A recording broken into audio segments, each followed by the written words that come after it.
Huzzah!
Huzzah!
Alright, hello everyone. Happy Saturday to you all. I'm just getting things here going. Blinded myself. Always forget just how bright those lights are when I turn them on first. Always look away. There we go. Good. That's set up. Let's make sure the game is displaying. Boom. And sort out the camera. Okie dokie. I'm going to turn them slightly. Let's do that. Yeah.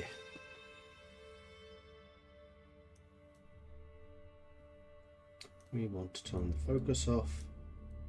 And the light balance. And that should fix any issues. Marvellous. So, we have a question which is primarily whether this save is going to be working. Because we have updated to 1.15, which came with a bunch of changes. It is a pretty huge update, actually. If I just go to the overview. Wait. Really? Is that just going to be stuck on my screen now? That is... oh no, it's gone. Well, let's go switch over to this. So, we have the court position rework, where the court position has been overhauled, and each of these positions now has extra things that they can be doing. That's going to be a very big change. A little bit more micromanagement of your various courtiers. Then the layout has changed so that there are just more of them on the screen at any time. You can automate the allocation of different people. Although that is actually one of the parts of the game I actually kind of enjoy, so I will probably not automate that. You can also request court positions from your liege, if you are a vassal.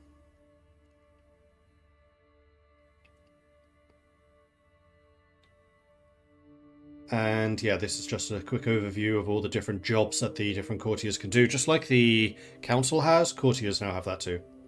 Armies can be automated. This bit is kind of exciting. So you can tell it to automatically assign commanders, choose when to be raiding, and also hiring troops. Military command is actually another thing I kind of enjoy about this game, so I probably won't automate that. But I love the fact that that is possible. A really big change, particularly for mercenaries, is allied armies will now tell you what they are doing. This is massive, because remember, the last time we were playing, we were trying to follow our allies around, and they were just making completely nonsensical decisions. Well, now we can see what they're trying to do. So we can at least try to, you know, nudge them into that direction. Also, generally, the AI of armies has been changed, so that they don't ping-pong back and forth quite so much. Seems to be something of an ongoing process for CK, but hopefully this will have made a big difference. There you go. AI fixing and updates. The way that crusades are being fought, massively changed. You don't have disembarkation penalties quite so much. You have staging ground, so basically all AI armies contributing to a crusade will meet in one location, say Rome. Then they will all sail out as a group rather than as a trickle to wherever the main front is. And then they will stick there as a big ball of death with bonuses to supply so they don't immediately die to attrition in order to actually take some territory, and then they'll start to spread out a bit more like they used to do. So big changes to crusades. They're going to be a lot harder to defend against now, I think. What's this bit? Oh, right. They have merged categories in the right-click menu. And you can also set things as favorites now. So some of the stuff that I did frequently is now going to be able to be favorited. I'm trying to think what that is. I demand conversion, for example.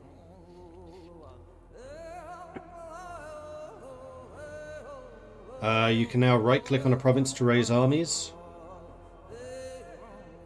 So you don't need to put a rally point there anymore. That's kind of nice. administrative government actions. I think this is to do with the like Byzantine mechanics. We haven't really played with administrative governments, but they're a different type of thing. And then you can have special buildings, which factors into that.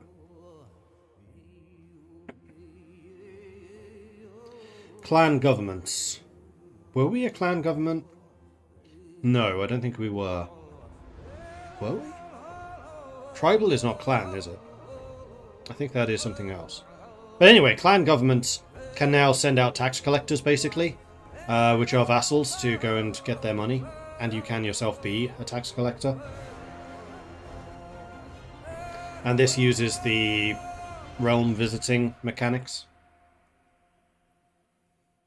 Commander traits. This is something I'm really excited about. And as soon as they announced this, so actually, because, hey, I work at Paradox, I got slightly early access to this, so I was able to look through it.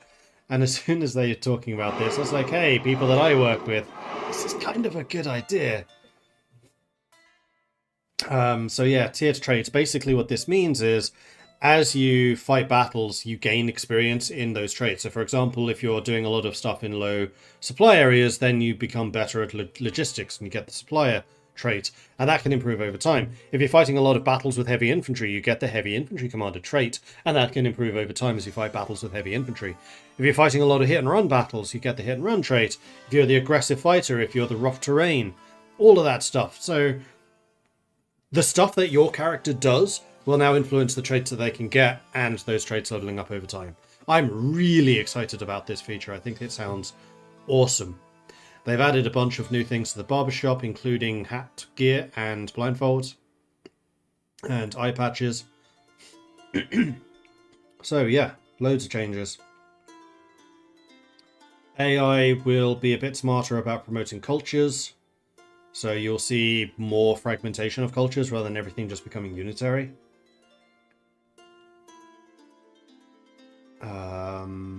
What's this bit? Messages. You can now set children as available for education.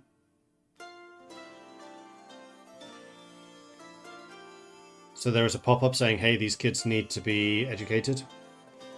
And it will show up in the court overview. So you know that you need to assign people. Major decisions, we have the Emperor of Beth Narain. So that is like Baghdad area, Tigris Euphrates. And then the Empire of Hindustan. India gets an empire. And you can also now see on the banner if an army is commanded by the ruler. So if you need to go and beat up the enemy king, for example, you can spot where they are. So loads of really, really cool changes, actually. I'm super excited about this update. To the point where I'm wondering if we want to start a new game. So we can make use of everything from the start, particularly now that we understand a little bit more about how the adventurer path works.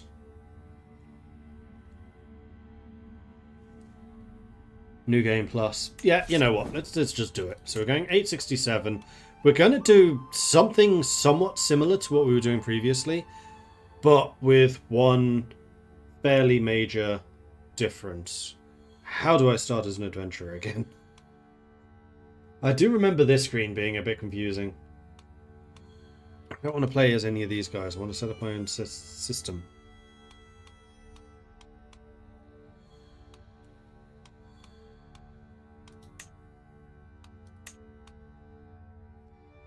Oh, Rurik actually starts in Novgorod.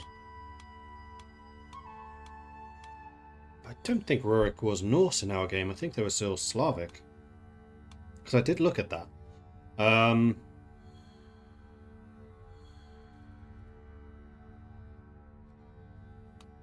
there it is.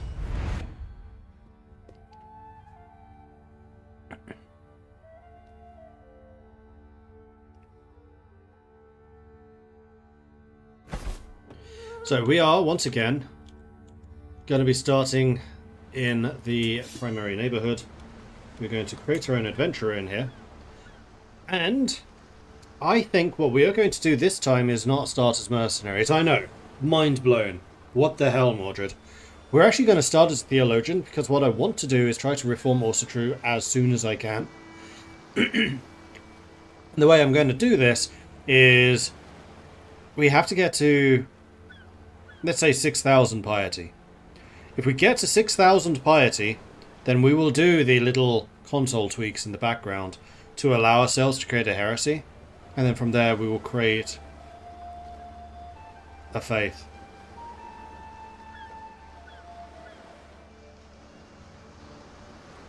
And then from that point, we are going to be free to do whatever we want.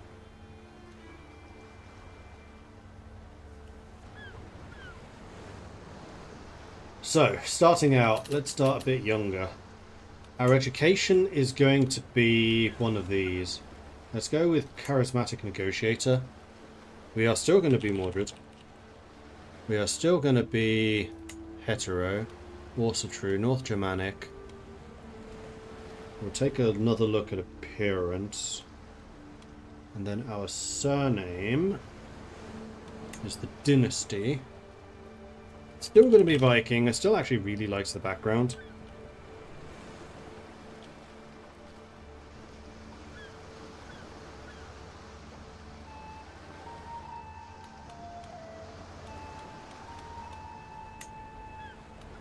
And I need to remember how we did this. We had the 3 colours.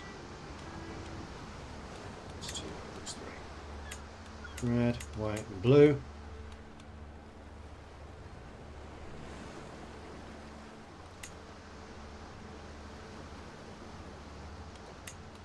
And then we had 2 emblems, one on top of the other. And then one of the emblems was the ship. Wasn't it? Was it the Raven?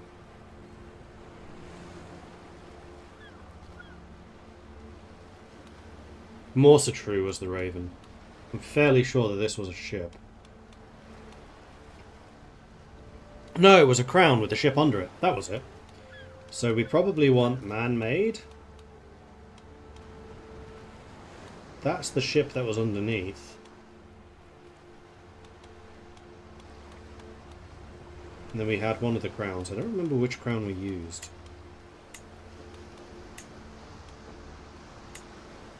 Probably that one.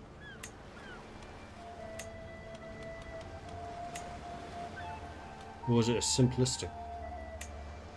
Let's go with simplistic. And then the other sigil was the ship. I think it was probably that one. Let's go with the dragons.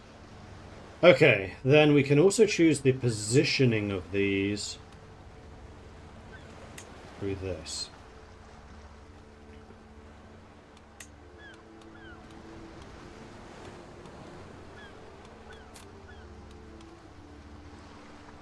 So we want the crown probably about there.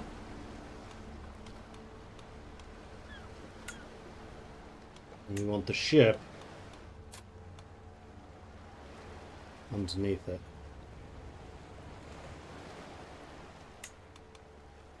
Something like this. And then we need to change the colours, of course. So the ship colour... I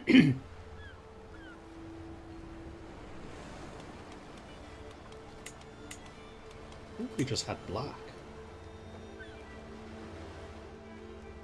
I kind of feel like the crown should be higher.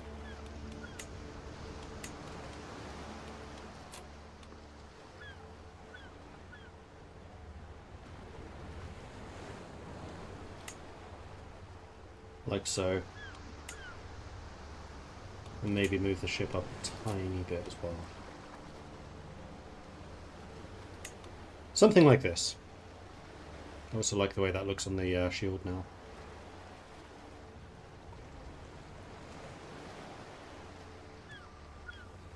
It's a stylized smiley face. You're not wrong.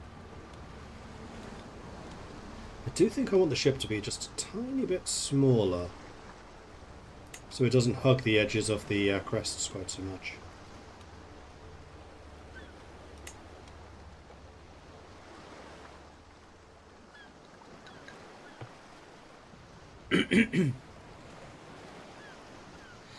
Something like that. I think that works quite nicely.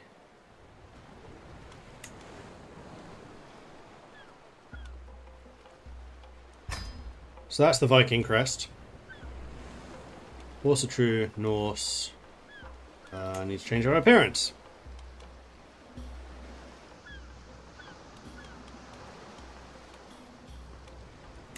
Can I just like change hairstyle or something? Let's randomize.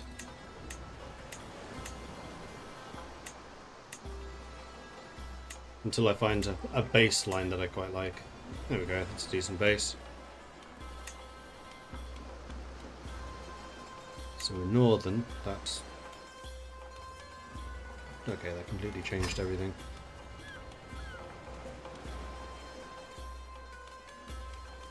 This is the important bit.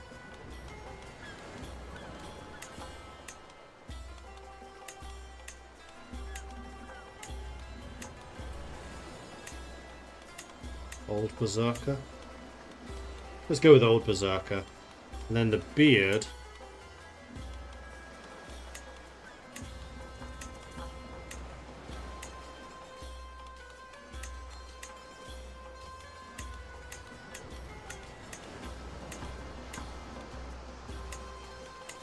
Let's go with that. And then colour. Which is here.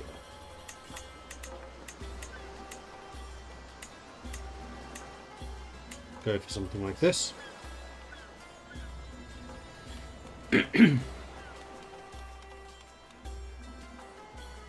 That'll do. Finish. Okay, and now the important bit. Rates. So we drop all of these down to the minimum.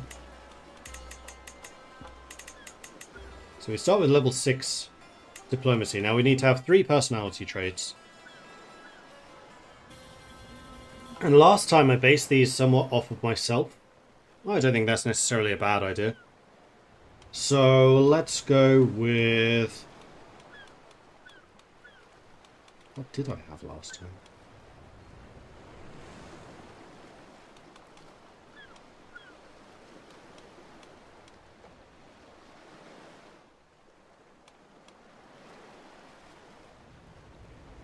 I think gluttonous was my negative.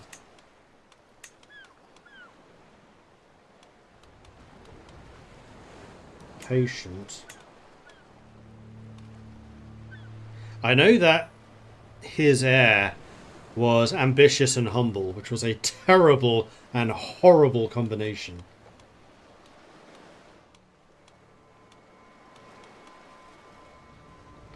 Honest. Yeah, I think it might have been honest. There we go.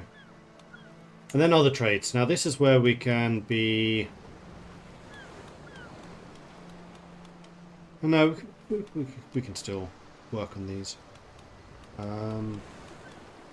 It's more down here.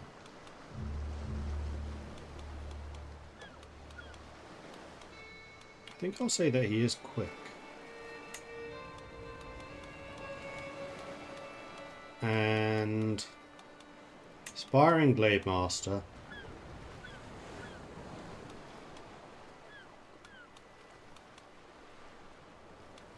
I think that's a decent enough start.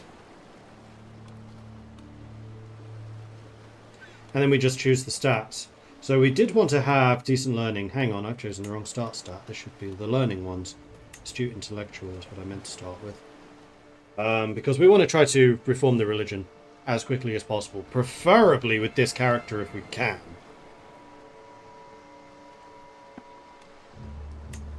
So we'll go to 12 learning. I do also want to be decent at fighting, because it's the main way of making money.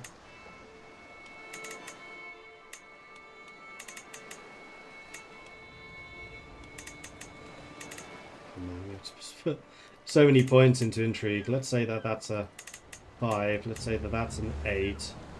Let's make that a 6. Make that a 4. Bit more prowess. Bit more martial. And spot more diplomacy.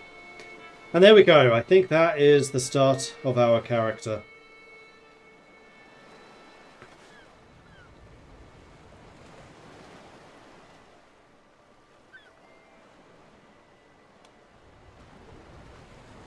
And there we go. Mordred Viking. I did change the name to Marauders, I did.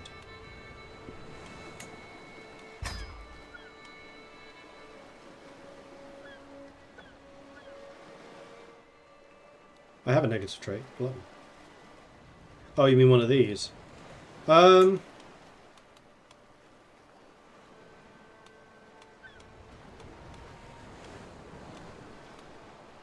one's probably true. Goes with the gluttonous.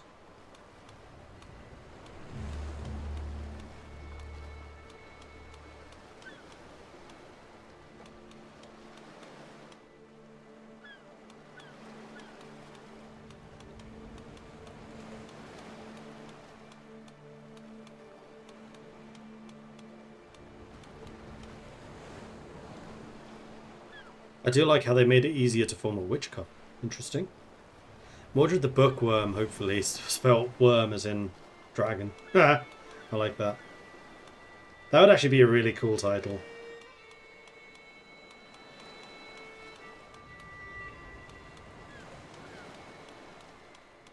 No, I think I'll just leave it without traits, because traits are usually formed through actions taken in the game and stress breaks. And we are still only 20 years old, so there's plenty of time for that to form.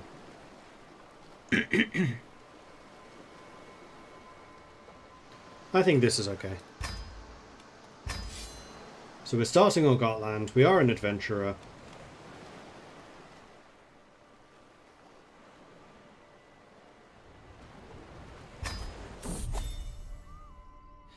The roads we walk, the path ahead stretches on, a lonely, winding thread twining towards the distant horizon. My camp is quiet, just a few scattered tents and pack animals yawning in the breeze.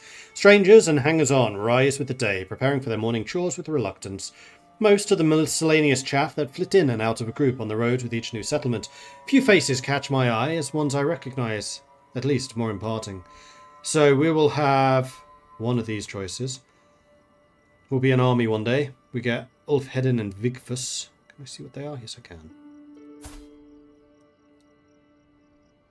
19 Marshal. He's quite good. 31. A Raider, Strategist, Misguided Warrior. And Vigfus. A Poet, Raider, Tough Soldier. Also good Marshal. Intellectuals. So we can have Odder.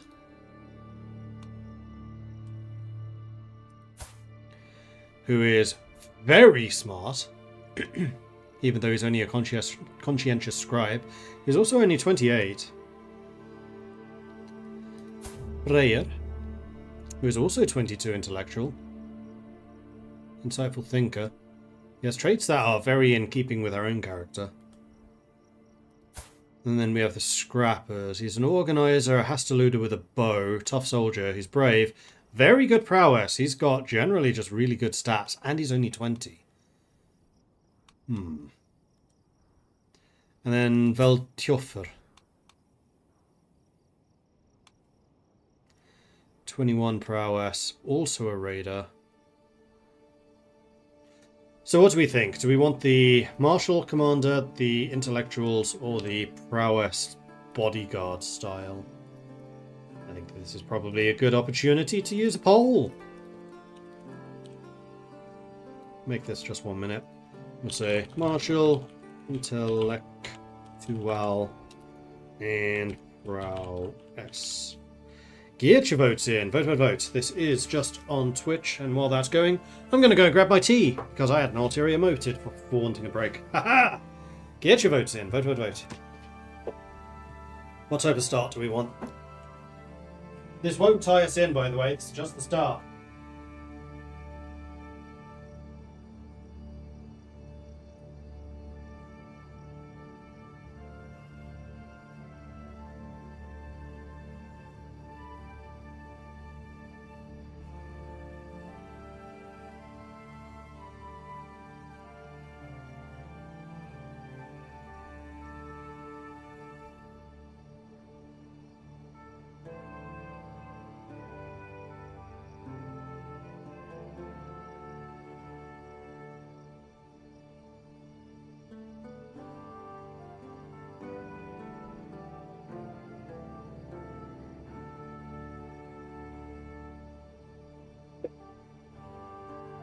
Okay, the votes are in, and wow, that was really close. Imaginary Excellent, thank you very much for the contribution. Let's see how this really was. Oh, interesting. The one who came last was bought. The one who won was legitimate. Alright, well, we're going with the intellectuals. And we do have a couple of contracts straight away. Hobnob with the ruler, diplomacy. Confidence Trickster, diplomacy. And Rustle Animals, that's criminal. I don't think I want to start on the criminal lines. Our honesty is going to be pretty important.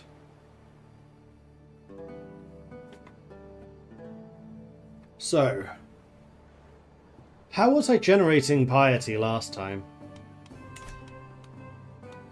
I don't remember, but we should set up our camp followers. So, do we have a physician? Yes, yes we do actually. Both of them would just be average at this, however.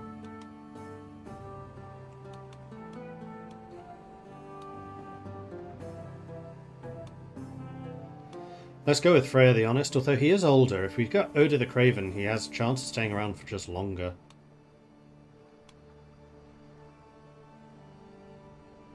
Let's go with you.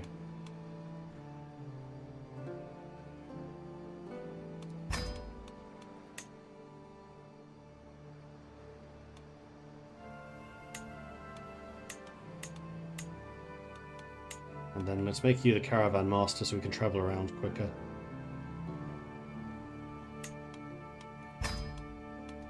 Okay, so those two positions are set.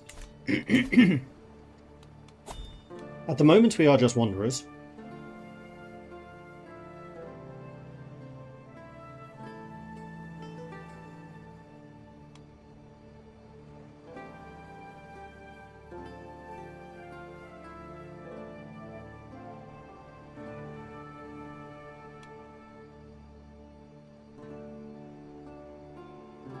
We probably want to be scholars this time around. Although this is again going to be short term. Explorers could also be nice. Although we're terrible at diplomacy and intrigue. I think because we've kind of gone all in on the intellectual stuff, we probably do want to be scholars. Or we just stay as wanderers now.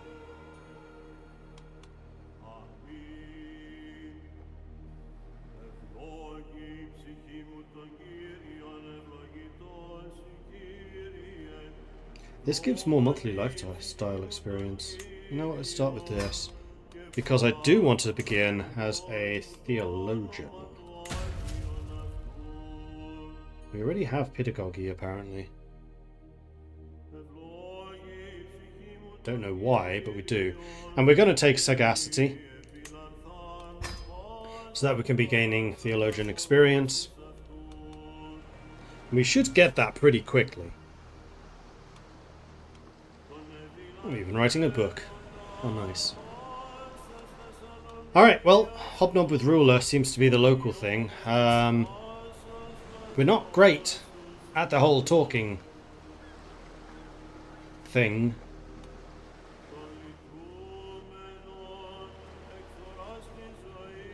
I'm actually better at fighting than I expected. At some point we're going to need to find a spouse, but that's going to be dependent on location. We could also go looking for more people to join us as followers, and I think that might be a decent move, although we only have 20 gold, so probably not, actually. Let's Hobnob with Ruler.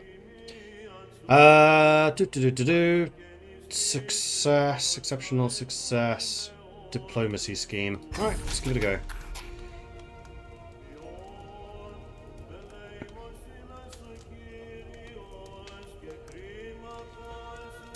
Stein is a lonely man in a position of power, making it perversely hard for him to meet people who don't want anything from him. My company is supposed to be different, a chance to make an actual connection. It's not, of course, I just want to make as much or more than any hanger-on, but it's a nice fantasy to believe for a while. My followers and I will be gone before he suspects anything. Let's just get on with it.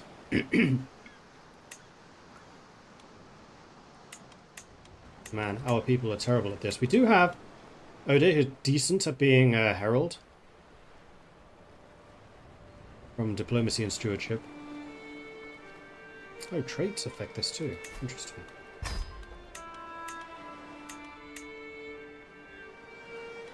And we definitely do need to have someone who's just going to be increasing the chance of success, because each phase is going to be quite long.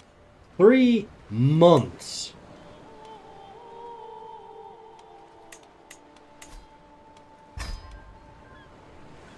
And we can get to a maximum of 33% success rate.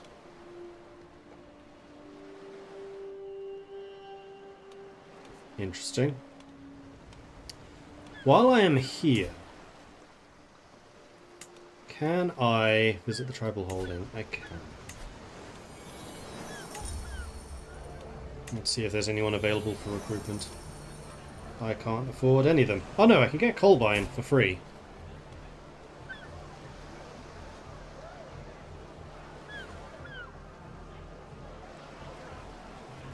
How have you got 0 stats? I have never seen this before.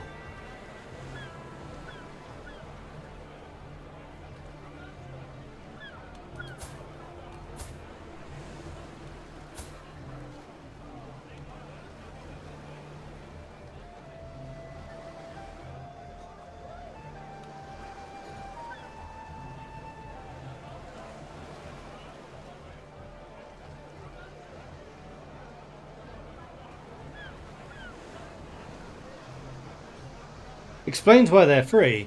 Yeah. And they can only go up from here. Free skills free of charge. I'll take you, and hopefully you gain some skills. I'll also hear a story or two. Story has a few good points. We have a chance of increasing diplomacy, which is relevant for our current situation. We can also get exotic diplomacy, which would increase diplomacy for 3 months, which, considering what we're doing right now, would actually be pretty helpful. I gained exotic diplomacy. Excellent. I think that's everything then. This is going to be interesting. Hey, we gained a 1% increase. Right, we could put Colbine on something. Oh, you do have stats.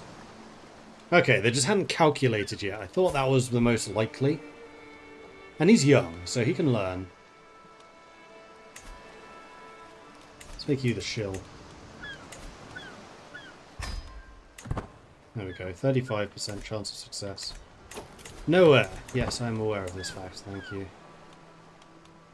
I do have too few champions, that is also true. They're all going to have to be champions for me right now.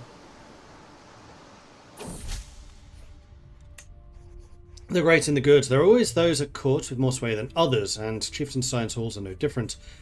Some people stride through the corridor, some scuttle to get out of the way. If I really want to make an impression, it couldn't hurt to get one of the local social elite on my side, but who to choose? So Order is shy, ambitious and diligent. She's also a level 4 learning. So we have that in common. We have Hrani, diligent, gregarious, fickle. We have nothing in common. Or nobody. I think that Order seems interesting. You are drearier than you think. Gains pathetic spectacle. Minus 10% chance. Awesome. We're going to completely flub this. This is just a gigantic waste of time. So I think what we want to do is basically enact this as quickly as possible and then leave. In fact, I could just leave. I think I'm just going to leave.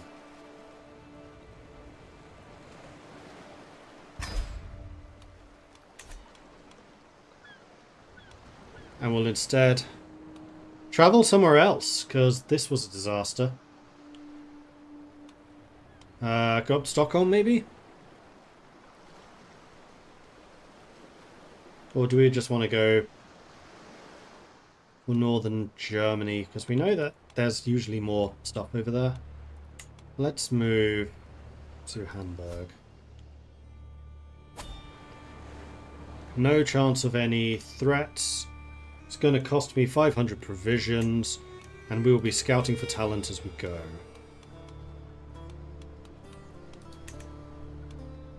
Let's do this. Time to go. Are we back to being unlanded? Yes, because there was a huge update. We've started a new game. Just to make sure that everything was compatible. Means to an end. I sit in my pavilion, letting the sound and smell of the camp wash over me. It's different from a life within the safe walls of a palace. So very different. The freedom is so easy to enjoy. No obligations, no councillors yapping, no dignitaries to entertain. None of the downsides, the trappings of power. Yet these freedoms are dearly purchased. The constant scraping for survival wears thin. Increasingly, every night I yearn for a proper bed, so I can get lost for land. Halves the cost of the Adventure Invasion CV. Not what we're really after, though. I think probably a Traveller. Gain the Traveller trait, gain experience towards Wanderer. We gain some diplomacy, so that's useful. I quite enjoy this life.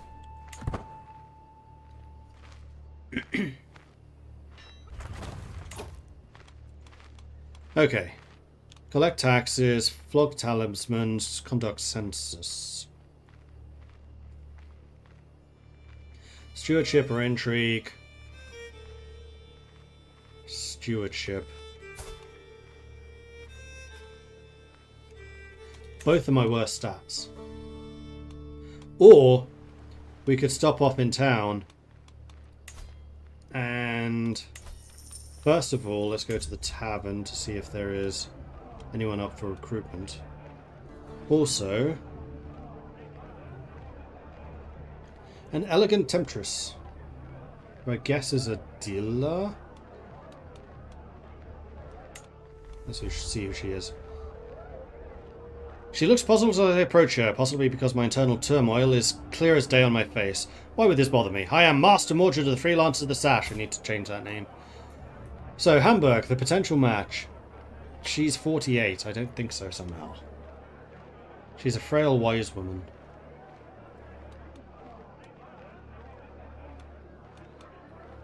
She does have an awful lot of learning. And I could hire her for just 14. She's frail. That means that she's usually not doing too hot. Let's see who's up for recruitment. So we have 3 people. We have Gert, who is a Herculean Midas touched. I'm going to guess way too expensive here. Is her.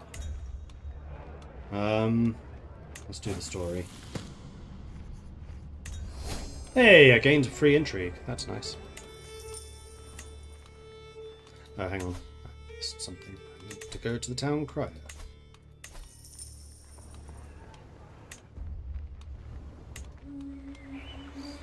So we could try to get some diplomacy contracts, some martial contracts, or some criminal.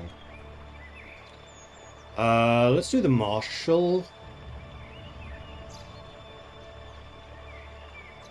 Because we do have decent prowess.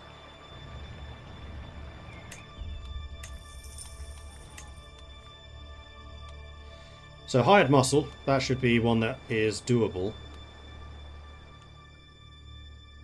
That only gave me 1. The others were already available. 53 in payment. That seems reasonable to me. So we're going to continue scouting for talent, in case we find somebody cheap. And yeah, let's head off. It's being raided as we arrive. My needs are simple, explains Mishawe. There are certain thorns in the rose of Lubis, and I would have you remove these prickly characters. Let's just get on with it.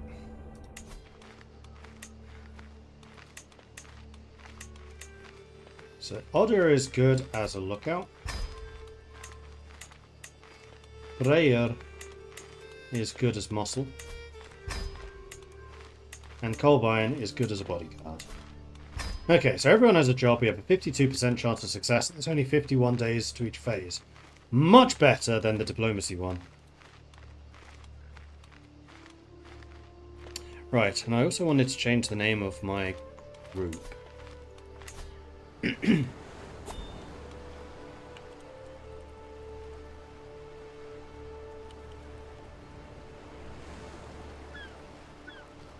Well, we're not really Marauders this time, are we? Mordred's What else begins with an M? That usually means travelling intellectual people. Travelling scholars.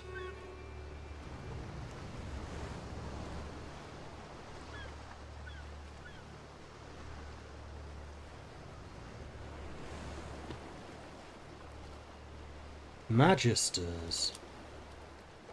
Ooh, I like that.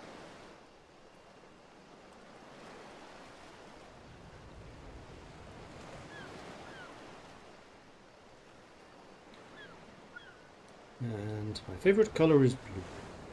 So dark. Okay.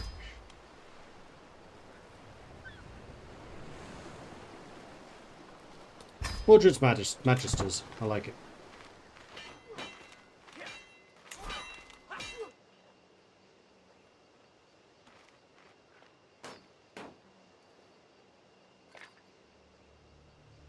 One scheme. Plenty in common. Life in close quarters tends to magnify relationships, good and bad. Fortunately for Oda and Freya, their common interest in staying happy with their humble lot in life has proven to be a strong bonding agent. Good. I have a high chance of messing things up, so I'm just going to say good for them.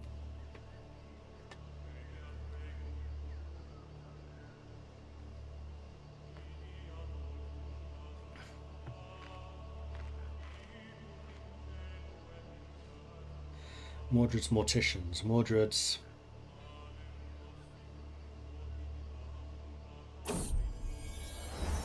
mega awesome super people. Oh, my head! Moans Freya as he rides alongside me. I raise an eyebrow in silent inquiry at the man's exclamation. In response, Freya simply slumps down across his horse, whimpering and clutching at his temples. Clearly someone had a good night last night. So we can slow down for him. He gains hungover for 3 months. We can laugh at his predicament, which loses me stress. Can kick his horse into gear. Or trot on, leaving him to his misery. What does hungover do? Health penalty and stress gain. Let's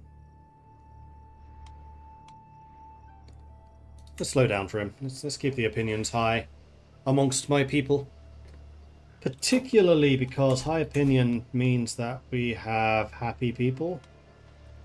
Although where exactly that is stated, I don't know. I remember seeing it the very first time I started the game, and then never seeing it again after that. Ah, there it is. Steadfast.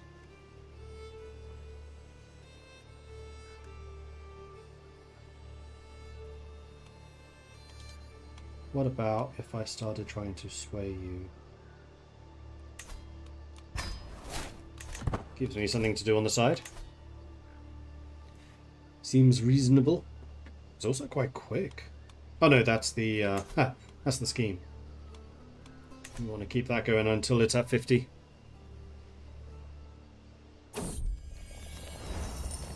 A well-oiled machine. A little forest of tents putting itself up every few evenings is something we've gotten very, very good at of late. First one, then another, with people and tools spreading out down the lines to help the neighbours in a model of speed and efficiency. Even Colbine and Freya, who aren't generally known for moving in the same circles, are quietly humming along as they aid each other. I need another hand, so I spend some of my prestige. Or just say, good to see them getting on. Who's the one I'm trying to improve relations with? Colbine. I don't know that I necessarily want to spend 75 prestige on this, because prestige for a mercenary is actually kind of hard to get. So I think I'll just get the opinion, actually.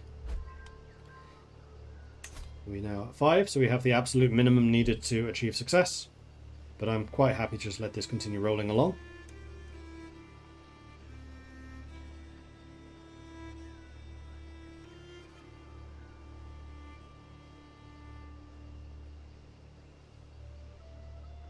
Do I want this to go up to 10? No, I think I'm just going to execute. If this fails, then we just move on somewhere else. 50-50. Success! We got paid. Excellent. Wonderful job, Mordred. The garden of Luis is beautifully, blissfully silent, and I can rest a little easier at night. So we got cash. We gained some dread. Gained prestige. And Michelle Sui is now on my roll of patrons, which is great. So, with that in mind, can I upgrade my camp at all? I could, but I think what I really need to do is just keep getting more followers.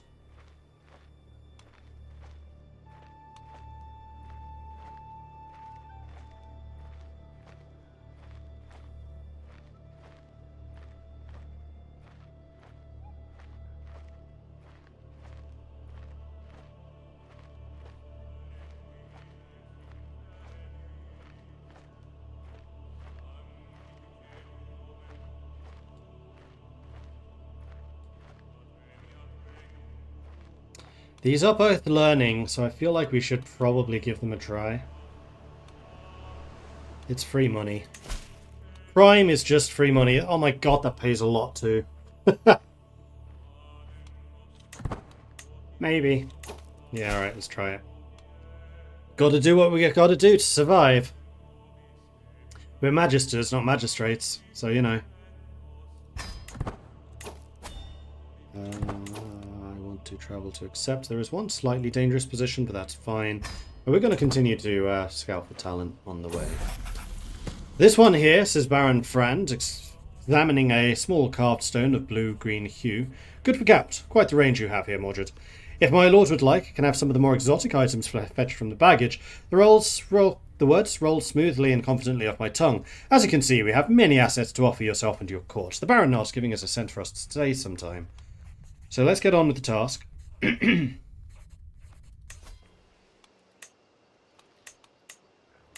We are... Actually, for some reason we're really good at making this happen quickly, not very good about doing this successfully. What is the downside if we fail? So either way we gain gallows bait towards Trickster. Okay, so this just loses legitimacy. For us, that doesn't really matter. Actually, you gain less in Trickster if you fail. You do lose piety, however. It's too valuable. We have to at least try.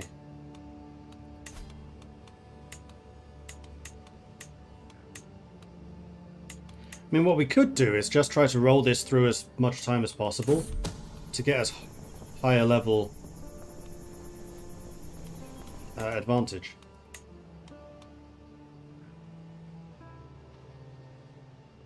I really wish I could change the type of contracts this is now.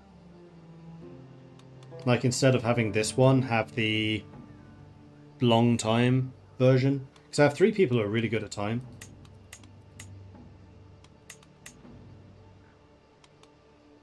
Let's go with Freya.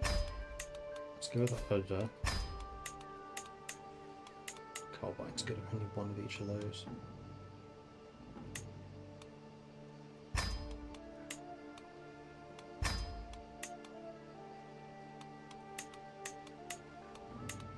So Oda is the best at these jobs.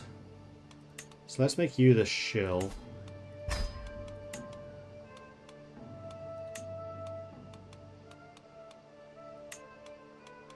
Holbein goes there. Freya goes there. Okay.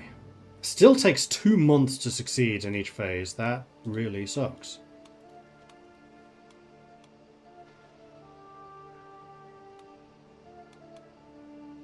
Okay, you don't like being criminal. Because you're just. And I'm honest, apparently.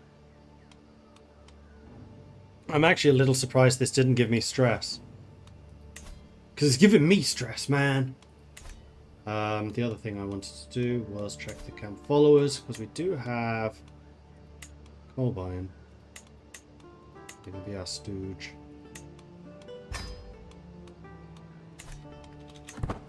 Alright, carry on.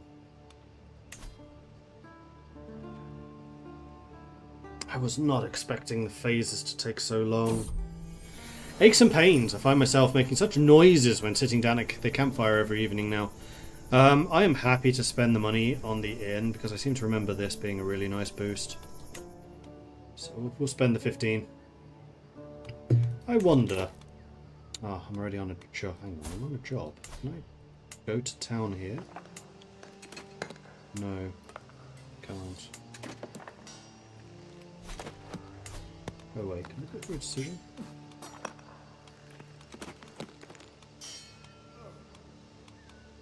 Oh, I also need to sort out my deity. I'm surprised there wasn't a pop-up for this.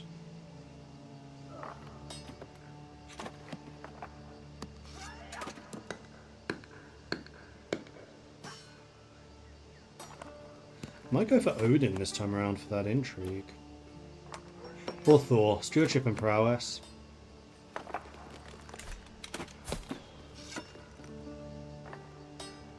Let's go with the stewardship and prowess. We'll go with Thor.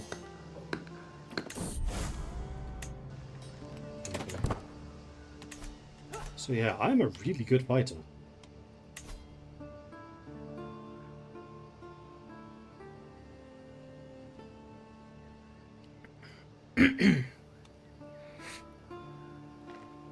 Is today the Ides of March? Can't remember, but good thing Mordred's character's not an emperor. True. The travails of a cook. I don't think we're being unreasonable, snarks the cook, who presumably drew the short straw, on coming to speak to me, waving an arm dismissively at the surrounding train all the while. There's plenty of farms here, even if they're not great ones. It cannot be that hard for us to pause briefly and stock up on some of the little luxuries. So, yes, I think we should definitely look around. Almost empty-handed. But I'm almost full already, so it's fine.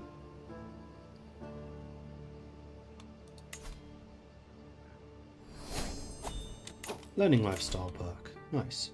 So I think I'm going to take Theologian. Because we want to try to get down to Wandering Missionary. Faith creation and Reformation cost reduction.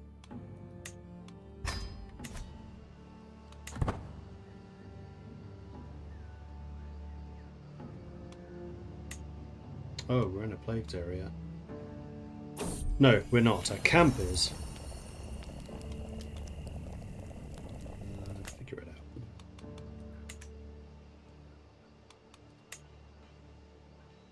They're all quite minor.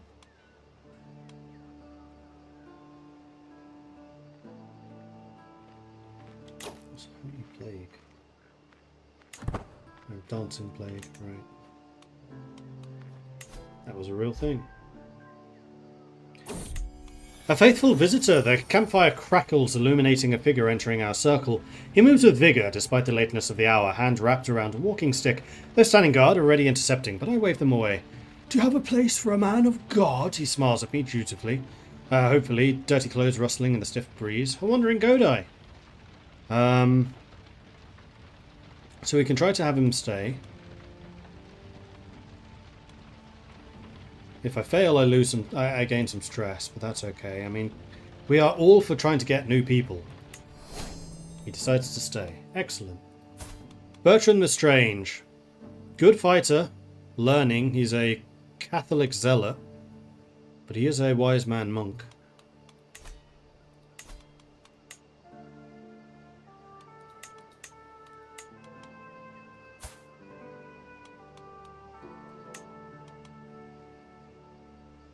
They are all average aptitude.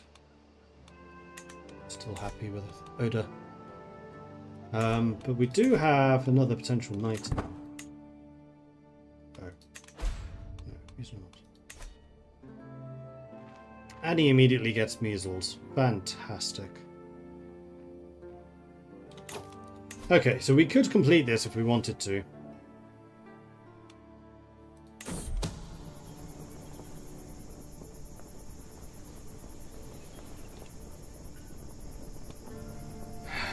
Was not expecting these phases to take as long as they are. Because we have two really good time people. I think we should just try it and move on. Success! Haha! Our time at the Barony of Verdun is immensely profitable. Trading with Baron Fran's tacit seal of approval lends a legitimacy to our stock that all of the fast talking in the world couldn't achieve. Talismans, medicines, baubles, gewgaws. Courtiers and guests buy them all, no questions asked. Not yet at least, but we'll be long gone before their concerns set in.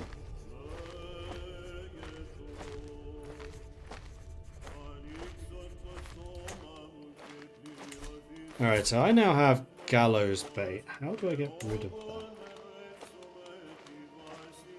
Wipe the slate. So it cost me money and piety.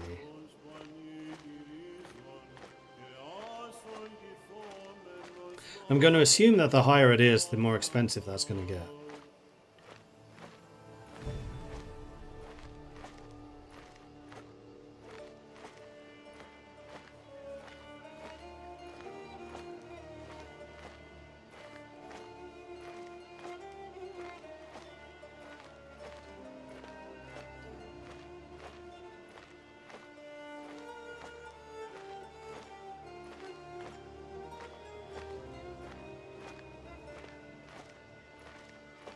Marauder, +1 max murder scheme. Interesting. Right, well I don't think we should try that again.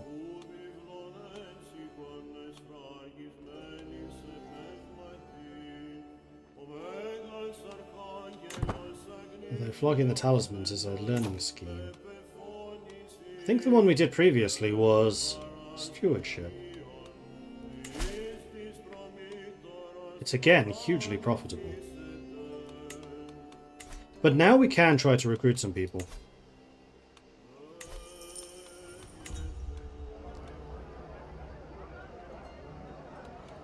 A hooded figure, so that's going to be Ermenberg.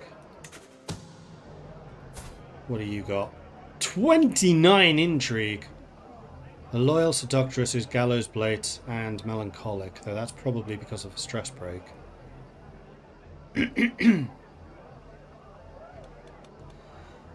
I could use a woman of your skill. She is very skilled.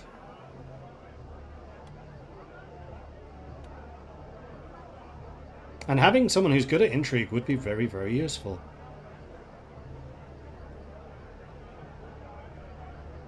A loyal seductress, yeah. Join us. Let's see who's here for recruitment. So, we have got Wilfrid Brunswick, who is very old. Hrothwina von Stad, who is good all-rounder. Amazonian. An Amazonian wise woman. Ludicrously expensive though. Can I afford any of these? No, I couldn't, so never mind. Let's have a story. Exotic diplomacy again. Alright, cool. Well, now that we've got another person, Ermenberg would make a good second in command.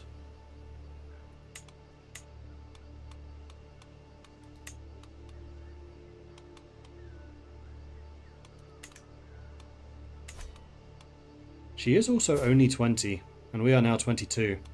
We do need a wife. She is loyal. She would make up for my own terrible intrigue stat.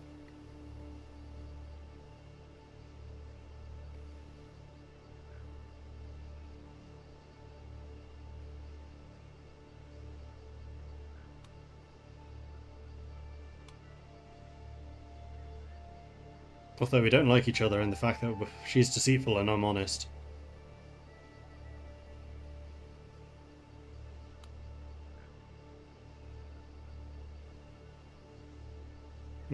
Let's wait. But in the meantime, I think that we want to flog some talismans. Yeah, confidence trickster. No, that's a diplomacy scheme.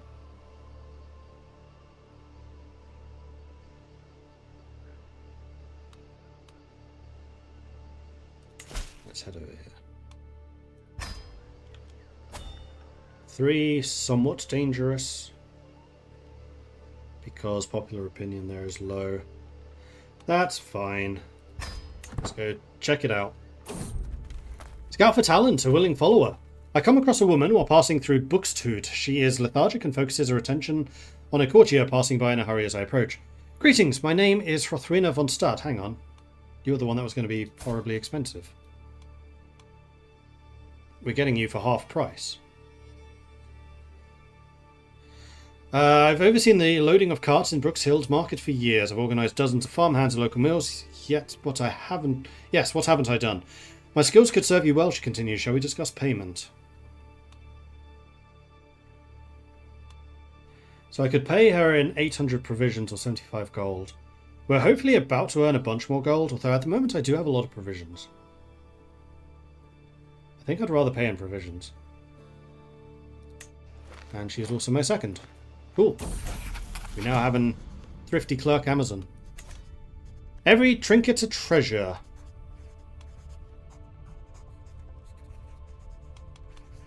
So I think again we want to go balanced. Or the sooner we're done, the sooner we're back on the road. We have only one person that's really good at intrigue. So I think we probably want to do this one.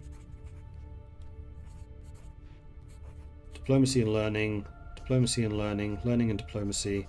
intrigue and prowess, intrigue and diplomacy.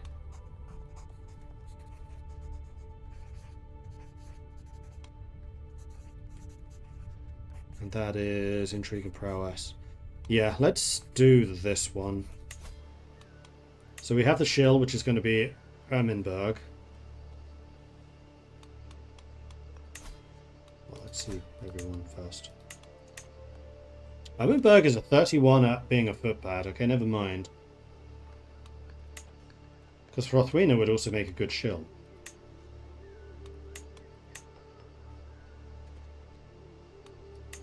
It might be the footpad that we have the least skilled person.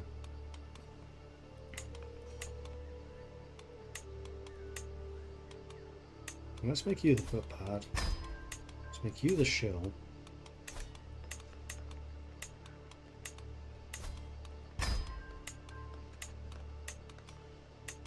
Odur is going to be the theologian. In fact, yeah, this works. The lowest stat we have is an 18. Perfect. So each phase takes only 10 days instead of 3 months.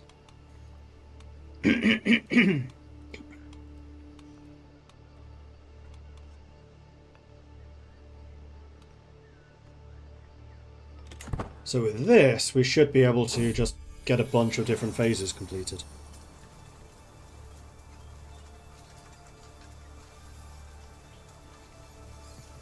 None of my camp are intimately familiar with the terrain of Oldenburg, and as such lands are not to be trifled with. It is for this reason I find myself standing in front of a local guide, bartering for services to be rendered. So she can join us as the caravan master, in which she is average.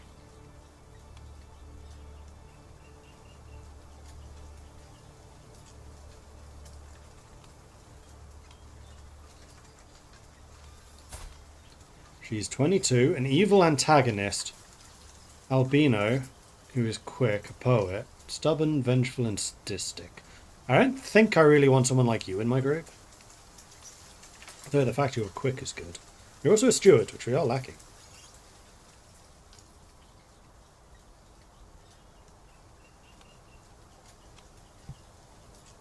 But I just feel like she's going to piss off everyone.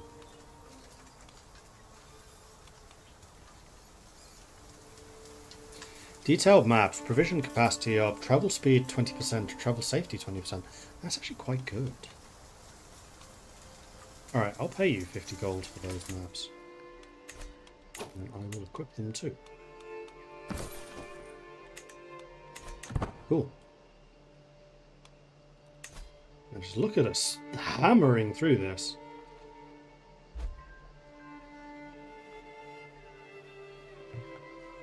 Goldwine has been swayed. Good.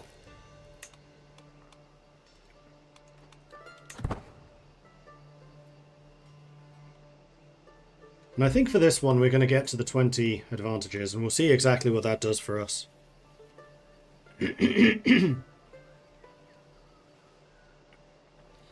14, so 15 gives us a 10% chance of success. 5, 10, I'm going to guess that's probably 15, maybe 20.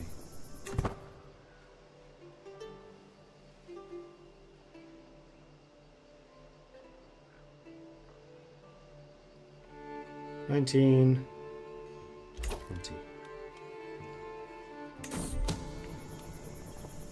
That is indeed a 20% chance of success bonus, so we can get up to 71%.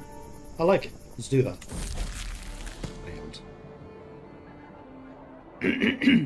Count Lothar's courtiers are savvier than they look. One by one, our little lies are first suspected and then undone, slowly destroying our reputation as vendors of exotic cure-alls.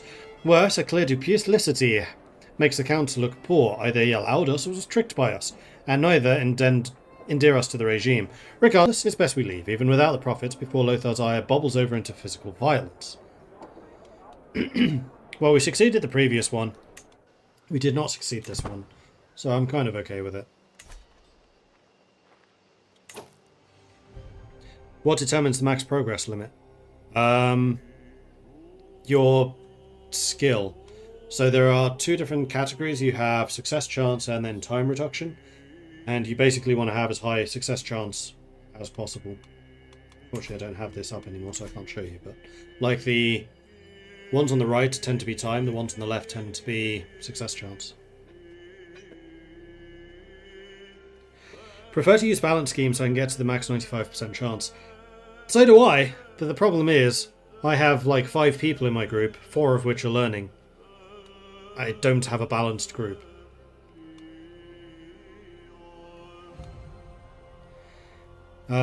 We could go to collect some taxes.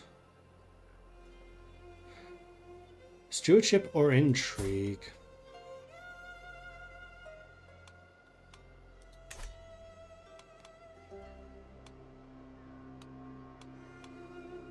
One thing I should do is gather some provisions. It's March, so good time of year for it.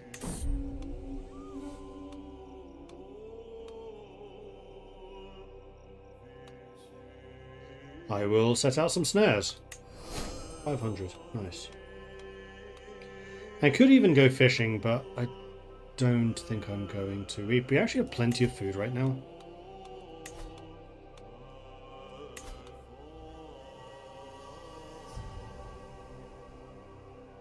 Is there anything in town that I want to get? I don't think so.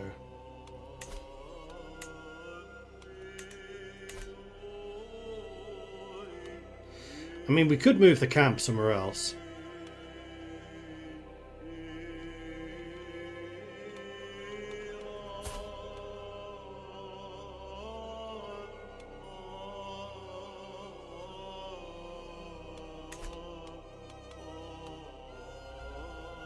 Or we could actually ask for more. You know what, let's see if there's any other contracts here. So we go to the town crier. So we can get martial duties, justicia contracts, or lucrative.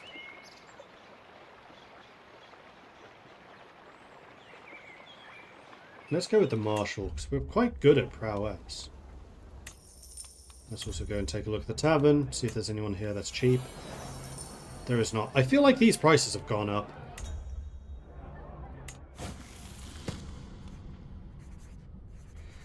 Pay 18 ducats, get Hasteluder, and then move on towards wit.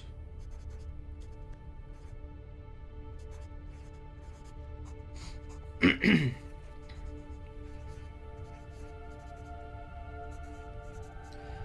don't mind paying 18 to try and get some of that. Right, let's head back. So what do we get? Instructor of Knights. That's it. We only got 1. It usually says we get 2. So where's the other one? I wish we could do these 2 like straight away, because they're right next to each other. Well, let's go and collect some taxes, and we'll see how we do there. Or this pays way more. Let's go do this. It's a little dangerous, but nothing crazy. Off we go. Scout for talent, a willing follower. Hello, my name is Court. I know how to rough folks up. Real good at it, I am too. Knocked the stable master out in one punch during last night's brawl, I did. I'm a master of me craft.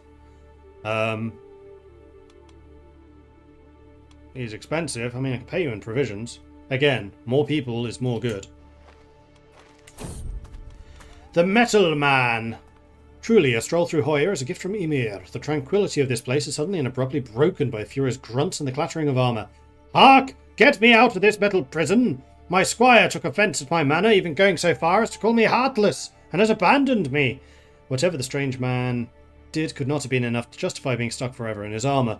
I could, of course, have someone help him, but is it truly worth it?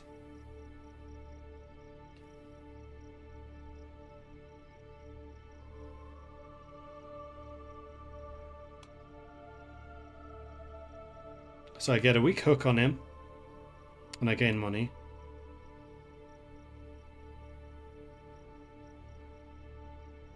Hezilo will come as a bodyguard?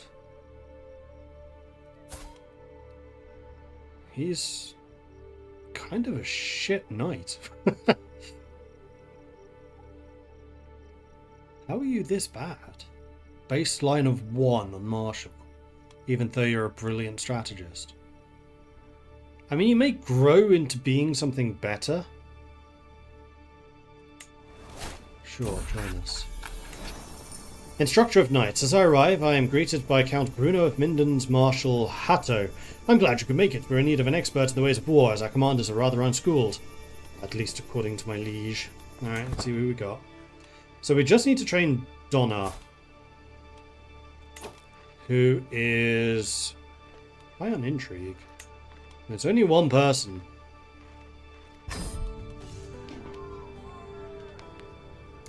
To get to know what I am dealing with, I invite Donna to spar with Hrothwina. They take their stances, waiting an opening. Donna's guard weakens first, allowing in a few but precise blows from Hrothwina's sword. He has trouble even staying standing. Looks like this will be a rather long lesson. I stop the bout before it gets bloody. Thank you for your efforts, Donna. I've seen enough to know how to proceed. So Hrothwina can give him a private lesson, in which he has a 52% chance. I could just steal him. Or I could train him myself. I have a higher chance. I don't think you're somebody that I want. So you're another intrigue person. I'll see if I can train you. Can't keep up. I've never succeeded in a knight's training thing.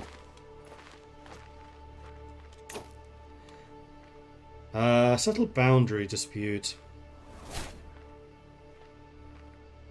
Stewardship. Stewardship intrigue.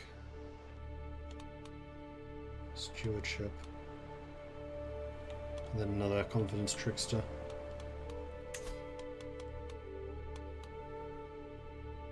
Oh yeah, that's become significantly more expensive. Okay, good to know. I think what we should probably do is move over here.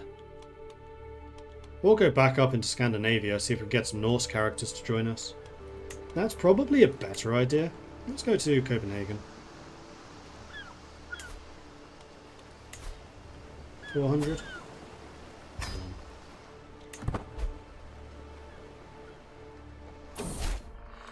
Visited the Dannevirke. Danger, familiar trees. Haven't we seen that massive tree before? I swear we're going in circles, my caravan master shouts. Perhaps he is right. We've seen no sign of getting out of this forest in hours. Are we even still in Schleswig? The dense tree cover makes it impossible to tell the time of day or even the direction we're heading. I know exactly where we are. Learning... You know, I'm okay at learning. I find the correct path. Haha! Wolf struggle. Our journey is violently interrupted by the sound of tearing flesh and gnawing jaws, the desperate cries of a man about to meet his end. The noise is so horrific it must have come from the depths of hell. Attempting to track the source, we find a desperate champion struggling with a wild wolf. His blade is wedged between the beast's jaws, but his grip is beginning to falter. Help him, Cord! Or I jump in myself. Or he just dies. He is also a brilliant strategist.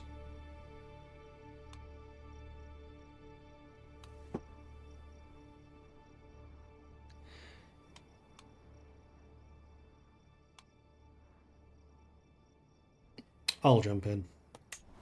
I beat the wolf. I gain stuff. And he also joins me. Excellent. Our party is growing. We're now up to 6 champions. Huzzah! Cord actually turned out to be okay at fighting. Why was he looking so bad? Don't know. But anyway, contracts. So we have a couple of escort things.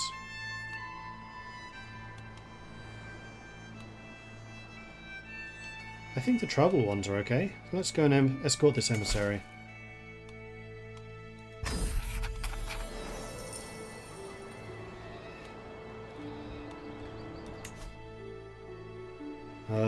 This is a medium danger because we're going through Tiger. So how about we hire a wilderness kit for this? Costs us only 4 ducats and it really reduces the danger. Alright, let's go. Won't be missed as we continue through Helsingora. My eye catches on an elaborately decorated tomb amidst the network of common graves. 64% chance of being thrown in jail. I will not desecrate the dead. Danger! Flawed fare. Freya is in charge of the food supplies and sheepishly revealed her provisions are now all but useless.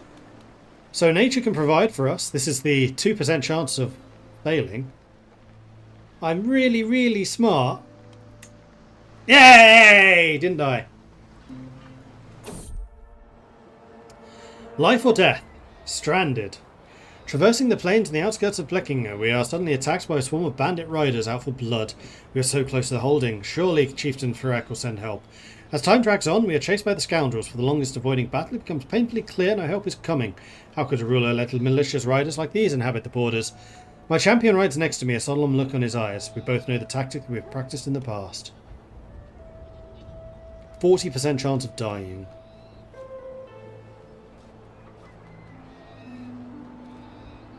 In this way, Odir just straight up dies.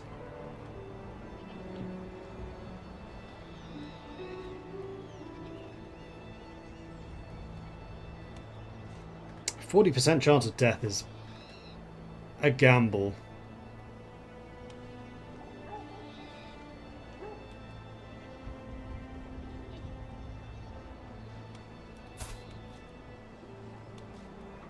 We stand as one.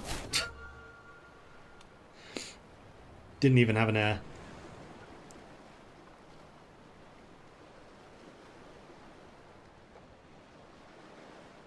Alright. New character. Actually, can we just create a new character? We can. Just stay in the same world.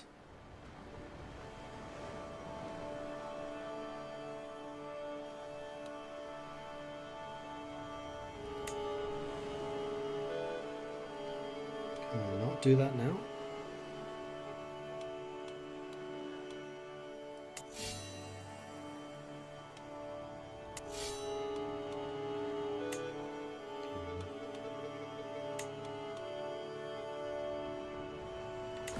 No, I'm going to start a new one.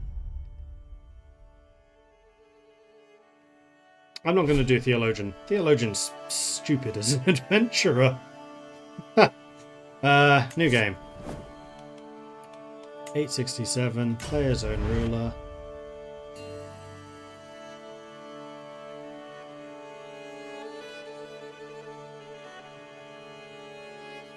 This time, we're going to do what we did last time and be good at fighting, and then maybe as an aside to that, somehow get good at theology too.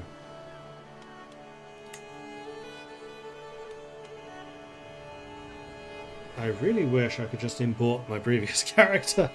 That would make this a lot easier.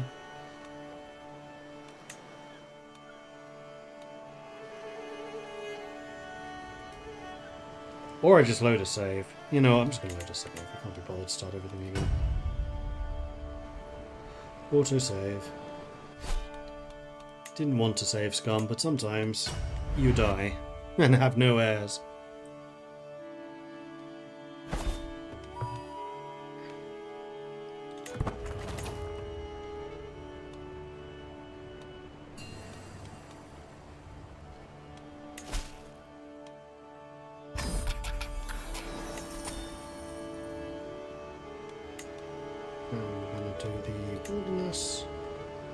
We had a minor chance of danger here, so why were we getting intercepted over here? That's what I don't get. A quarrelsome loss. As we travel through Blinking, a caravan stops at a clearing bordered by leafy bushes. I proceed towards the commotion to find Erica and Rothrina having an irate row. So diplomacy challenge.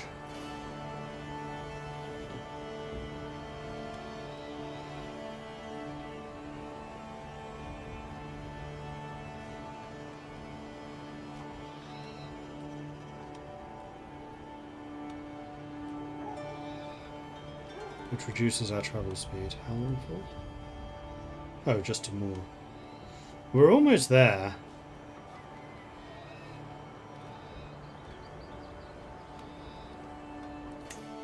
Get over yourselves.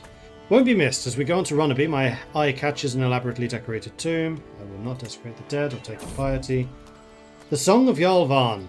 As we travel through the outskirts of Torsos, we suddenly see a jovial man in the distance, jumping, dancing and singing to himself. He seems like quite the character. Would you like to hear the songs of Varn the tyrannical Norse toad? He yells as soon as we get within shouting distance. But before we have time to answer, he starts singing a merry tune about the depravities of Jarl Varn. Sure. Tell me about Jarl, the Jarl. It's Gandalf. With his 29 diplomacy. See, you should join us. You'd be welcome. I'm brought before the Jarl himself. You have come with my acquaintance Arnie's behest, no? And what business? Chiefess Krakow of Halland steps forward. Worthy Jarl Varn, I speak for Chieftain Arnie of Halland, but the message I bear is alone. So, exceptional success. We get paid. Ka-ching. Ins and outs. As we trudge down the road, a building hoves into view. The battered sign outside reads the 3 Tons Inn. It's Gandalf again. It's literally the same guy.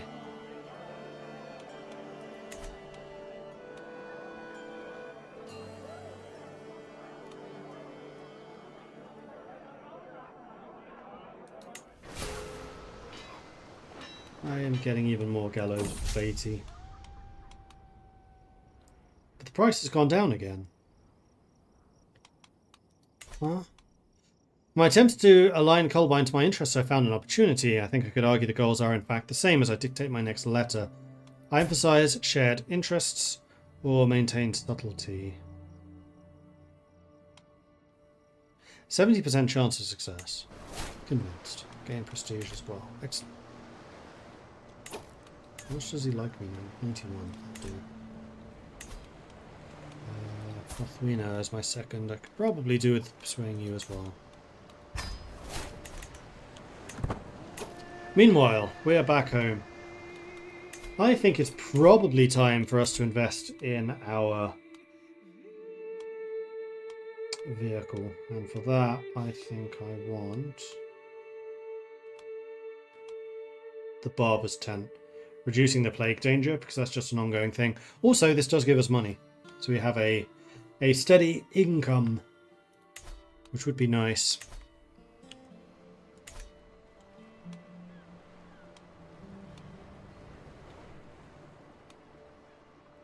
Hunt criminals. Martial challenge. Could also be a duel. I am pretty good at dueling because I am an aspiring blade master. So let's go hunt those criminals.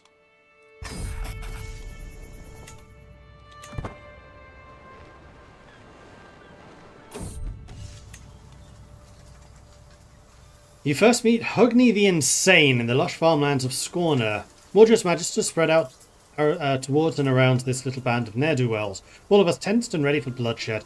Would that we hadn't met under such inauspicious circumstances, Mordred, for I have no quarrel with you, opines Hogni. Alas, I fear you intend to follow your duty to his bitter end. He has a 9 attack. He's also a lunatic. His whole body, though, so he's going to be kind of tough. Have at thee, fiend! For a few brief moments, Hogni and I pace in lazy half-circles, each watching for an opening. I heft my axe ready to defend myself as he clutches his sword firmly in hand. Only one of us is walking away from here today, and I intend it to be me. With a sudden twitch, our bout begins. Spotting an opportunity, Hogni lunges forwards and headbutts me hard in the face. I reel backwards, wrong-footed.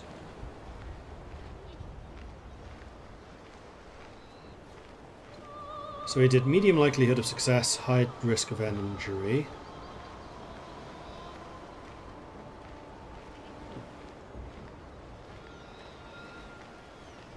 In that case, I think I'm going to strike parry riposte. No, you're not going to break my guard. I'm patient. With deft swings of the axe, I bat aside several attempted attacks, keeping Hogni at arm's length. Well aware that he is utterly outmatched, Hogni hurls himself at me bodily, forcing me backwards with the desperation of the doomed. My form is decent with some lapses, and Hogni's stance is passable. I've yet to open up the opponent's guard at all and see no way yet to claim victory. He'll never see this coming.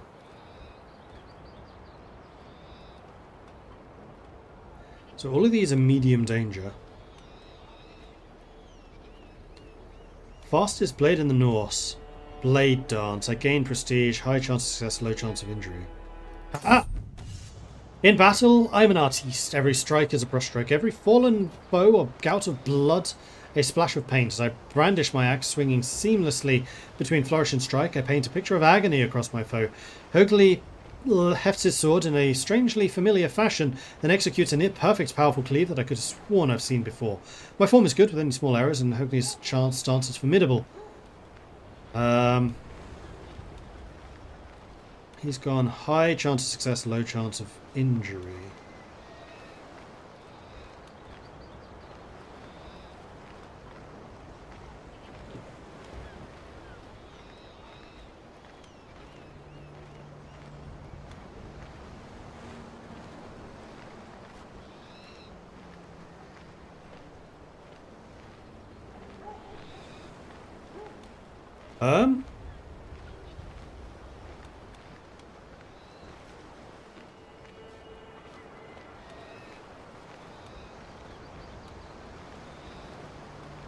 Is that the best you got? You can't even hit me. Time and time again, I backpedal, weave, dodge, and always keeping just within tempting target distance. Soon Hoagli showing signs of exhaustion. Right, without greed, scum! Screams my opponent, whirling his sword furiously at and near me. My form is excellent, with little chance for a mistake, and Hoagli's stance is passable. I think it's time for me to go on the offense. A blow from my axe and a kick to the gut. Success. I toss Hoagni's the insane severed head to Chieftain Sigfrid's agent, the red purple meat landing wetly beside them. You killed him in single combat? My, how fierce! The chieftain's servant, gingerly handing over my pay at the same time. The words are of little consequence, but the delicious weight of the fat person's cargo of silver help make the hunt more thoroughly worthwhile. Yes. Determined to see my opponent toppled, I throw my entire weight into a powerful cleave that sends him reeling, following up with a vicious kick. The dual strike shreds Hoagni's guard, and I'm able to first disarm him with a quick slash, then transitions swiftly into a lethal chest shot that gouges a wild, bloody wedge straight through his heart.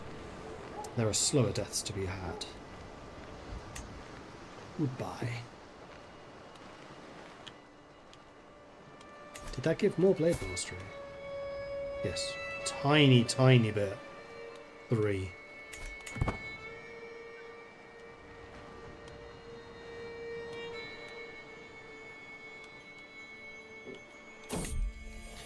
Crimes of passion. Rounding a little cluster of tents, I leave my pavilion. I come across a gaggle of followers having dinner around a hearth. Curiously, Holbein and Hezelo are amongst them, neither of whom particularly enjoy one another's company. Oh, this is...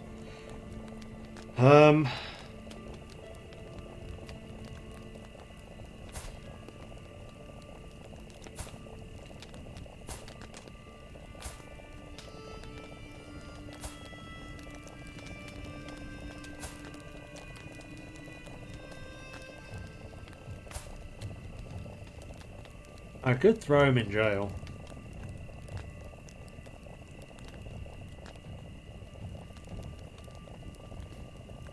Or I could try to intervene. I have a 74% chance of succeeding.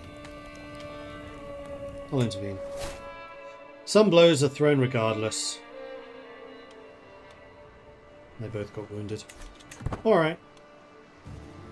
Sometimes they just need to let that out. Meanwhile, do I want to go and regale the court with my diplomatic skills with a Z? I don't think so. I think I do, however, want to go into town and see what's what.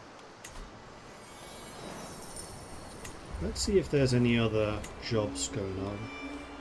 Scholarly, learning contracts. Give me those. Let's go to the tavern. Okay. How much are they? Oh, these are a lot cheaper. Interesting. So we got Drifa, the 29-year-old. Marshal, but she's deceitful and wrathful. We have Ulfkel, who is a lunatic, but he's learned and diplomatic. And then we've got Freydis, who is a mastermind philosopher. Another learning character. He's also the cheapest, and also the best. So, welcome to the team. Give me a story. Give me some more wit skill. I'm done. Okay, so do I have any... Is everyone in their best position right now?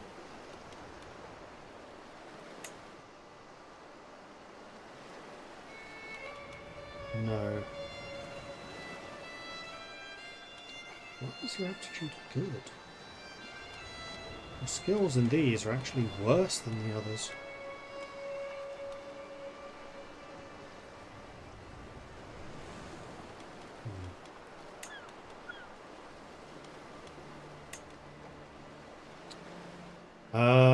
Eirika would be a better stooge.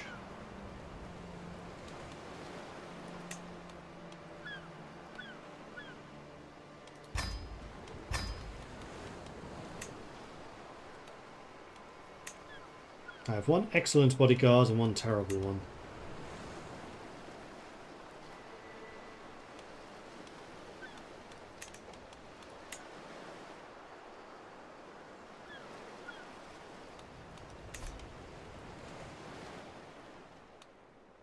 Meanwhile, shoot a child is one option. And again, it's only spawned one. It's lying. You only get one, not two. More expensive to recruit when a different religion. Yeah, it must be. Let's see if we can tutor this kid. And I'm going to continue scouting for talent. There is still the tiger danger, so we will also get the wilderness kit. Off we go.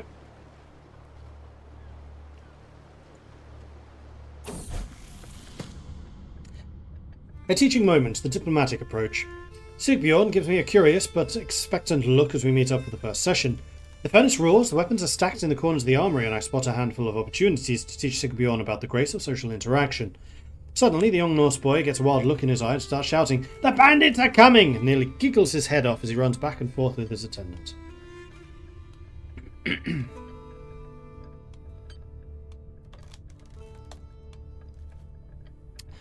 Little Rapscallion, did you know that?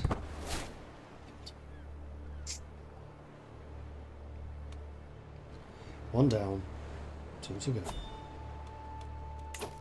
Lifestyle perk. I would... Actually, the cheaper pilgrimages would be really good for us, because I was thinking the next time we get a decent paycheck, we should go on a pilgrimage.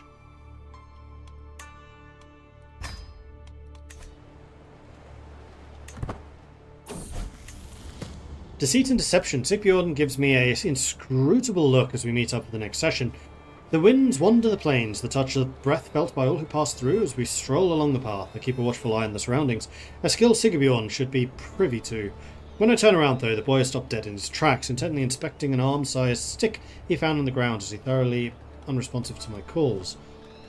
Ermenberg, it's your time to shine. 89% chance of success. Yeah. I knew it was good having an intriguing person with us. The art of self-defense. A brief look of confusion passes Sigbjorn's face as he ponders where my assistant from our last session has gone.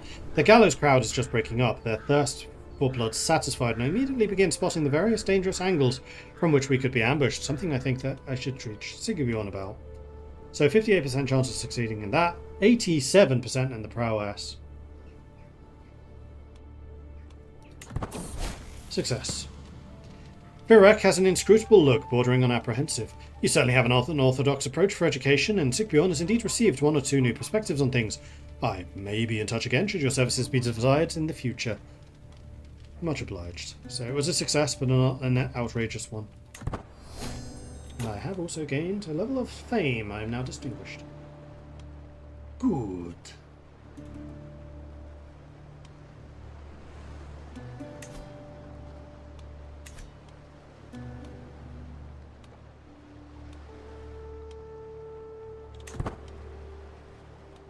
So many diplomatic options at the moment. We're scholars! Give me more learnings things. Now, how much is it to do a pilgrimage? 35 as a base price. then depending on distance. I think I want to have a bit more in the kitty.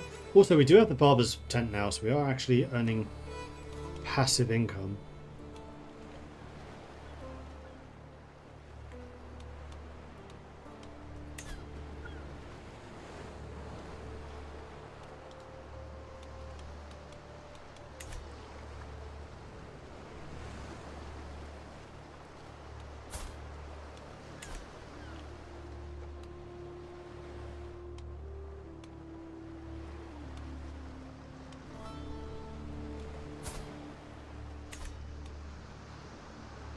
It is a scheme, it's not a challenge. We can try it. What is the diplomacy like in my group? It's actually not terrible. Alright, let's try the regale the court.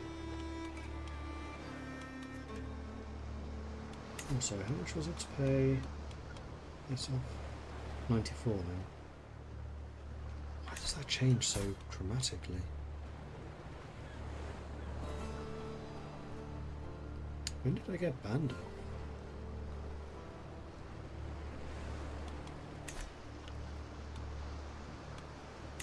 That's a good question. What is my court doing? I haven't actually set them up for this. So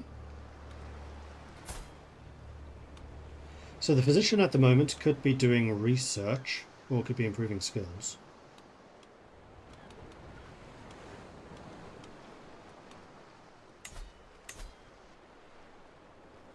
Where's the plague resistance?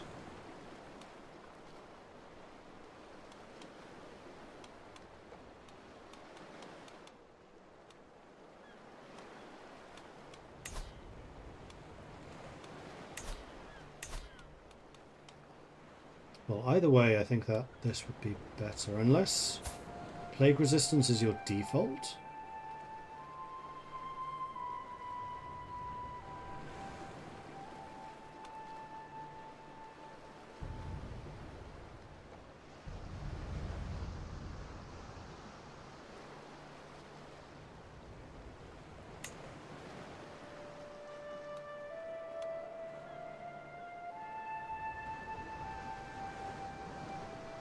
Stock up for travel. Prepare armies. Improve skills.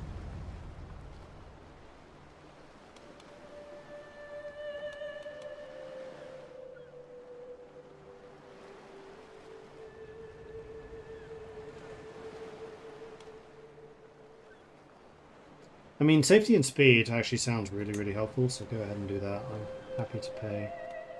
And none of these guys have special things they can undertake. They must have changed the physician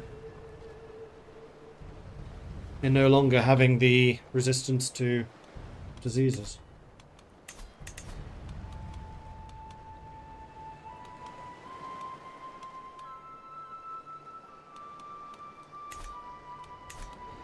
Alright, let's go and regale this court.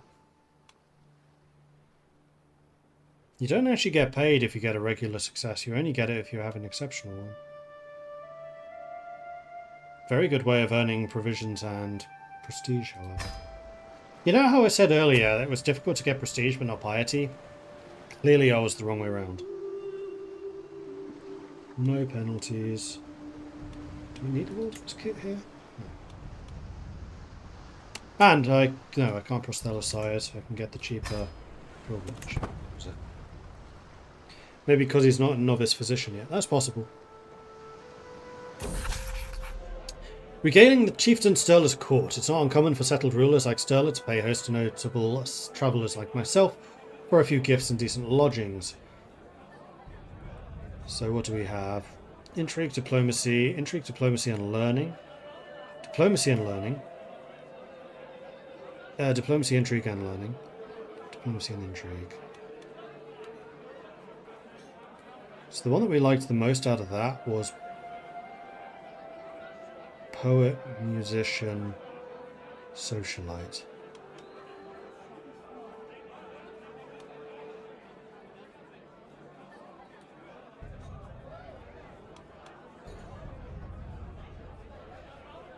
So I think we're just going to do medium.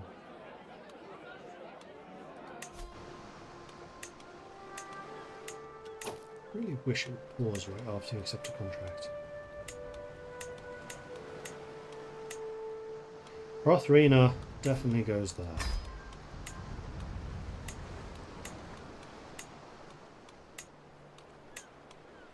There's low goes there.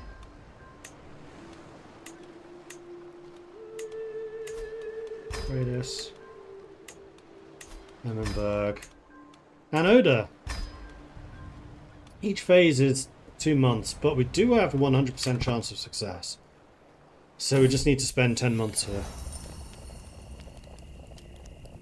Each night, one fire becomes the hub that comes social activity, people coalescing around my inner circle to wag tongues and trade friendly barbs. Tonight is no exception.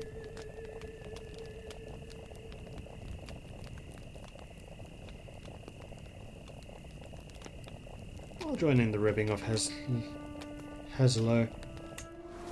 I become the life of the party.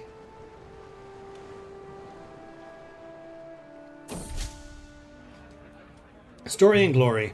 Dinner at Chieftain Sterler's court is an ideal time to impress his courtier with my dashing escapades. The happier they are, the fatter my purse is likely to be. Of course, this calls for a less subtle wit and more for stories of grand endeavours, replete with heroism and villainy, accurately or otherwise. I know a few such tales. Does my reputation not speak for itself? Fill pockets with 3 rolls. I gain provisions and I'm gluttonous. I'm taking the rolls, man.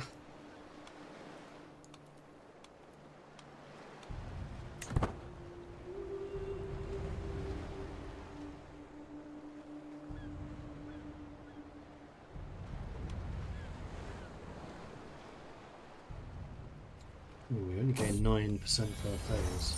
We're going to be here a while. Have opinions, will argue. A simple truism for any gathering of more than 2 people of a scholarly bent. There's decidedly more than 2 such people in the Mordred's Magisters. This fine evening there are 2 overlapping and rather loud discussions going on. One of rhetoric and fine politics with Rothrina and one of history and philosophical wisdom with Oda.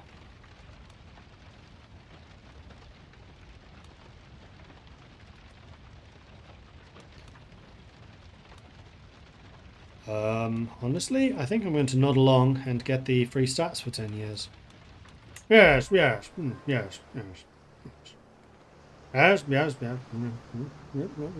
Point well made. Yes.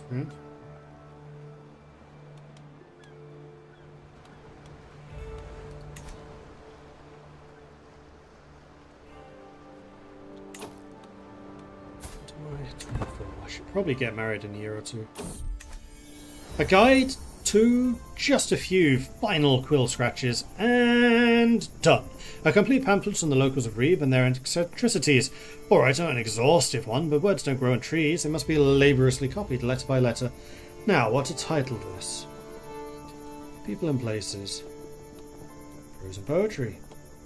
Plants and animals. Keep doodling. I mean, my learning... Actually, learning and diplomacy are both pretty decent at the moment. Let's go with plants and animals.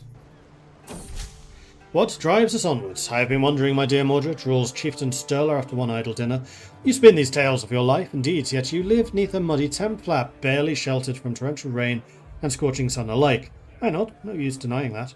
With so many basic comforts of life denied to you, what's the thing that motivates you to get up in the morning? Why keep marching on the next day if you'll just do it all again? Quest for knowledge.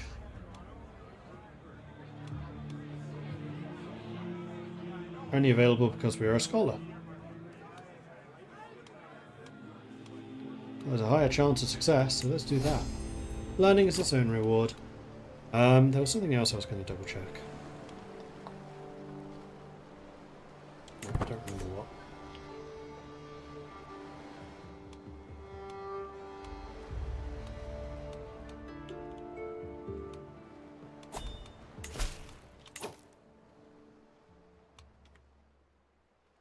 Oops. Let's click on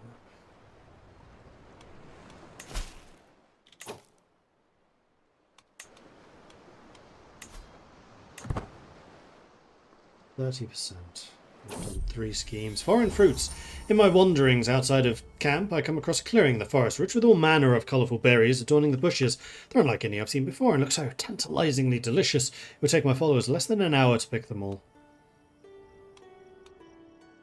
Life's an adventure. Everyone got ill. Oops. The grim smell of bubbling tinctures and mashed salves assaults my senses as I make my way through to Oda's workroom.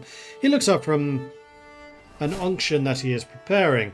The time has come, my lord. I know of several ways to treat your cold. While I'm fairly certain a simple tincture would suffice, the choice is yours and yours alone. No more than necessary. I'm not expecting this to be crazy. Okay, it's crazy.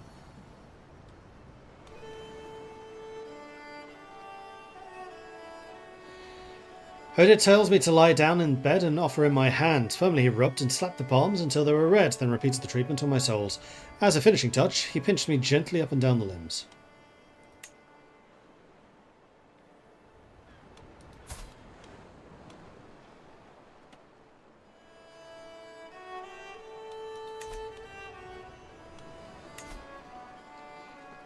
%42% chance of success.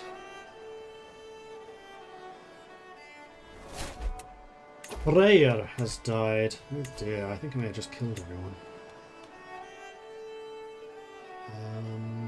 Let's go with one of the safety people. Let's choose Roth. No, let's choose Coalmine. He doesn't have a job already.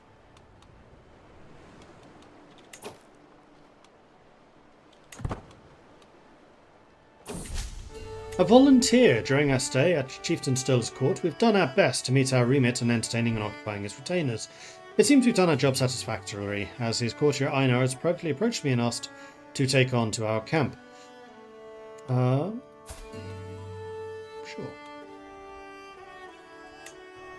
Welcome to the team. A treacherous villain. Great. Sadistic, lustful and gregarious. He's not going to cause any problems.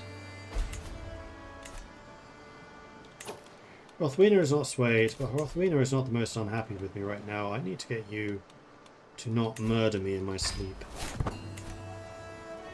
Or at least try to.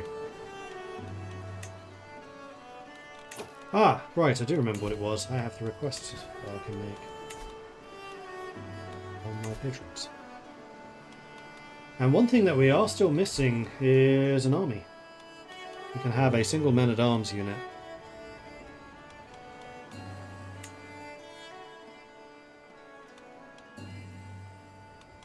I would quite like to have Varangians.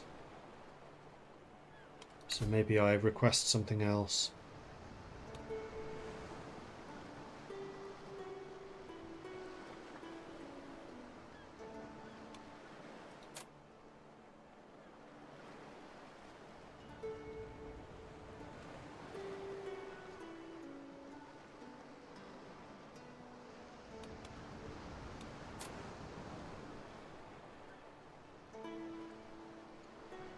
That he has access to.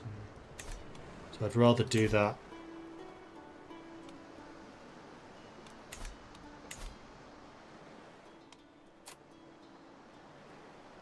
For one in Norse territories.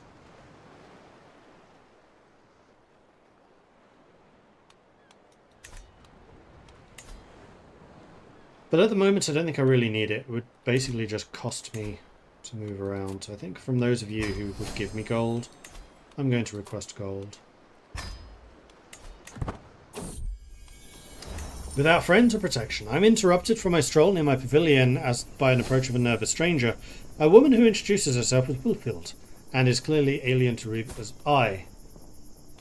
You are quick and you're a witch. 60. Join that team.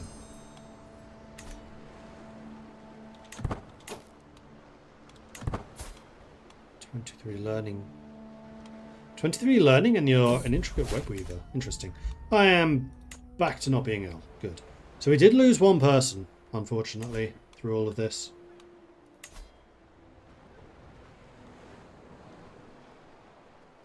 But we now have enough money, I think, to do a pilgrimage. So I think I'm going to go ahead and execute this. I don't really think it's worth waiting another 3 months. Success! Good. But not a critical. Stella's courtiers have practically swooned over my party and I these past months. Day after day, night after night, we've filled their heads with fantastical stories and our bellies with rich fare, leaving the good chieftain more than satisfied with our performance. Still, all good things must come to an end, and it's best for us to leave on this high note. Oh, I did get some money.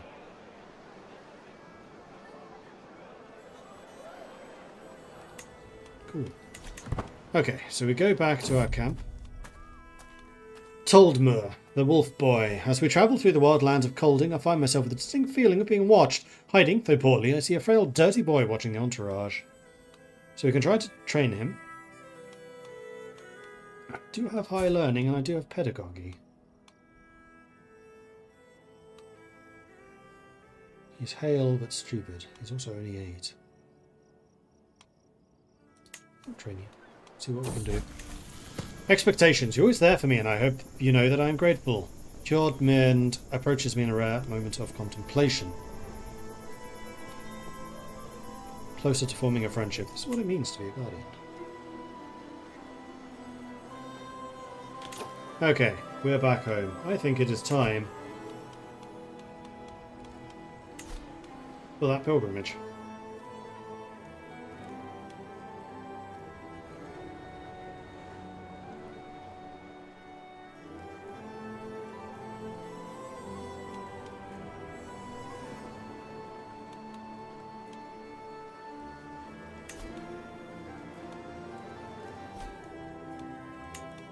This is pious.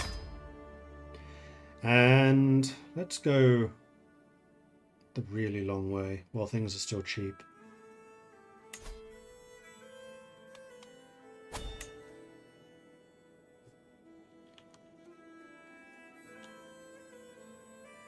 Wetlands.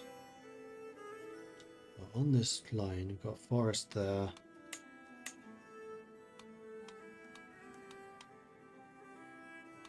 I don't think that I necessarily need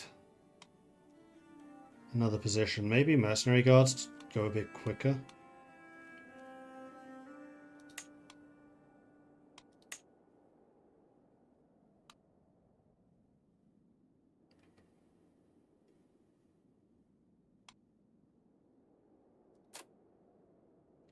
Let's be contemplative. That's really expensive, so we'll just do this as pompous. And we'll probably do this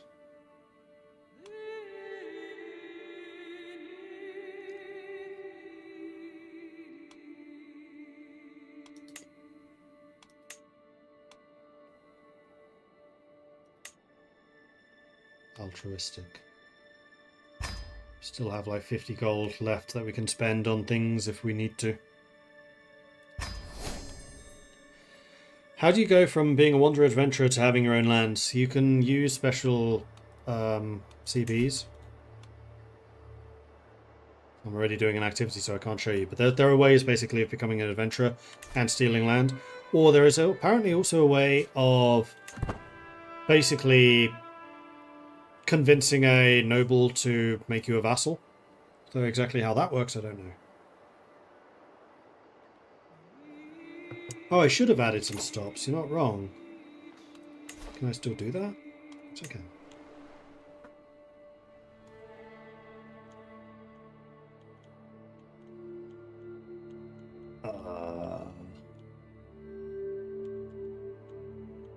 The good spots are all down here in the south.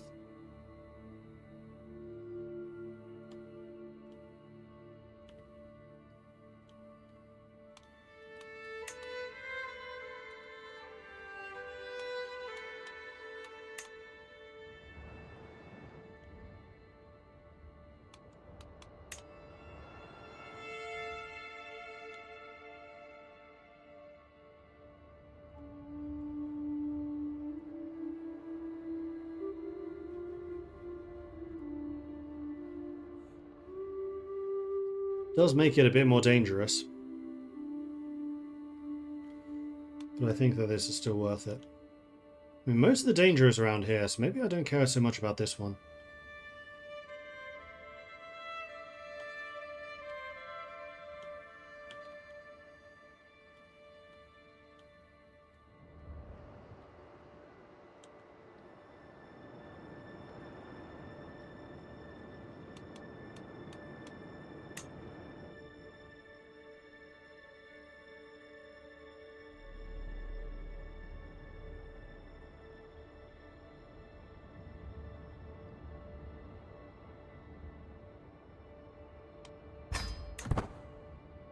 Glad you can change that as you're travelling.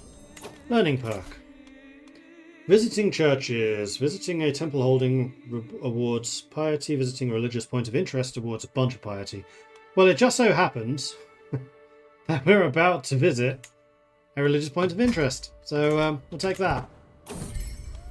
A follower's heart. Master Mordred, my leader. I've met the most enchanting woman here in Brenna. No, I'm not paying for you.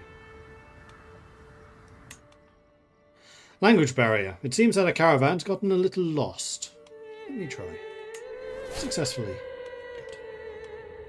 Good.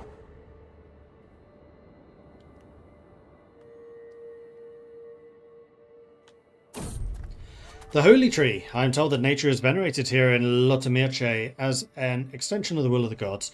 We watch as the locals adorn an old tree and find materials and jewellery as if they were courting it.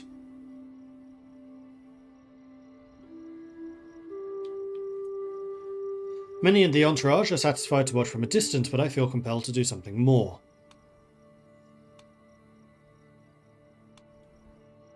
Fascinating.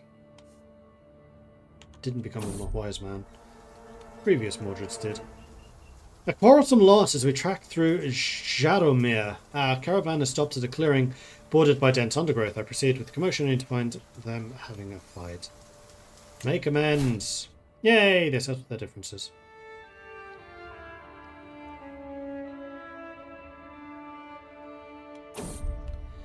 The Royal Touch.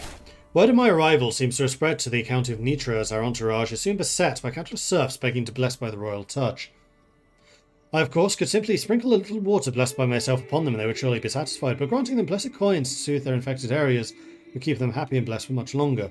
That's a lot of gold. I think the sprinkling of water will be enough.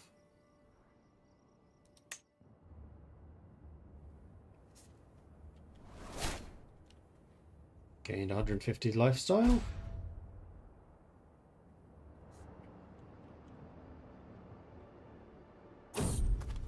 The Season of Change.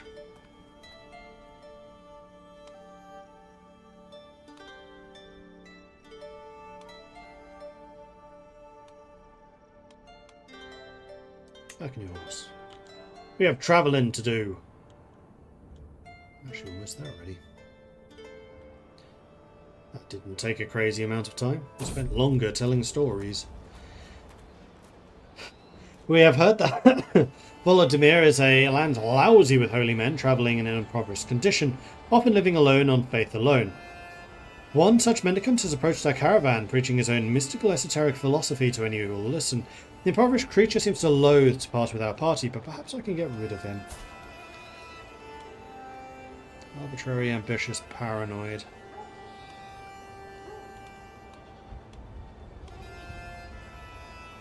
Master Debater. I won the debate, gained some more piety. Excellent. The arrival. I am finally here, body and soul, at the great temple of Kiev. As the Hofgodai offers me blessings, I reflect on everything that had to happen for the gods to bring me here at this moment in time. I have walked the holy path. I become a pilgrim, I lose some stress. Appreciation. Hrothwina, my follower, peers out the sprawling holy site of Kiev as we make our way through the crowd. It's truly a sight to behold, a place where cultures and beats and faiths come together for worship. Are we not blessed to get experience of such familiarity and companionship?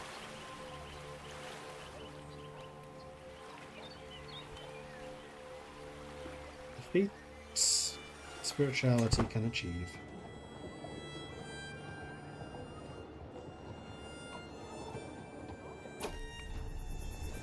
The calling. As I enter the sacred grounds, I find Arika staring at the altar with an absent expression. Arika, I call to him. My lord, he says on face, I have something to ask of you. I hope you can forgive me. This place has moved my soul and agitated my spirit in a way I found inconceivable. Odin has spoken to me and his voice is clear, severe and precise. It keeps going and going. The only sound I can hear now, the whole world has gone quiet. I'd like to devote my life to it. Sure.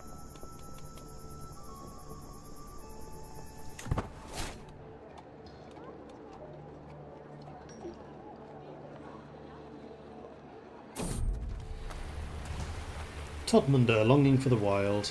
I'll never forget you.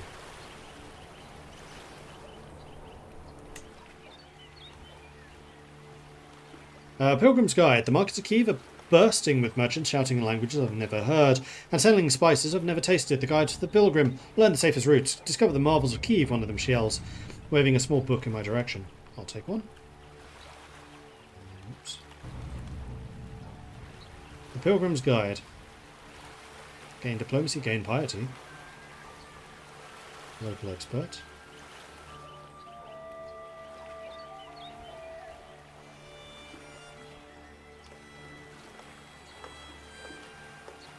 No, I'll take that.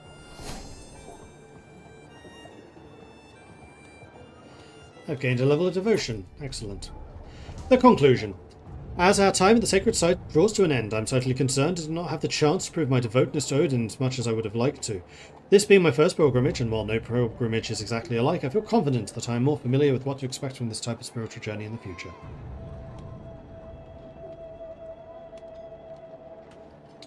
I repent. Lose, bandit, gain a bunch of piety. Oh yeah, do that. Charity for the locals.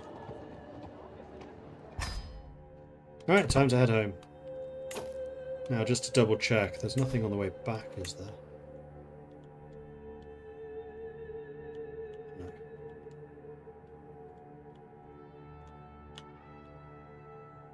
No, there is not. We should definitely do something around the UK, though. Get to all of these. I should get a bunch of military lifestyle from visiting all of those. Salisbury. Learning lifestyle, and also piety. Right, I should try to visit more pious places.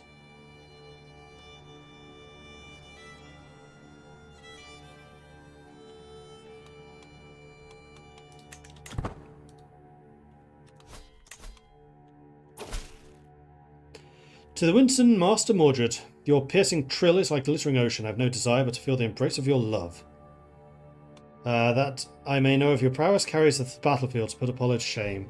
These lines are but bleak reflection of my feelings for you. I'll do anything to prove my loyal affections. You flatter me. No. Scout for talent, a willing follower. Learning diplomacy. Stubborn, cynical, and generous. I can pay you in supplies. Oh, was Eric the stooge then? Yes, he was. I have nobody that's any better. Does that mean he has joined us? No, so we just got his wife, apparently. Alright. Random Greek Orthodox in Kiev. Makes sense. The trodden path. The procession has ground to a halt, a stone's throw away from Zivahel. I look over to see Hezilo dismounted, intently staring at something on the ground. The other entourage members have gathered around him. Hezilo looks up as I approach. My lord, there's an ant path here. I may be a tad superstitious, but he never crossed an ant path. My great-grandfather did, and he never returned home. Sure, we'll take another one. He's my bodyguard, so I don't want to piss him off. Travelling through the sometimes harsh environments has invigorating effects on at least my state of mind and vigour. As I glance over at Hezilo, however, it does not appear to be doing as well. I'm going to try and fix you. You gain pneumonia. Oops.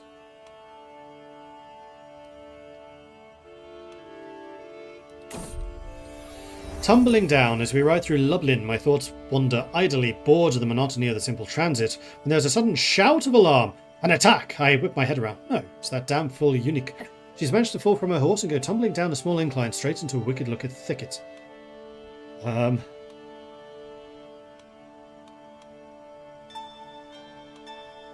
Snicker. Lose some. She's the stooge, after all. It's her job to be laughed at.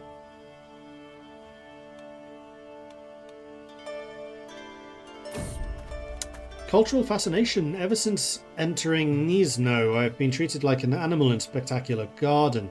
The people stare at amazement at the mere way I speak and carry myself. As we make our way through, I'm suddenly approached by a peculiar, enthusiastic woman, who, unlike the rest of the crowd, speaks Norse. My word, so it's true. A Norse master here of all places. I've long admired Norse customs. I've even learned Norse in my own time.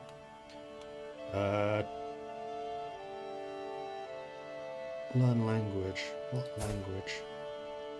Polish.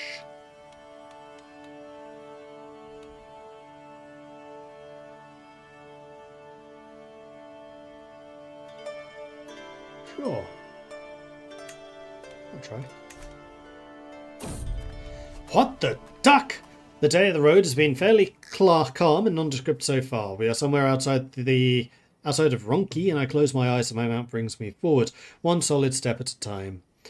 As the wind plays a magnificent melody through the treetops, another noise is carried on the breeze and not from our entourage. Is that quacking? It's a good omen. Follow the duck. Follow the duck! I dismount and locate the duck in the nearby shrubbery. It starts waddling off into the wilderness, and I follow by foot. As I continue onwards, the soft quacking is slowly joined by a first faint but growing stronger chorus of tiny chirps. When I turn the next shrub, I see not just one duck, but a plethora of them in duckling nests. I feel my knees weaken as I take in the soft fluffiness of it all. Again, ducklings. 25% stress reduction. This is just too much.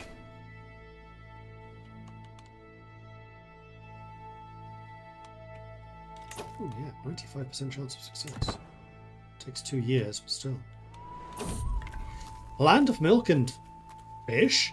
As I get up early in the morning, I cannot help letting out a loud yawn. Stretching, I make my way to the tent to see that people are already moving around.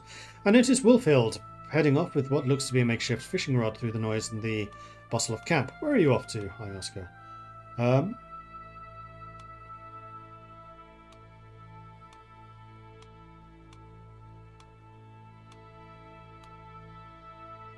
Oh, I lose the stress because I'm patient, whereas with this one, I would just get the stress reduction anyway. Yeah, we'll go fishing. Why not? Hopefully some new contracts have appeared. Not really. My return has been a long one, but I've finally come home again. While much remains the same, something has changed in how the Godar and Hofgodar treat me. We have undergone a journey of a holy man, and they insist it has changed something about me, whether I can see it in myself or not. It's good to be home.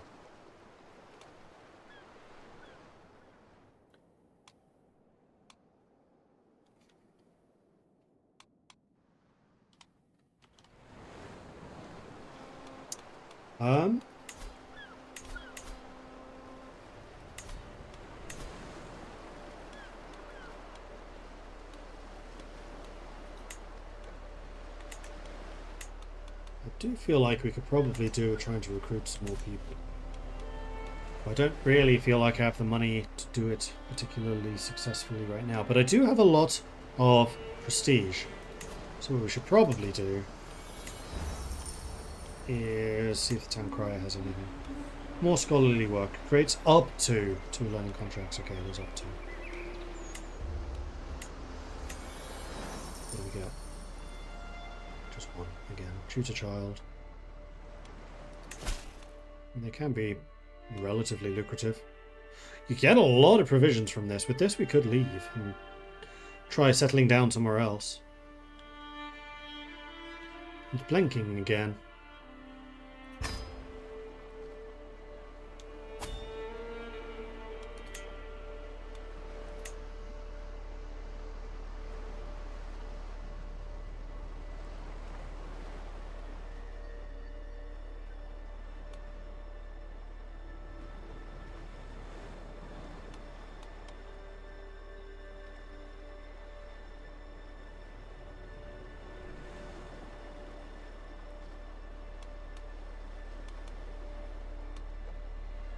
Let's go.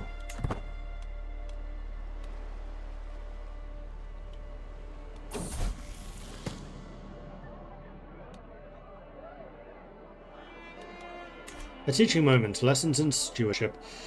Sigbjorn gives me a curious but expectant look as we meet up for the first session. Again. Little rapscallion. Did you know that? Successful tutoring. Okay.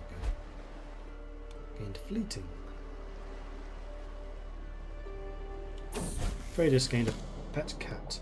Sigbjorn gives me an inscrutable look as we meet up for the next session. The alley is brimming with activity, merchants moving briskly between squares, and as I survey the surroundings, I quickly scout a matter of vantage points that I could teach Bjorn about. No sooner is the initial pleasantry gone, the child, for whatever reason, leans back and starts ignoring me, closing his eyes and pretending to fall asleep in the middle of the lecture. Little rapscallion. Did you know that? Huzzah! Successful. Furthers his martial education. Oh, I don't have notifications of the game. Let's fix that real quick.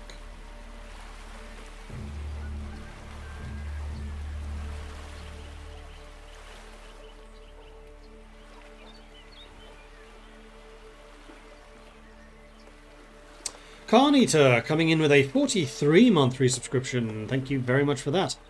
Hail sail to Mordred Ukrainian Vikings. A great weekend to chat and eponymous August personage. Thank you. Although not in Ukraine at the moment, but maybe we'll go back there. We shall see. In fact, we were just there, so. Gathan coming in with a 30-month resub. Thank you very much for that, Gathan. Ghoul King and John Galt Who. Thank you very much for the follows. Welcome to the channel. And then Heartbreak Kid coming in with a 7-month resub on Prime. Thank you very much for the ongoing support there, Heartbreak Kid, as well. Thank you, thank you, thank you. Self-defense. So I can teach you prowess. And I do prowessly teach you. Works for me. A teaching moment, examiner. Birek attempts to suppress his giddiness. Well, your unconventional methods are seemingly very successful. Sticky Bjorn is already showing signs of more discerning thoughts and ideas. Angles of attack show social courtesies, economics. Marvellous work.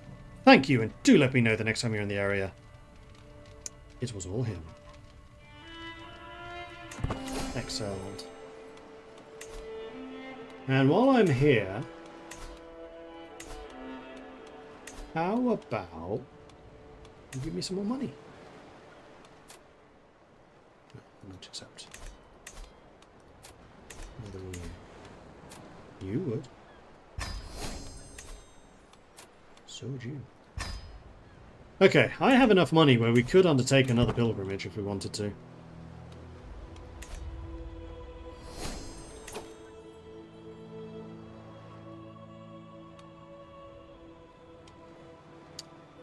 Fight corruption.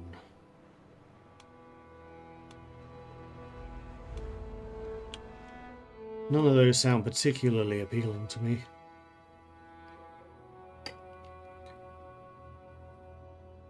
What did you miss of gameplay? We started a new game, basically trying to take a more learned approach to trying to get our piety up. I'd like to get to around 6,000 piety so I can reform the faith with this first character. Whether that's going to be feasible, I don't know. We probably do need a portable shrine. That would help.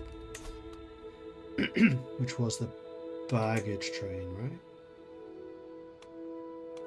Unfortunately, we can't see the buildings that you get with the baggage train.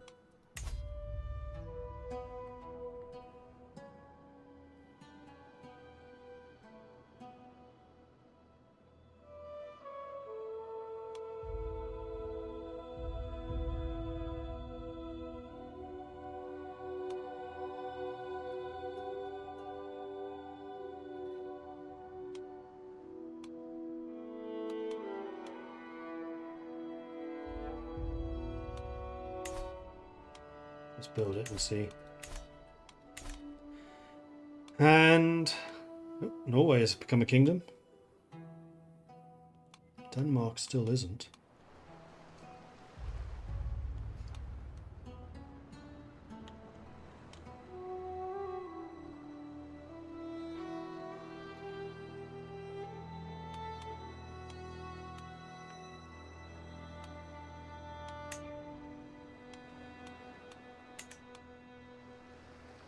Let's go into town, see what there is.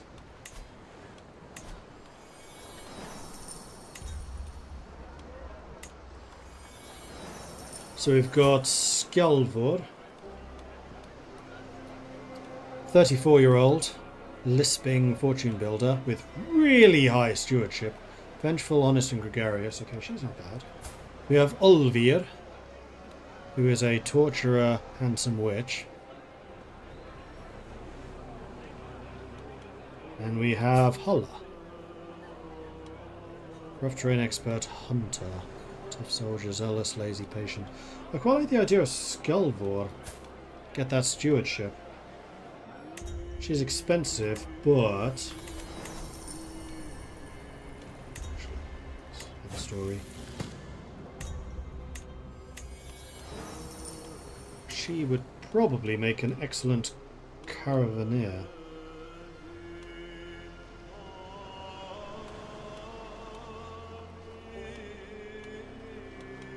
No, she doesn't. Well, still, having a high stewardship person is really helpful.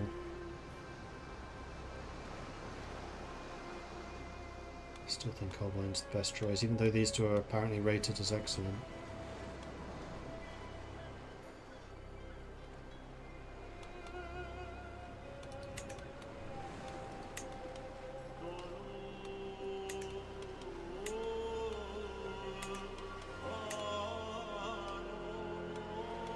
Skjaldvor would be an average stooge as opposed to a poor one. I don't think that really matters though.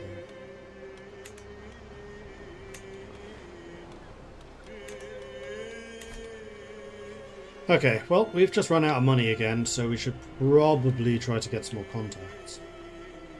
Contracts. Kind of fancy maybe going over to England.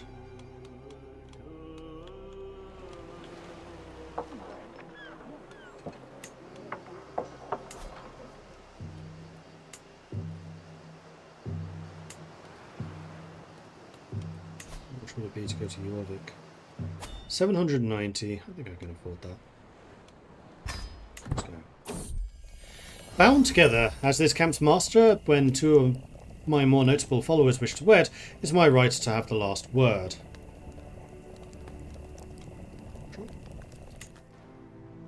Speaking of which...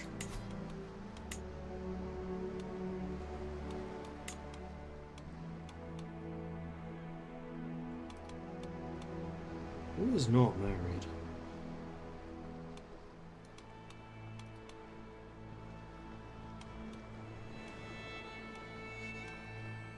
The one that's really eligible is Emberg. Yeah, the very intriguous but deceitful. I mean, we do have really positive relations, actually.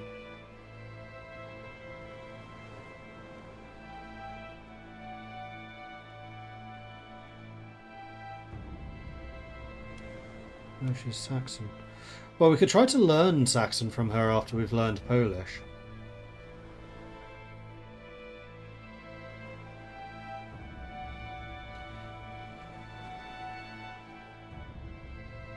And I'm going to say, in the light of no better options,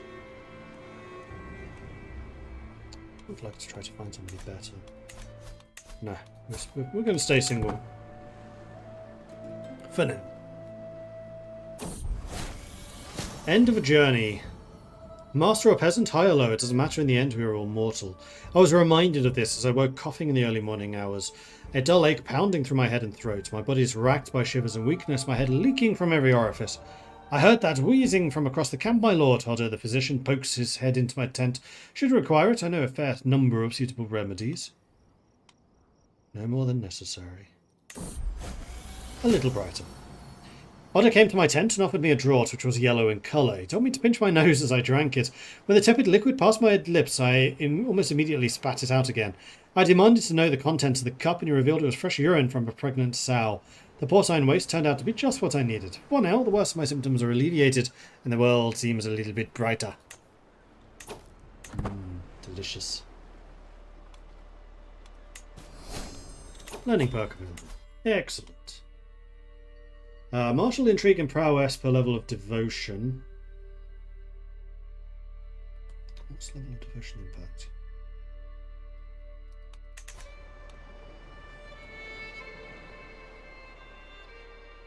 Clergy opinion. Or we can get proselytized to locals, which I actually like the idea of more.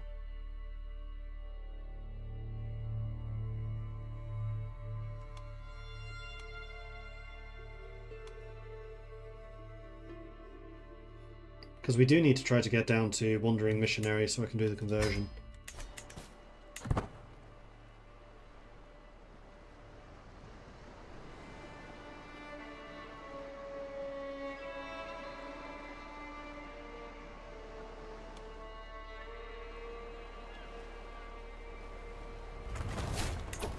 We have visited the walls of York. Settle boundary dispute, collect taxes. Hunt criminals. We are good at hunting criminals. So let's go ahead and undertake this. All right, no. I will go alone. And on the way back, we'll visit Hadrian's Wall. My good companion Wolfield has been off with me the last few days, each night avoiding an invitation to dine. Today she catches me alone in the tent. Mordred, I'm sorry, but I have to tell you this as your friend. Your refusal to deceive others, even when necessary, puts you in a bad stead. Surely you see it as a master does no good to behave this way. The truth is, you're a liar.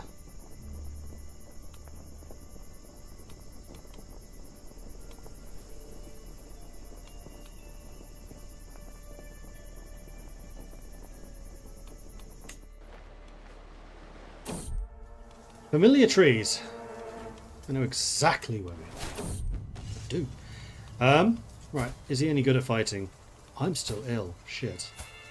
He is kind of good at fighting. I should not have done this fight yet. He's a marauder.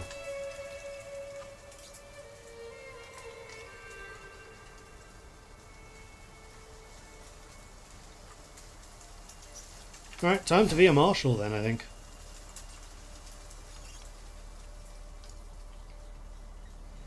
78% chance of a success, 20% chance of a failure. We need 2 victory points. Sound victory. Danger! This is fine. Travelling through the sometimes harsh environments has an invigorating effect on at least my state of mind. I will try to heal you. Yay!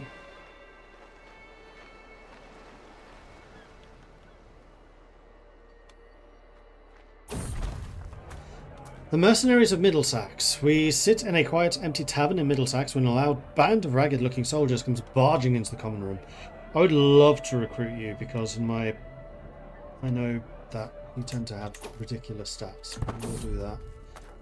The Pursuit. As I'm looking through the market stalls of Southwark, I feel my purse strings cut. Despite my immediate reaction, the thief disappears into the crowd. Only through pure coincidence, one of my guards sees the man as he heads into a back alley. "Stop, I'll have your head!" One of my guards shouts at him, and the thief turns around, giving us an angry, shifty stare. Osric, you are another sneaky sod. You're also very young. Come join us. A friendly clamour. It's tough to describe what's so appealingly intimate around the low buzz of a camp setting in the evening. Maybe it's the haughty cries of indignation from scholars living in the wilderness, the chaos and the mayhem of the baggage train unwinding from a day on the move, or even the bitter jabs of Otter and Colbine bickering as ever. All of this forms a quiet comfort blanket of familiarity. This is my domain. These are my people. A small kingdom, but one where I know every sight and sound.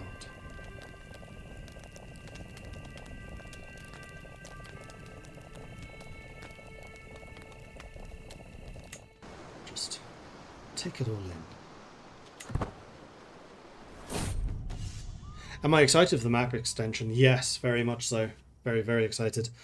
We have visited Canterbury and gained another 250 piety. Excellent. I am still ill.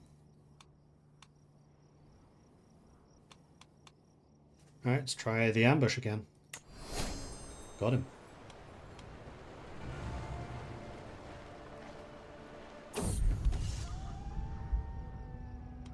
Didn't I need to only get 2 victory points?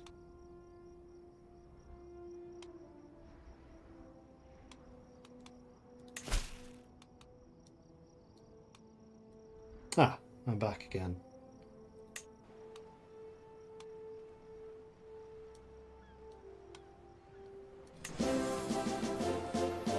Huzzah!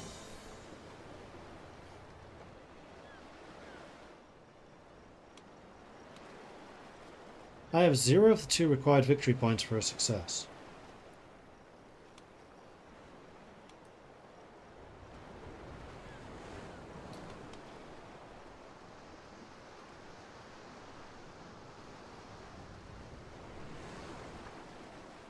44% chance of a success. This is encounter 2 of up to 3. Is it? I thought this was the third one. Yeah, because I've caught him twice. Got him. I just sell back the devil's severed head to El Ragnar's agent, the purple-red meat landing wetly beside him. Job well done.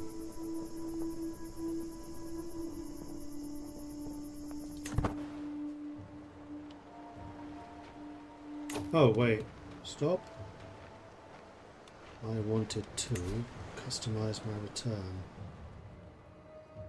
Yeah, I should really have done that from Warwick. So I visited that. I would still like to visit Salisbury.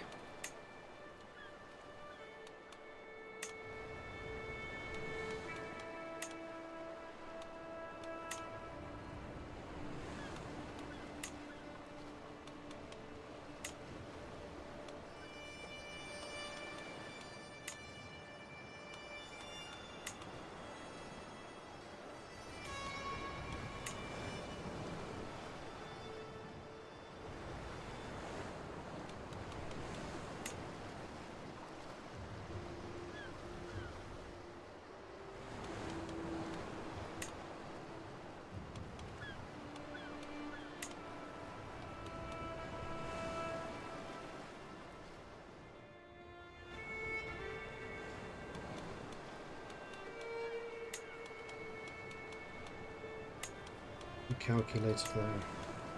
Okay. There we go. It's because the thing keeps on resetting itself.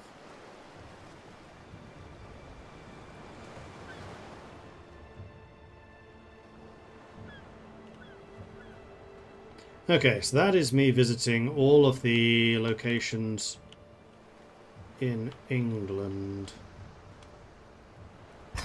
Go.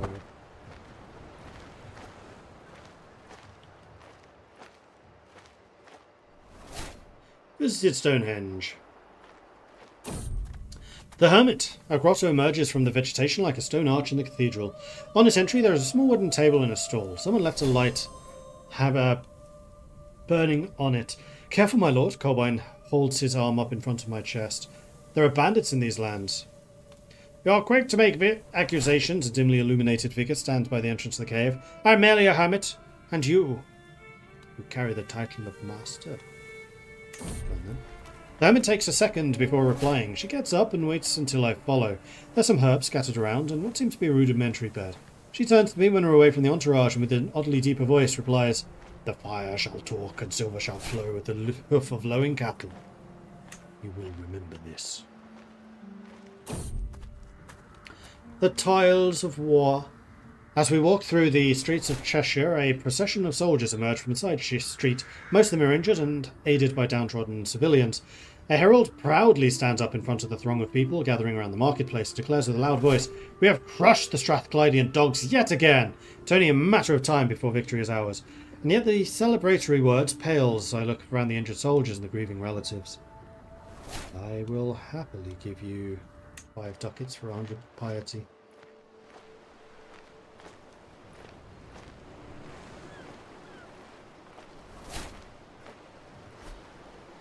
And there we go. Home sweet home.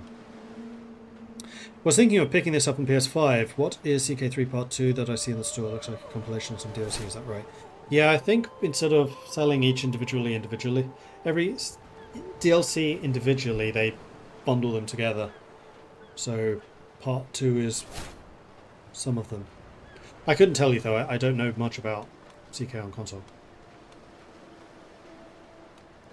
Okay, we're at 1800 piety now. Paragon of Virtue is actually the next one. So I could really do with making a bit more money. And then doing another pilgrimage. Although technically we've just done one, seeing as we're right next door.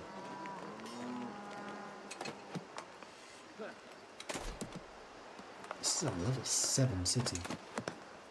Walls of York giving a +4.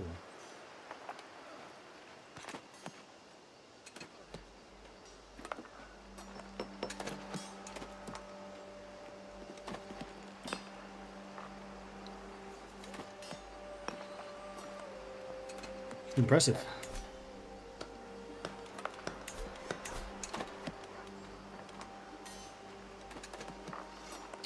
Ah, I still need 600 piety to become the Path of Ascension.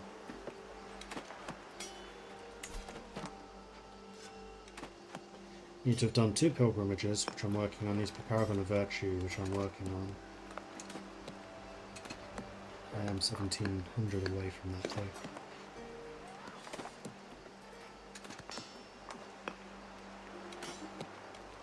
Yeah, and we do want to do this. Basically completing that path will allow me to create the new religion. And I need to be really aggressive about being a missionary at that point.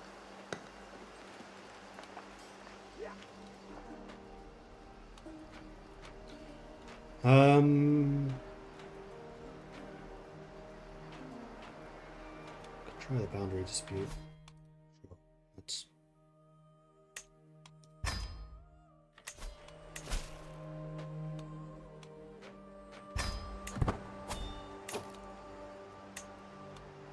Scout for talent, and here we go, proselytize.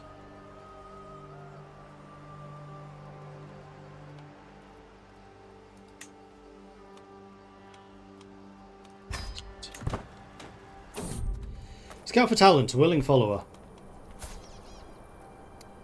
He is a pretty good marshal. He's a bit stupid, ambitious and wrathful. Pay you in food and clothes. Arbitration, double dues.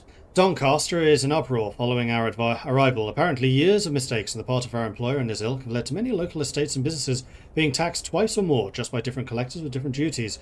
After much grumbling and attempts at polite redress, things are finally threatening to boil over into something bloodier. Snorri is at pains to let us know that our coin depends on calming the situation quickly and quietly.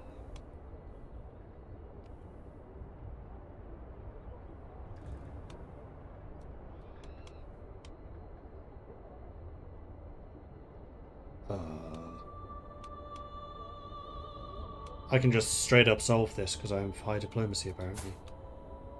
As opposed to a stewarding check I'll probably fail.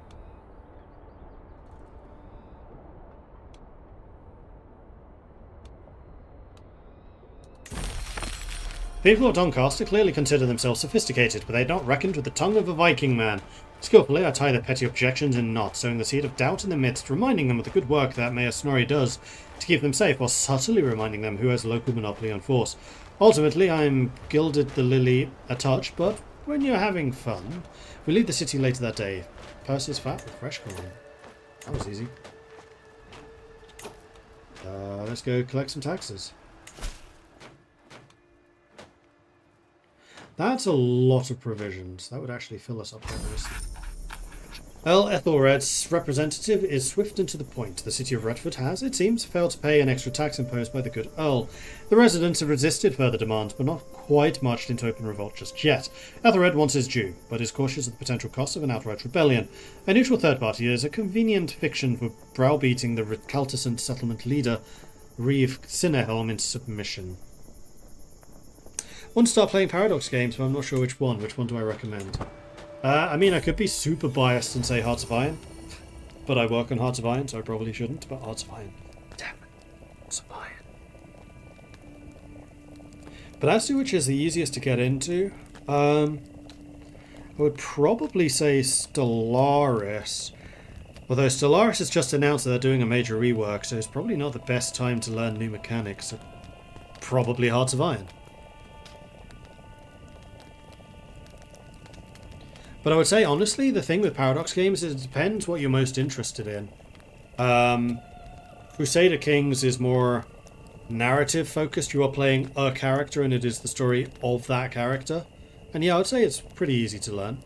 Then European Universalis is you are playing a Renaissance realm. Sorry, Crusader Kings, obviously medieval, early Renaissance. European Universalis, you're playing the ruler of a medieval realm.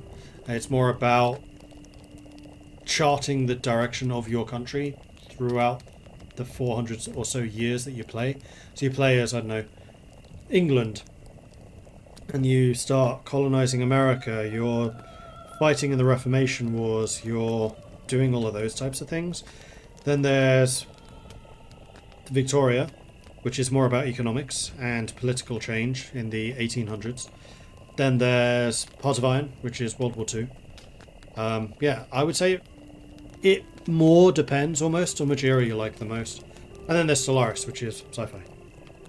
It's EU, but in space.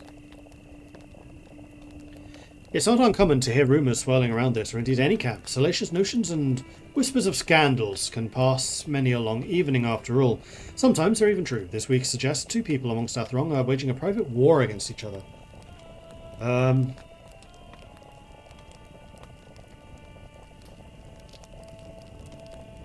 leaving this one well enough alone. Run down to Ethelred, the city gates. Master Mordred, welcome! Reeves Sinnerhelm cries Sinnerhelm as my party and I enter the city. In short order, I'm introduced to the other magnates of the town, Leofric, Ethelwald, and Guthmund. We are sure you will agree with us when we say we simply could not, nay, would not hide anything from Earl Ethelred, rambles Sinnerhelm. So what are you? You're ill, which is going to make you more easily manipulated. You're a brilliant strategist. You're also greedy. Well, let's get you while you're unwell. Sinnerhelm's quarters, as the city's reeve are surprisingly extensive, it leads me to a room that clearly serves as conferences of the settlement's most important people, seating me at the head of the table. Honourable master, surely you see the Earl's avarice is misplaced. He has vested you with authority. Help us in this matter, and we'll see to it the world knows of your generosity. As he speaks, my mind flits to the large chest of what seemed to be silver we passed on the way in. So we can go through his financial records. We can go over everything in exhaustive detail. Or we can just confiscate the money. I'm going to use my learning skill here. We talk for what feels like the better part of the day, discussing every conceivable aspect of Reeves Sinnerhelm's business in Retford. No stone left unturned. No question unasked. It doesn't take too much effort to prise the truth from him. Something he seems near terminally surprised by. Alright, so who are the others? You are also a steward. You are also a steward. And so are you. You're going to be the most difficult without learning. So let's go for you next. Leofric, you're up. Leofric appears to make most of his wealth from renting hostels for those visiting a local shrine and operating a small charity, taking just a sliver for himself, of course. I know, it seems like we're doing well for ourselves, but this is hardly the first extra duty the Earl has put on us this year. Nor will it be, I suspect, the last. You must understand our reluctance. He talks as we walk, but I can't help but notice us pass a storeroom packed with luxuries. Yes, you're going to be the harder one to work out. Let's look for telltale signs of misdeeds. Success! I lead the conversation down all the usual avenues, making sure to leave enough pauses and trailing trains of thought to give Leofric plenty to slip up on. It doesn't take too much effort to prise the truth from him, something he seems near terminally surprised by. So we've got Ethelwald, we've got Guthmund. Let's go for Guthmund. As so many others, Guthmund's revenue comes directly from the thirsty hands of Retford's humble labourers. Good food for travellers, music for locals, and a convivial atmosphere make a lucrative establishment. I know, it seems we're doing well for ourselves, but this is hardly the first extra duty. Keeps chatting, but seems to forget the well-stocked kitchen we just wove past to get here. Let's take a look for your myth deeds. We failed. I lead the conversation down all the usual avenues, making sure to leave enough pauses and trailing thoughts. Despite the best attempts, he seems utterly beyond reproach. An attitude he seems entirely too smug about. Hopefully do better with the next one. Let's take a look at Elfwald.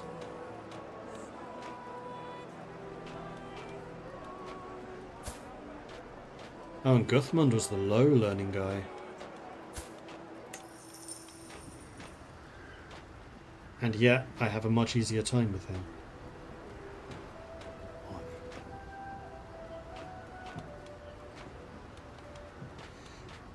Elfwald runs the main market square, a simple yet profitable affair.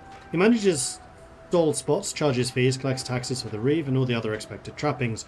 Do I make my fair share? Yes, of course, but that's it. It's my share. I pay the taxes I'm obligated to, but this isn't a proper tax, just some pointless whimsy, the Earl, and we all know it. As he speaks, my mind flits back to the large chest of what appears to be silver. Exhaustive details. I failed! I had a 15% chance of failing. So I got 2 of the 4.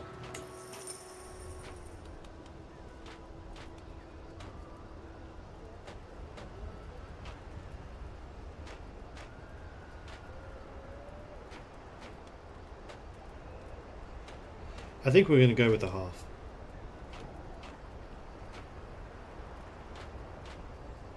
My gut tells me they could likely pay at least some of it, but the investigations have largely borne out fruit. Yeah, we'll pay half. The locals are not entirely happy with the decision. It's clear enough from their sudden mutterings, yet I doubt that Ethelred is likely to be overjoyed either. Still, compromise often leaves someone, sometimes everyone, unhappy, and Cinehelm and his cronies know this is the best resolution they're likely to get. I suppose that's that then. Thank you for your time, Master Mordred, grumbles Cinehelm. His hand reaches out to grasp for mine. Fair conclusion, I think. If I succeed in this, then I gain an extra little bit. Oh no, that has happened. Takes it well. Ah, I see, that just adds him to my roll of patrons. Speaking of whom?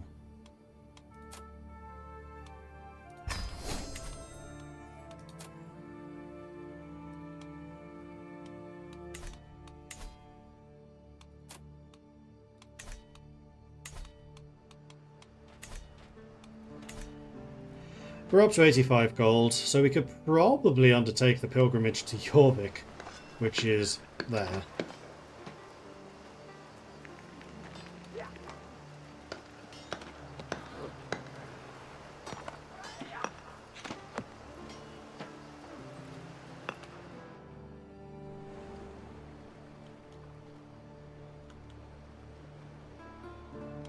The other thing I can do here in Jorvik is go into the town. Oh, hang on, there's one other thing I wanted to do, and that is the baggage train.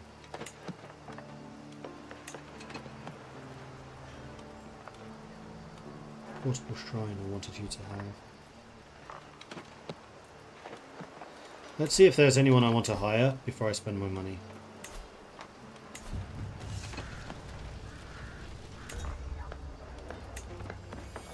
So we have got Christina Marshall, who is 78. We've got Leofrin Grey, who's a defender, 38. And we have Swayfred, who is pretty good at fighting. He's strong, he's a flexible leader, chaste, stubborn, and lazy. I mean, having a good swordsman... Oh, it's expensive. This guy's real expensive as hell. So it's definitely cheaper hiring people in Norse territories than here. Give me a story.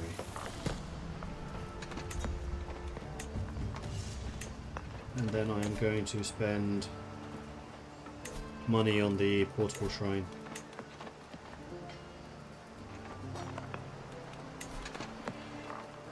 Off we go. And now I really need some more money. And I can't afford the... create a work of learning. This I could definitely do.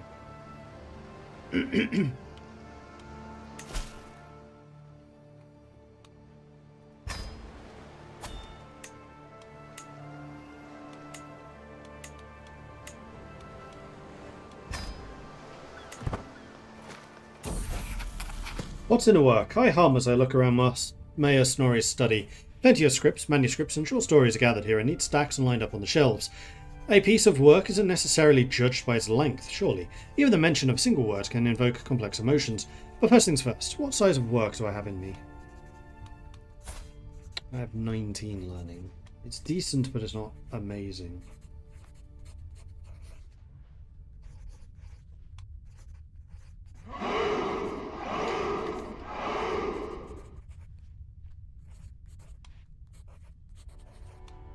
Let's go with a 5.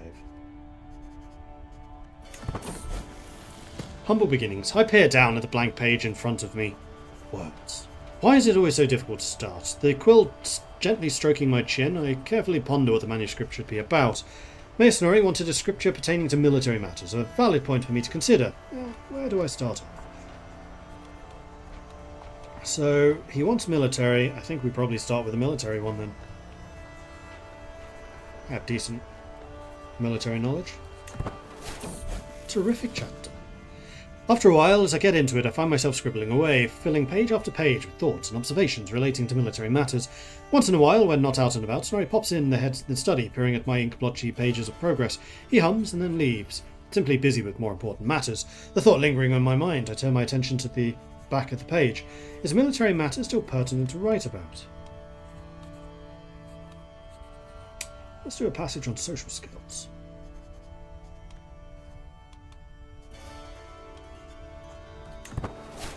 Terrific chapter. As I write, as I get into it, I find myself scribbling away, filling page after page of thoughts and observations relating to the courtier's arts. As daylight fades outside, I sit by candlelight in Mayor Snorri's study, enjoying the hospitality that comes with being a working scribe. Acknowledging this, I then move on to more pertinent questions, trying to decide whether I should keep on writing about social skills, or if it would be wiser to diversify. I think we should dazzle them with words. Terrific chapter. As I sit writing, I enjoy some delightful little birdsong, finding its way in from the magnificent gardens of Doncaster. Servants pop by occasionally, quietly cleaning the room or providing morsels of food, but always taking utmost care to be silent and carefully closing the door on the way out. I reflect over this, all the while considering the next chapter.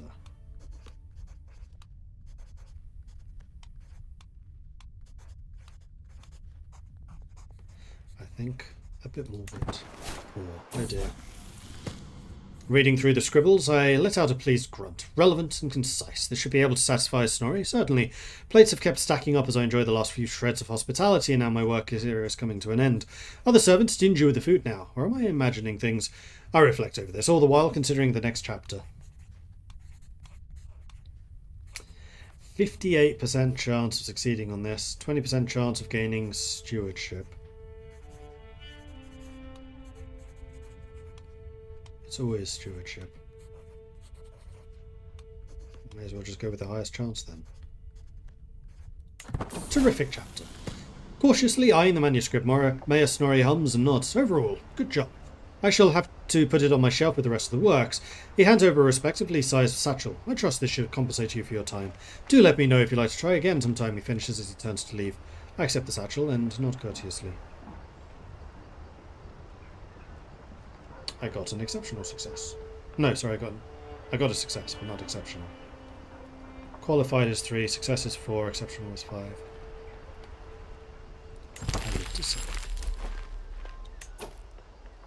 Okay, now that we have 60 ducats again, I think it's probably time for me to return. Let's go to Stockholm. Have we been to Stockholm yet? I don't think we have. And we converted someone to auto-true. Excellent. 1,300 provisions. This is also very dangerous. There are a couple of places I want to visit on the way as well. I'm surprised Trondheim is not religious.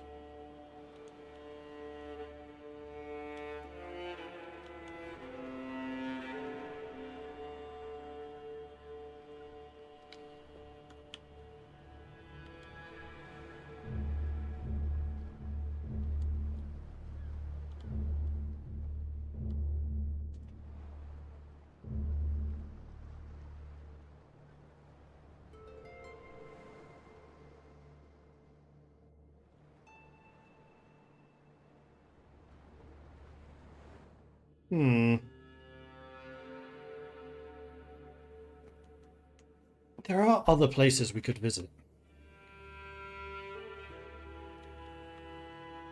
Like, it kind of seems to me that going to all of these locations is probably a good move, because it'll give me a ton of extra piety going down to Italy.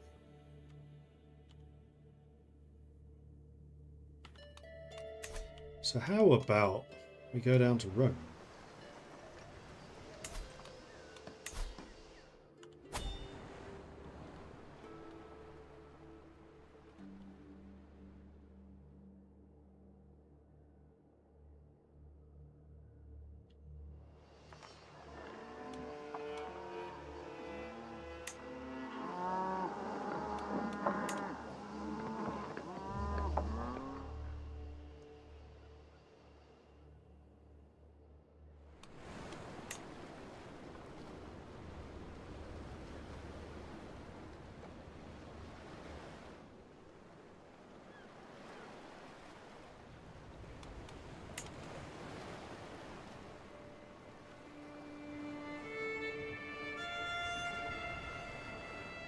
Okay, I'm thinking we probably shouldn't go all the way. So instead, how about we go to, like, Paris?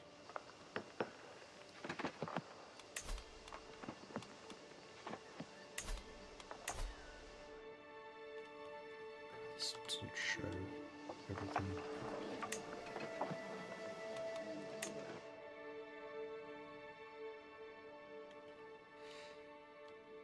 We could also do a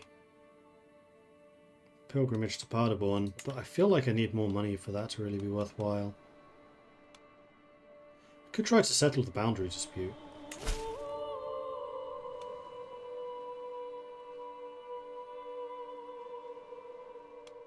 Let's give that a try.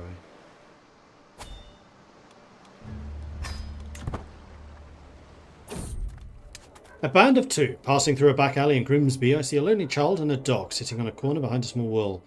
Here you go, Valor, she tells it as she hands it a small piece of bread, keeping none for herself.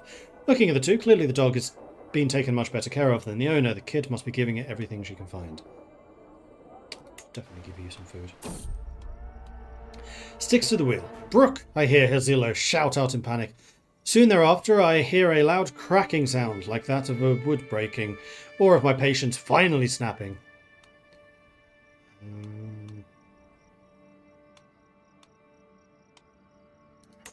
It's fine.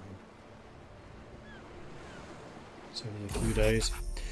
Local landmark. The dispute in Papworth stems from a minor local legal issue. Our employer foolishly ruled a particular natural landmark to have a slightly different boundary than was traditional. Immediately, dozens of cases were sprung by petty landholders and privileged peasantry, all of whom had grievance or another raised by the chance of the definition. Reeve Edward is at pains to let us know that our coin depends on calming the situation.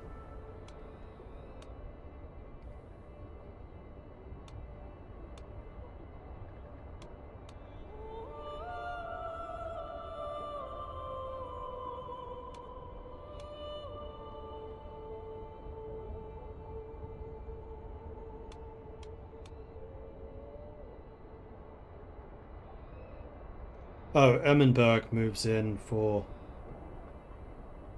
4 to 8 years. I can try to resolve this, though honestly I have a pretty poor chance. Or a chance for enlightened debate.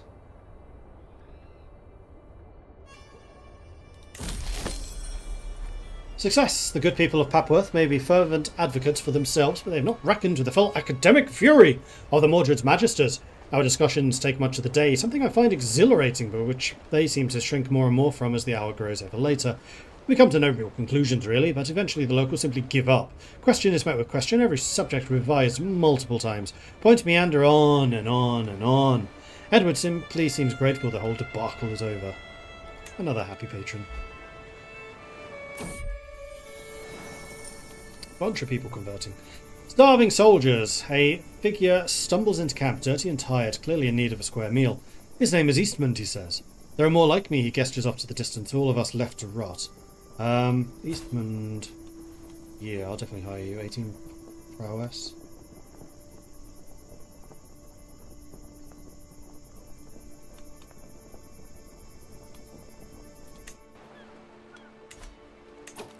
Which actually reminds me, I wanted to take a look at who these people are. So I have a head porter.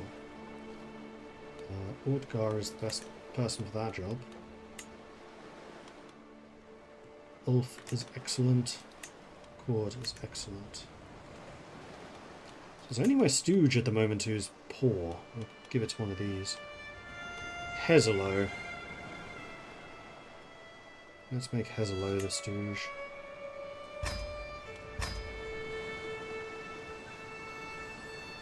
Now we're good at everything except for the porting.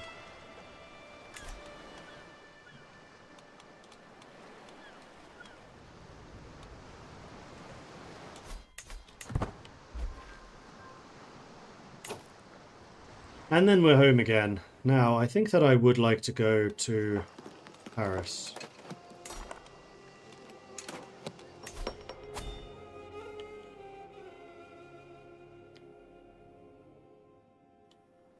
I mean, actually, what I should probably do is go here, but take a wide detour.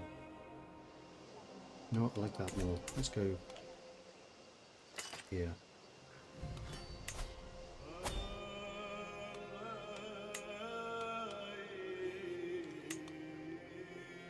I want to go via Paris. In fact, not even Paris. Let's go via these. Aachen, Bar, Paris.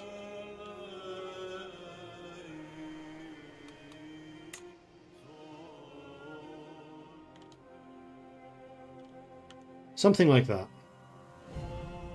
Cost me 1,500 provisions. That's totally fine. Let's go.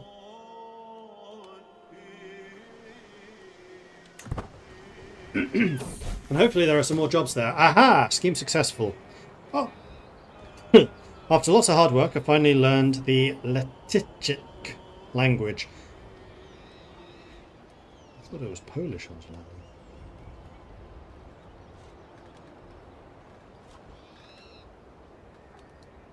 Endless hours practicing, accentuation, sleepless nights mimicking inflection, countless lessons mastering intonation. It was all worth it in the end. All accomplished. Perhaps I should send a letter. I mean, may as well try. I impress her with my knowledge of the language. Good.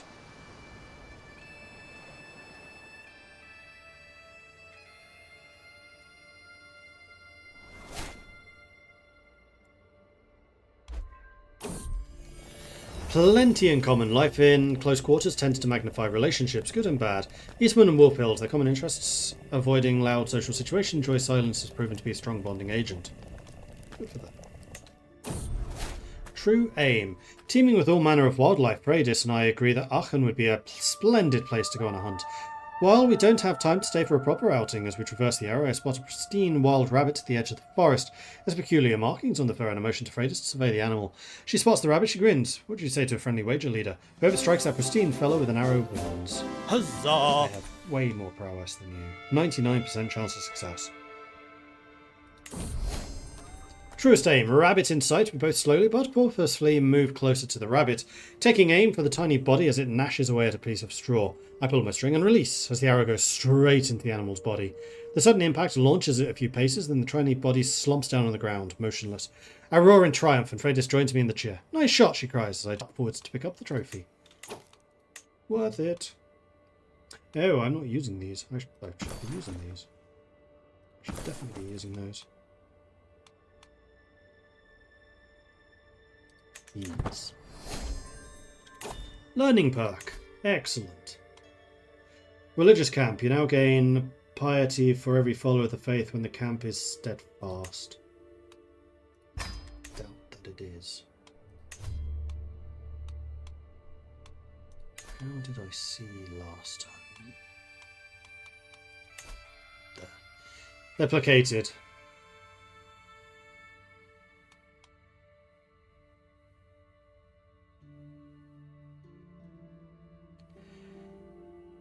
All named characters to be 60 or higher.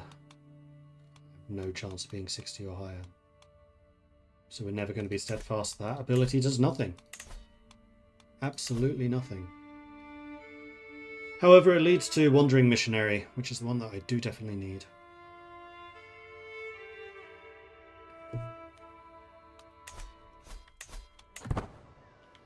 And we're also converting people as we move.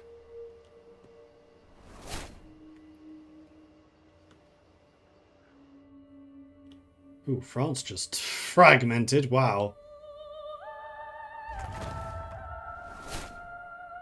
And I got the portable shrine. Excellent. One herb for you. The impressive defensive structure at the peak of the Blois forest is quite something. As I wander along the outer perimeter, I notice a peculiar person in the distance. She appears to be mumbling to herself, all the while stopping to crouch and collect what appears to be herbs of various kinds. It's almost as if she is talking to the herbs. I approach her carefully, and she looks up, various herbs displayed in her palm. I notice a spark of curiosity behind her eyes, proposing an unspoken question. Yes, I would definitely like to try to gain some of this stuff. I found some poisonous herbs, so I can murder people more easily.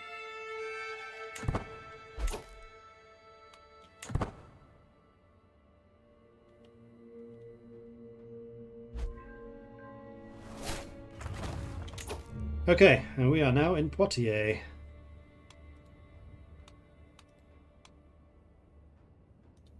Follower adopted by cat. And I also have the camp shrine now, which means that I can have a camp priest. We have 2 people who will be good candidates for it. It's definitely going to be you.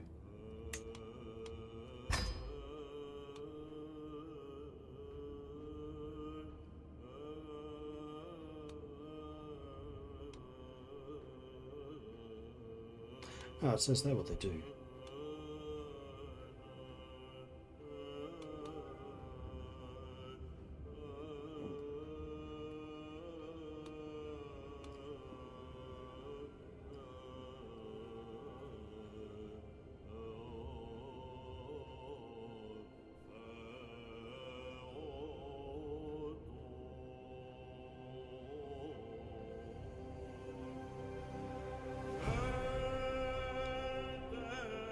Actually, it doesn't say on the character what their actual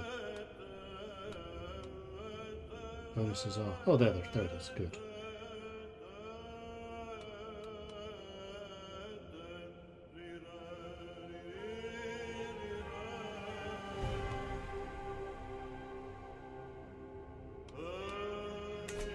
Okay, so solicit charity. That's a learning scheme. We have learning. Escort emissary. I don't mind the escort missions either.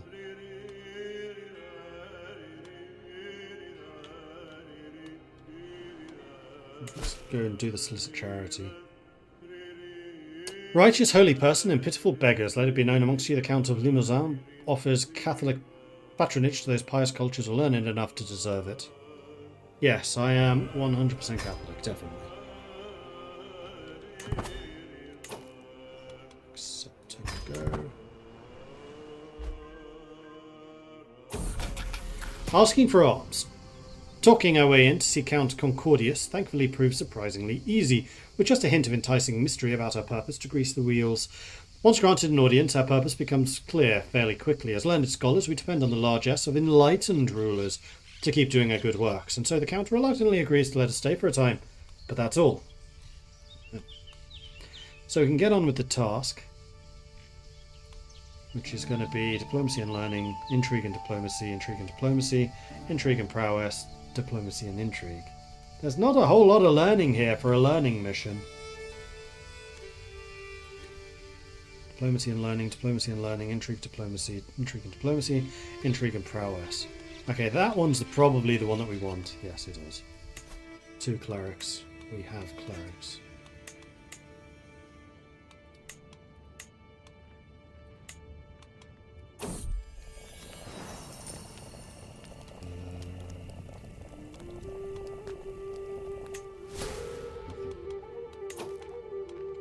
Because it didn't pause again. Do that. Footpad.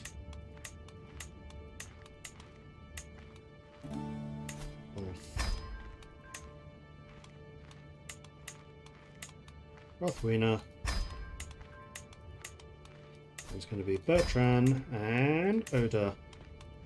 We can get to 100, however each phase does take 24 days. But we should gain quite a lot every phase. We'll gain 16 per phase. Consider upgrading the pavilion or the wife. Probably should at some point, yes. Costs 200 to do though. We got this almost pretty much free the last time we played. I was kind of hoping to get that event again, but no luck. We should probably also upgrade the barber's tent at some point, get more income.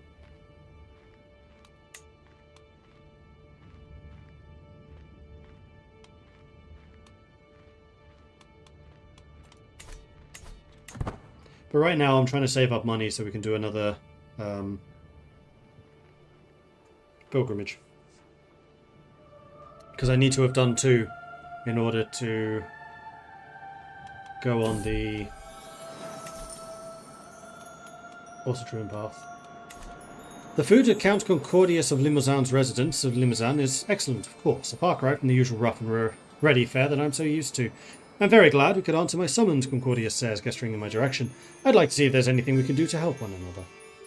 I mean, gold never goes amiss. I like money. Now I just need to move far enough away so that he can never use that hook on me.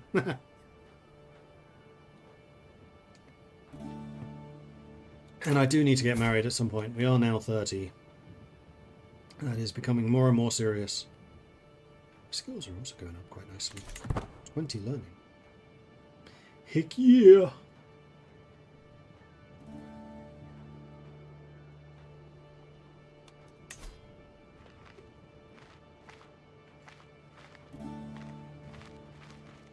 They've definitely increased the length that these missions take. The time they take.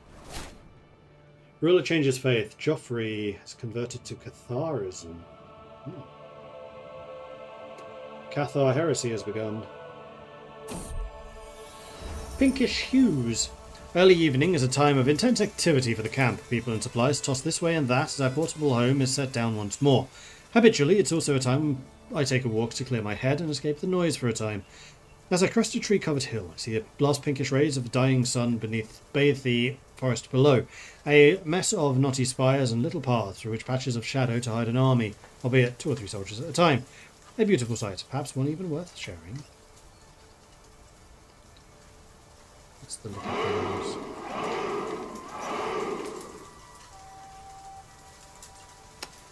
Travel speed. Nice moment, but work beckons. I'm patient, but I am not content. Undisastro, thank you very much for the follow. Welcome to the channel.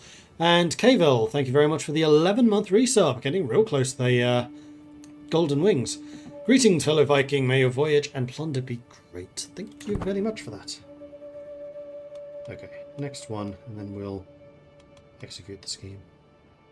Although 83 is decent, there's no real reason to risk it. A shrill shriek snatches me from my slumber back into the blackness of night. I follow to the source of the noise and find my follower Freydis cowering in front of a tent. Mordred, don't go inside. There's a wolf in my bed. I peel open the tent and find a wolf. It's rich barely with child. It snarls and growls at me, doubtless fearful of what I may do to its unborn babes. So I could slay it, or get a new tent. Can't I try and adopt it? Well, I'm going to become this wolf slayer. I kind of feel bad about that one, though. Okay, time to execute the scheme.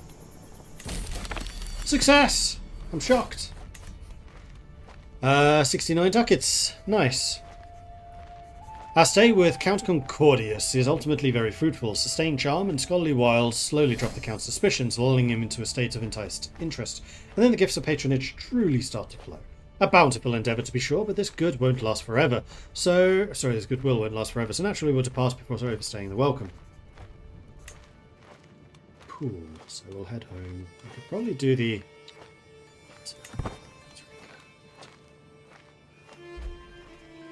transcribe some of those texts.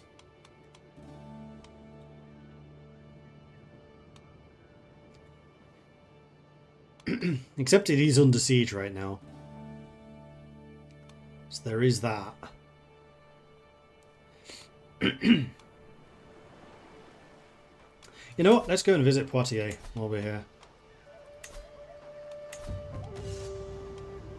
Let's go to the tavern. Let's see who's up for recruitment.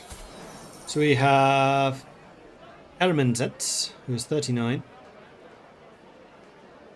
Another very good steward. Oh, right. People here are going to be so expensive. Never mind. Let's have a story. Get some more wit. And let's...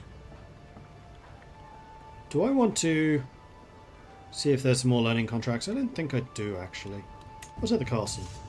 So we can go to the training grounds. We can look for able-bodied able bodies at the garrison, or we can intervene in a argument.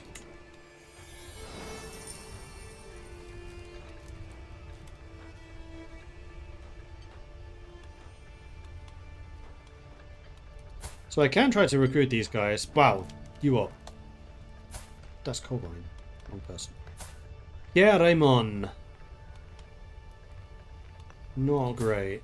You're a lot better, Saravich. Would cost me 90 to recruit him, though. No. Play dice with them. 30% chance of succeeding. Don't want to do any of that.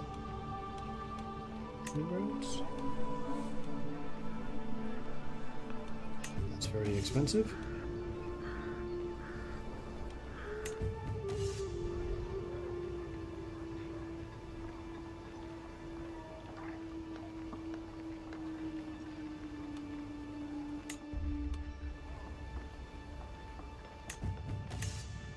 Nothing of interest. I really need to go back to Scandinavia to recruit better people. And maybe try to find a wife.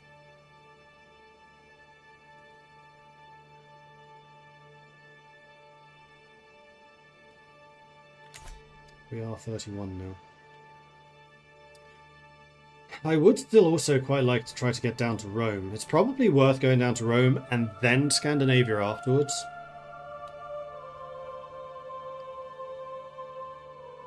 We're also almost maxed out on supplies now.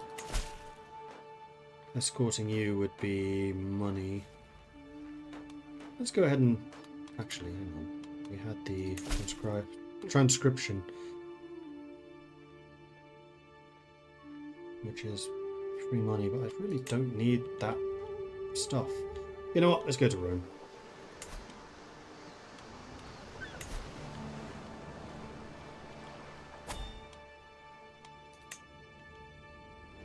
We want to go... Is there anywhere over here we want to go via? I don't think so.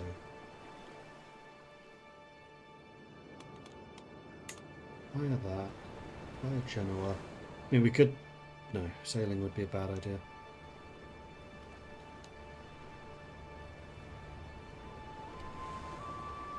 Or would it?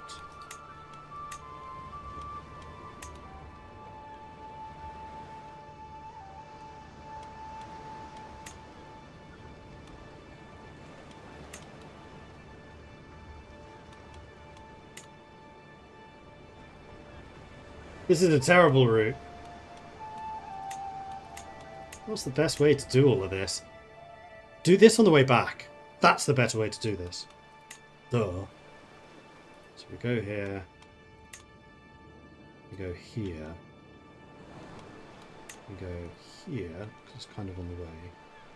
And there we are. 5 slightly risky paths. Including one that's serious.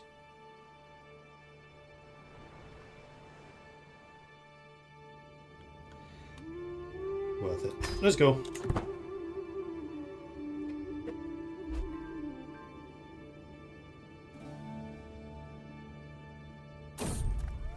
A knight errant. It is known that the people of Rouen seem to profess a special devotion towards their knights and their legends.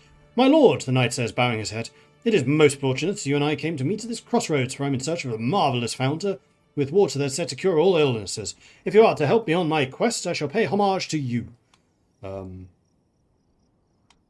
Yes.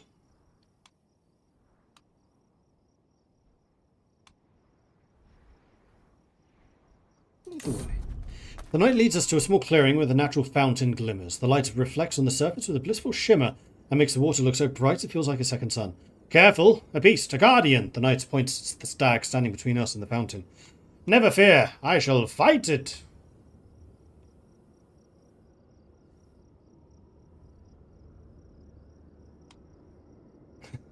Now you make a fine distraction. I get the healing water. Now I will fight this thing. I kill it! Raymond has become the owner of the healing water, and Raymond joins us. Excellent. Ah, my head! Moans Frothwina as she rides beside me.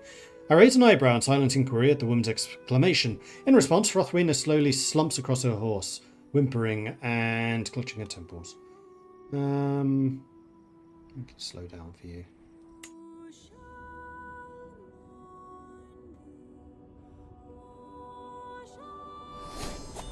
Learning cloak available. Excellent. Now I can get the Wandering Missionary, which is the one that I really wanted.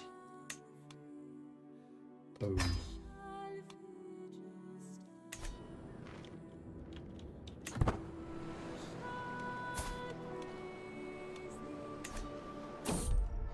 A quarrelsome lot. 90% chance of making them make amends. Study and Marshal. Walram, the local captain, and a few of his officers greet me as my entourage enters the military camps of Lombardia.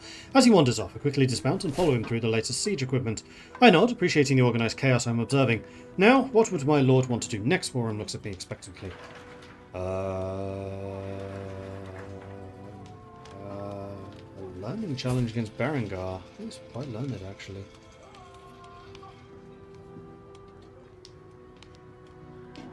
Let's have a sparring match.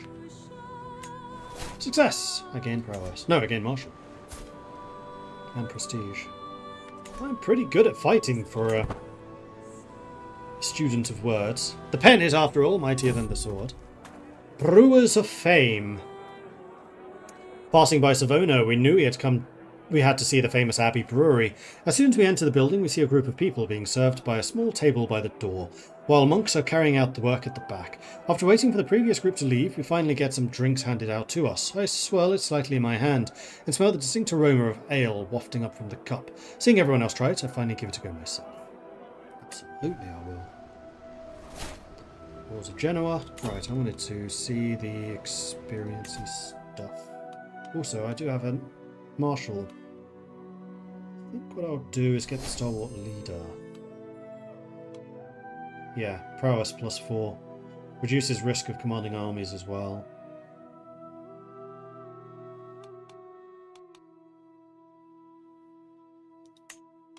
I do like the gallantry a lot. Now I have 32 prowess. I'm reaching fighter Mordred levels. I know we must tread carefully through the bogs of Pistoia. This eerie place unsettles me to my core, and there are a myriad of dangers to guard against. My entourage has been instructed to take every precaution accordingly. Looking back at the head of the column, I make a count of my companions. One of us is missing. 71% chance of him dying.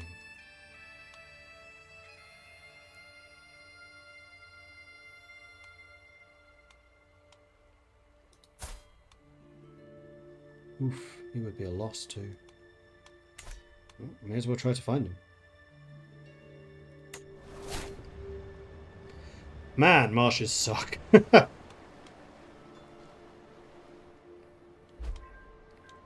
We have arrived in Rome.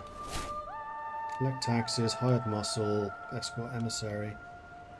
Another escort emissary up there. I mean, we are going to need to get some food supplies for my return north. So doing these contracts is probably necessary. However...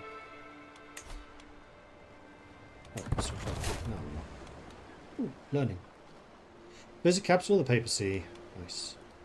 Let's go to the Vatican.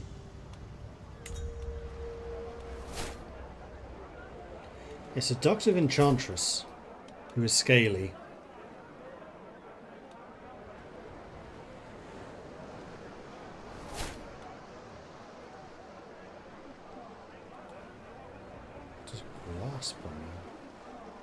Somewhat greedy and more likely to choose short-term gains, go on raids, embezzle gold, while regent use collect taxes, counsel a task, betray their friends and family gold and titles, less likely to pay ransom for prisoners, send gifts, accept provocations, retractions, offer return hostages, and accept world peace. Deceitful, gluttonous, and trusting. I mean, we have gluttonous in common. But she is scaly.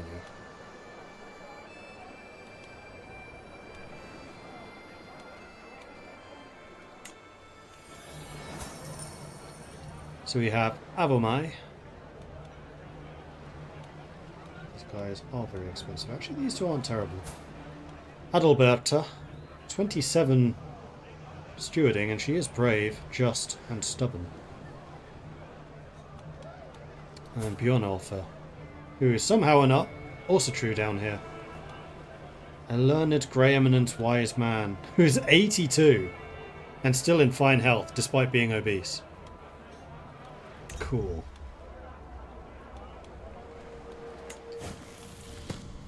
Let's have a story.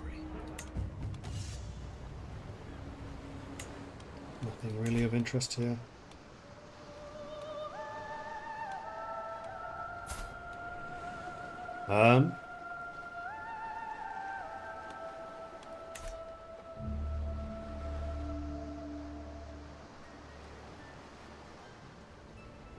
I thought it was a knight errant, not a knight gallant. Let's go create a work of learning. This is my jam.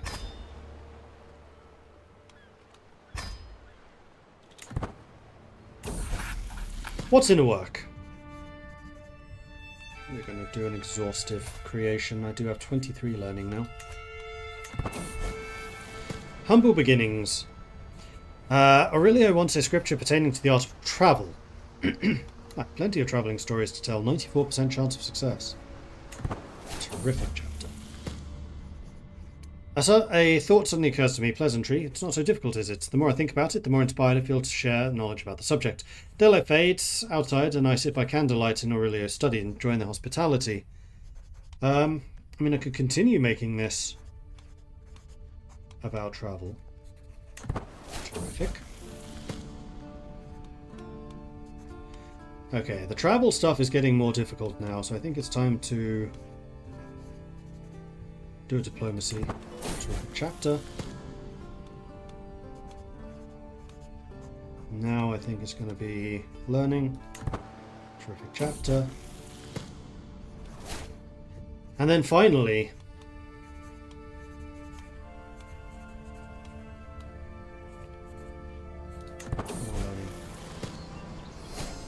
conclusion. Aurelio flips through the pages of the manuscript, stopping to contemplate a piece of each page. I'll say. He turns and gently hands the manuscript to his attendant. Have you seen this? I may just put this on display. Such a mind-boggling piece of scripture. Softly applauding, he leans in mischievously. I particularly like that piece about marginalia.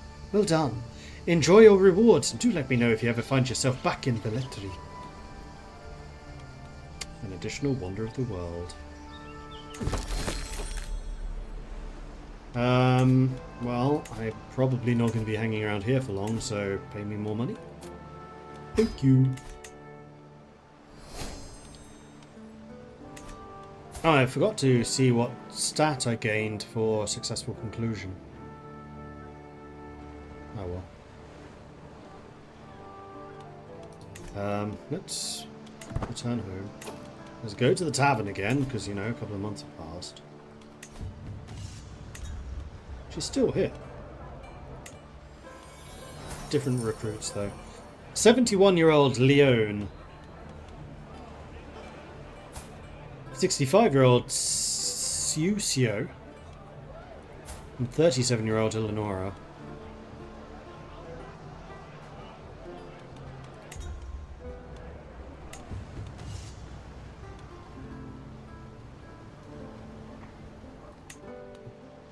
Well, we have the hired muscle task. We also have a couple of escort emissaries, and those do tend to be pretty easy. Let's do that one first.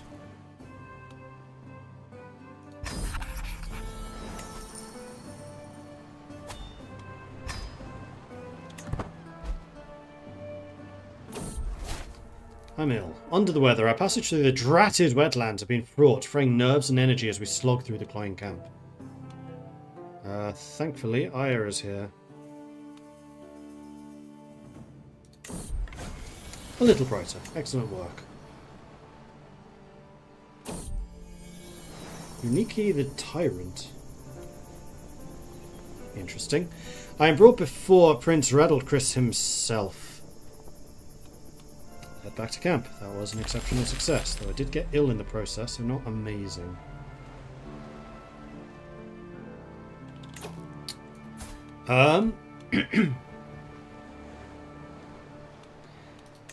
And I have now become a paragon of virtue.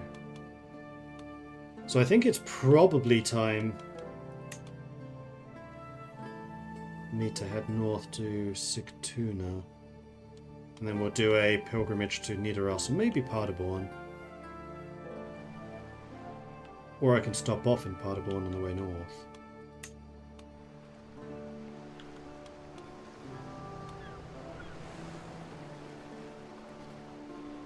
I wouldn't mind doing the hired muscle scheme as well.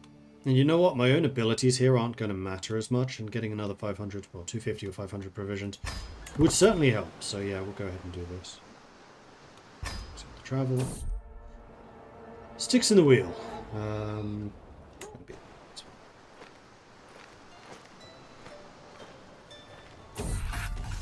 Hired muscle. We'll just get on with the task.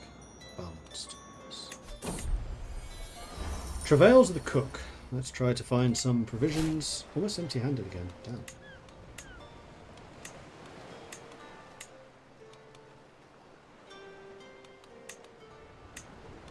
So cords can be the lookout.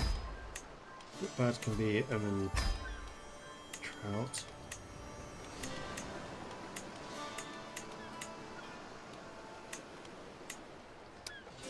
Ha! We don't have as good muscle as I kind of thought.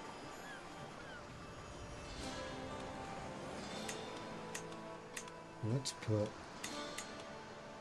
Bertram here, Wolf here, and Rothwiener here. So we can get to 100. 11 stages for every phase. So these hired muscle things are just quicker than the learning ones. So it's way easier to just churn out a bunch of the martial ones than the other stuff, apparently. Although I do have very, very high level people for this. Hey, Galenas. Love the Mordred voices. Thank you. My old self. Glad to be well again.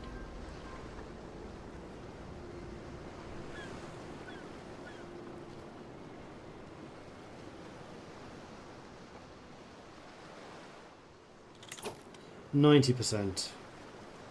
I could wait 11 days, just go for the 100. Nothing really lost.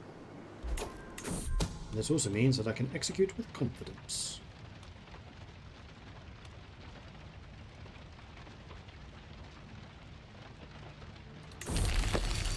Success! This was not an exceptional success, however, despite it was 100%.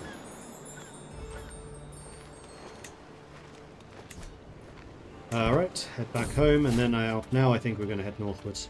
In the dead of night in the camp near Agnone, I step out quietly. What was that sound? And then I see it. Osiric quietly approaches my acquaintance Cord, who's sleeping under a tree. Using a rope, Osiric swiftly strangles him, leaving him hanging in the tree branch. Osiric quickly scans the area. No, you're going to prison. Fortunately, we lost Cord, who was a good fighter.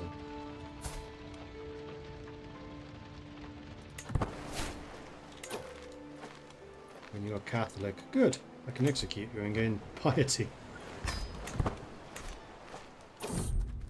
Scout for talent, a willing follower. High learning, wise man. Eccentric, callous, and ambitious. Becomes a bodyguard. Well, you're definitely not going to be a bodyguard. And I'll happily pay... Oh, you're 72? I mean, you're a ducat, so sure. And then I'm going to swiftly replace you with someone who's actually a bodyguard. At least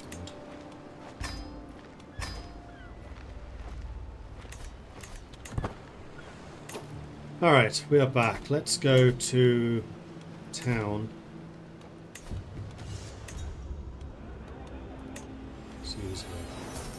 Bernadetta, 28-year-old. Boaz, very, very diplomatic. And a physician. And then Armando. I'm guessing they're horribly expensive. Bernadetta, is it? She's also not amazing. Give me a story. How is my Hastaluda wit skill now? Where's that shown? Here. Oh, I've maxed it out already. Haha!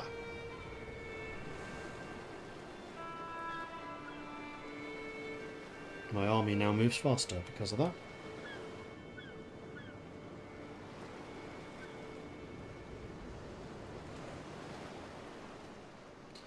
Yeah, definitely need to do another pilgrimage. I think it's time to start heading north to Paderborn.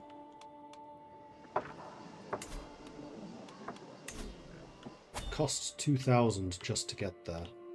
However, there are a couple of places I wanted to see on the way.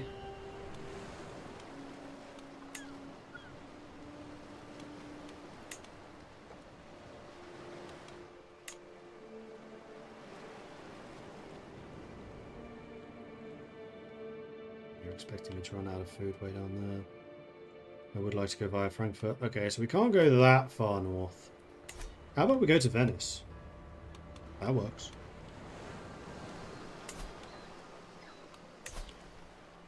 I don't want to go by sea, however. Even though that is really cheap. Still not terrible.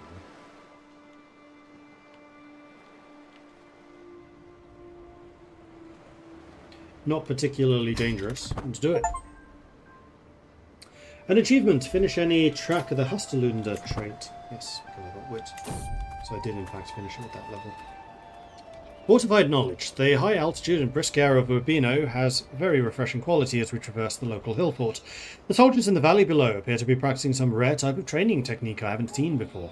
I move in closer, failing to restrain my curiosity. While doing so, I am approached by the local captain, Albino. Would you like to join in, my lord? Yes. Yes, I would.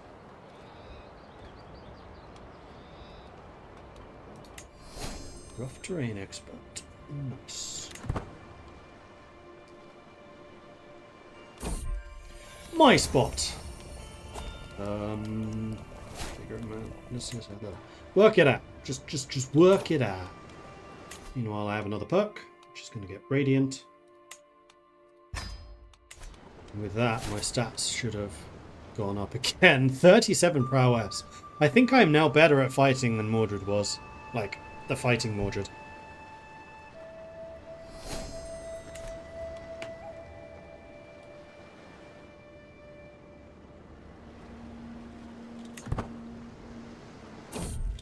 A derelict ship. We're definitely investigating that. Riches. Good find.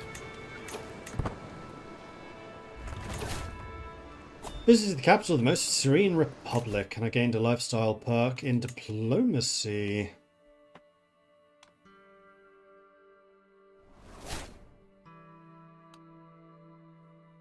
Contract prestige reward goes up. That's nice.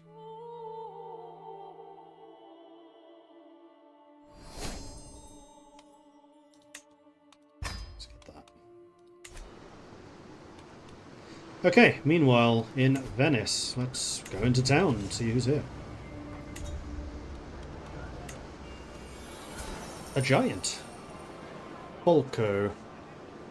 The 72-year-old giant witch who is sterile. Then we have Bernabbo. And we have Damiano. These are really old. I don't really need the stories anymore. I don't think I really need any other jobs either. I mean, there is a transcribed text job here.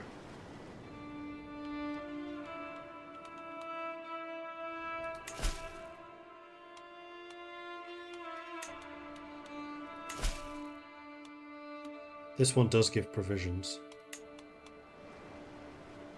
And there's also Protect Heritage. I haven't seen this one before.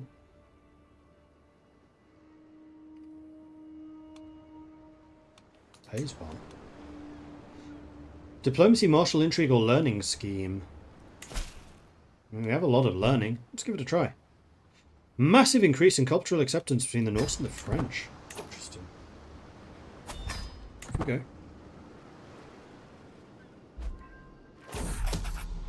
Protect Heritage. A group of French enter my camp wishing to speak to me. Greetings, adventurers! Starts the eldest of the bunch. We come from Bologna, a nearby land where the Count Ubuck of Bologna's rule is just, in accordance with noble French tradition. A few shy cheers for the Count Huckbolt's name distract the elder before he continues. However, is Liège Prince Lambert de Spoleto is a foreigner and ill-accustomed to our ways. In the name of Count Hucbald, we plead. Aid us in guaranteeing our cultural freedom under the prince's reign. Yes, we can do that. There must be a credible ploy within Spoletan law. I can do this because I am both legitimate and a scholar.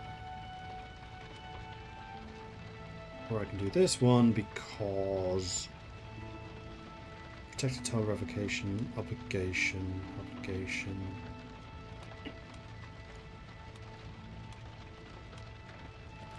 Right, bailiff is diplomacy and learning. Learning stewarding.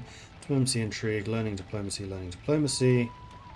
Or diplomacy, intrigue, diplomacy, learning, stewarding. Diplomacy, intrigue, and learning, diplomacy, and stewarding. No, we're definitely doing this one.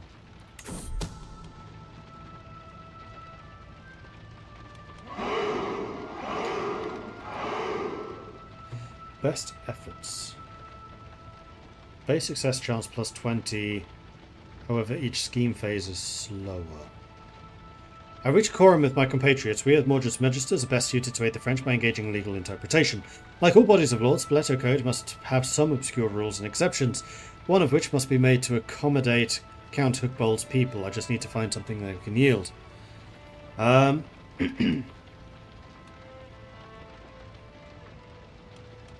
Or we could do this with alacrity. Success chance goes down. Before we choose that, I want to see how good at this we actually are. Yeah, we're pretty decent.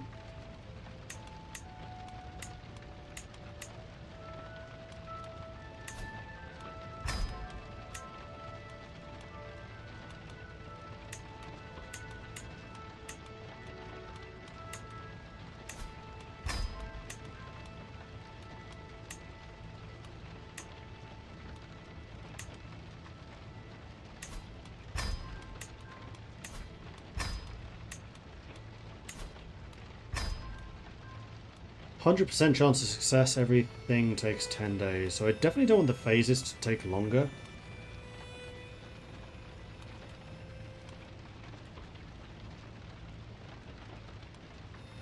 I think we do this with alacrity. Minimum success chance goes down by 10, but each scheme phase is 20 days faster. We just do it.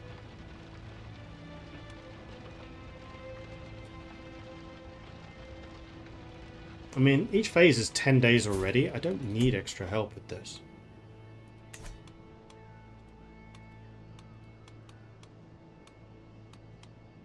Because turns out, we're just really good at it. What's the point? Baldasker has stopped bathing, stopped even making an attempt to clean himself. A fact I'm brutally confronted with when several of my followers beg for me to deal with him. Yes, I will deal with you. Lose stress because I'm honest.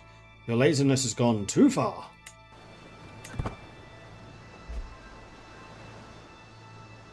We already have 5 scheme advantages.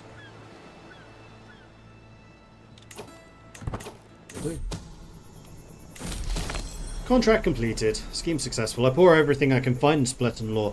Catholic canon, Lombard principles. Oh yes, I've collected quite the arsenal of precedent and nuance. Explain again, asks Count Hucbald. I must invoke St. George when I raise the matter of inviolable honour, yes? Ah, no matter, our case is stronger than ever. Prince Lambert's assent is just a formality. There you go. And now I need to head home. We have 2,000 provisions with which we can head north. And that, I think, is what I shall do. So we still want to get to Paderborn. We still run out of food right there.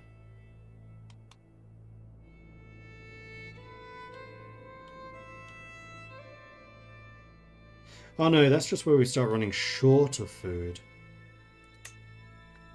Well, in that case, how about we make it to here?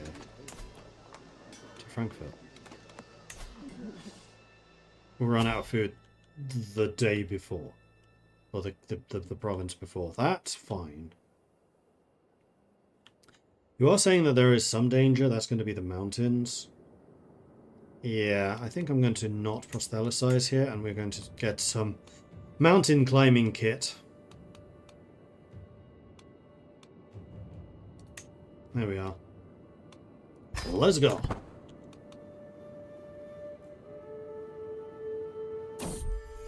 Aches and pains. I will definitely go for a tavern payment, thank you. I have more than enough money for this now. In fact, with having more than enough money, I can upgrade the pavilion. I'm tempted to do so.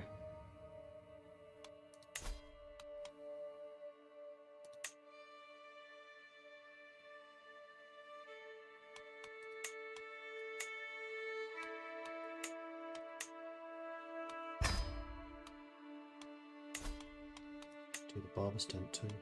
Still leaves me with 120. I can only do one at a time. That's fine. Loki's Tithe. The howling of wind makes it impossible to be heard more than a few feet away. This damnable storm's intensity is only picking up, rain stinging our eyes and stranding heavy carts and laden animals in a stew of soft earth. The same silence of blow can be seen up and down the line, stronger followers helping to pull the transports loose whilst the young and the elderly huddle beneath whatever shelter they can find or form. Nature herself seems to be set against us, leaving my followers on the edge of breaking.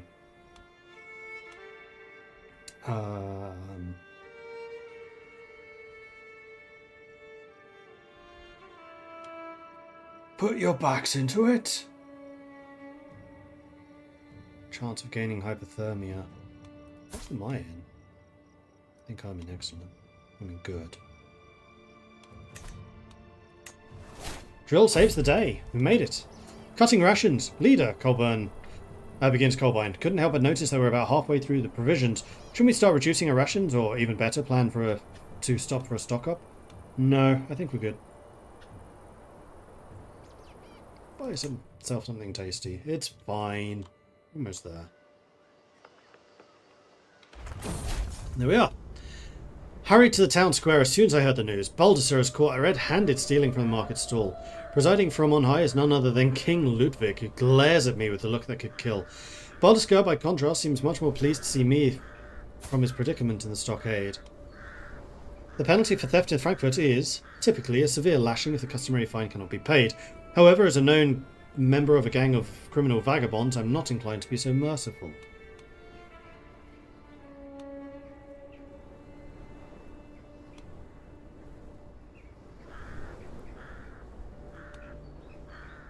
Trial by combat, 97% chance of success.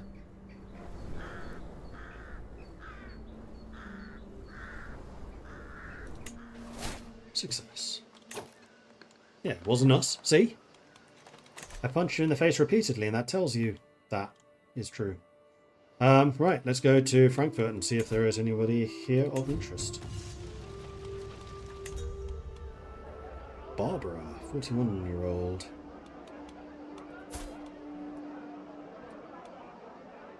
She is good at prowess, good at intrigue, good at martial. Impatient, temperate, and callous. I'm patient. She's also too old. Anybody here worth recruiting? 57, 51, 31. She could be. Ursula, and vindictive paragon. Vengeful, just, and content. They're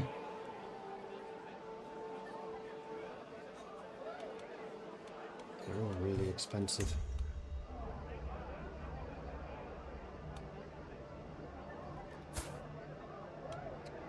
Who is that? So I can pay you 12 ducats and you join our camp. Well, that was cheap. And in the meantime, I think that we should probably do some of these missions because we are very low on food. Who's a child? Does it give provisions? This gives a lot of provisions. Let's do that one.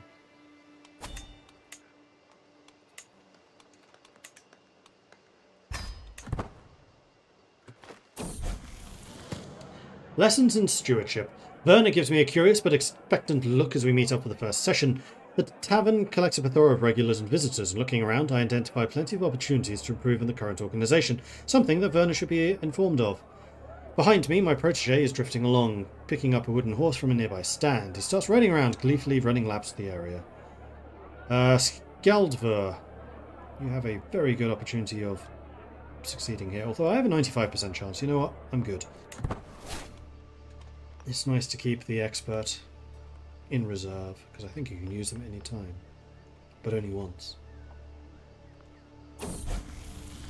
Diplomatic approach. Oh no. Servants trot back and forth to the throne room, and I spot a handful of opportunities to teach Werner more about the grace of social interaction. When I turn around, though, the boy has stopped in his tracks, intently inspecting an arm-sized stick he found on the ground. He is as thoroughly unresponsive to my calls. Let's do a diplomacy challenge this time. Success.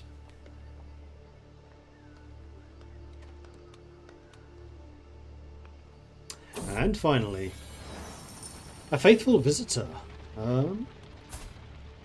57. He is a zealot, an ambitious, eccentric zealot. With 25 learning.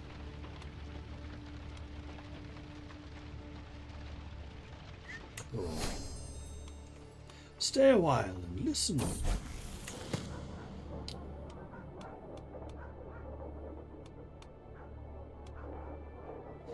Dieter, it's your time to shine.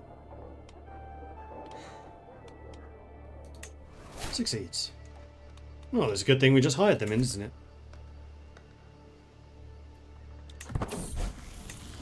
Examiner. Count Werner attempts to suppress his giddiness. Well, your unconventional methods are seemingly very successful. Werner is already showing more signs of discerning thoughts and ideas. 116 ducats and 1,000 provisions. That'll get me to Scandinavia. Actually.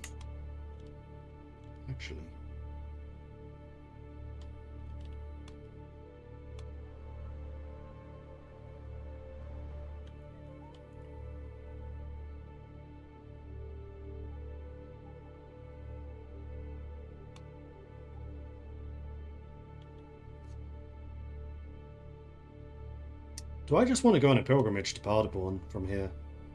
Would be cheaper. Well, let's get home first, but after that. I am now illustrious, soon to be exalted among men. Adventurer landed. Chieftain Hrolfr conquered the chieftain of Plock.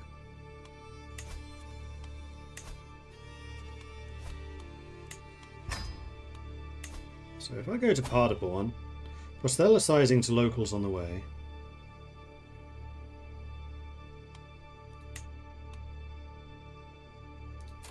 I'll be contemplative doing this. I will take a larger group with me. Cost me 111, but I can afford this. And we'll do this with altruism. Begin. Altruism. Alms for the poor. As we ride by the great church of the Bishopric of Vestlar, I order my procession to halt to admire the holy place which services the spiritual needs of so many here in Marburg. 50 ducats that'll cost me. I have the money this time. Meanwhile, in Paderborn, 20 experience in the pilgrim trait. Deep in the forest of Paderborn once lay Ermensul, the great pillar, erected to honour Odin. The monument was destroyed by Charlemagne during the Saxon Wars, but our people continue to flock to the site where it is once stood in honour of its memory. Now I can say that I too have made the pilgrimage to the sacred place.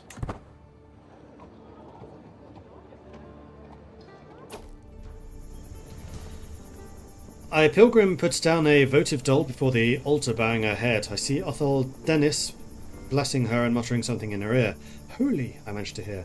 The Hofgarde makes a gesture. Do you bring something to have blessed, dear master? Make my pilgrim's guide more pious. Let everyone see the fame of it. 2% more piety sounds great. Let's do that.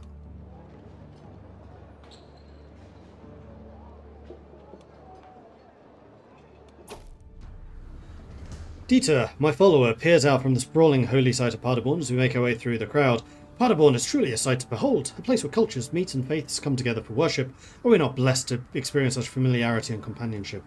Says the Zealot. Yes. Level 1. Excellent.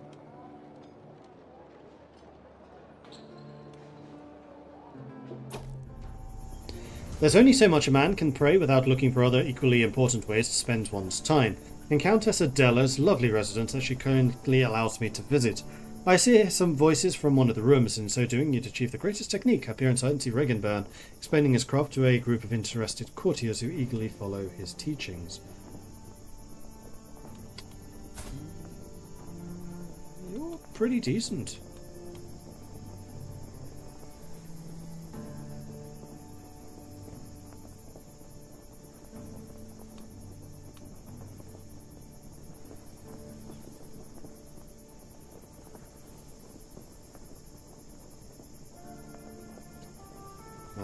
This would stress me out because I'm honest. But I also appreciate good talent when I see it. And he's not terrible. Confused. Oh well. As our time at the sacred site draws to an end, I feel reassured that while I may not have been the most pious pilgrim out there, I've proven my dedication to your father in more ways than one. This being my second pilgrimage, I cannot help but compare it to my previous visit to Kiev in all of its holiness. I repent! Which I think loses me gallows bait.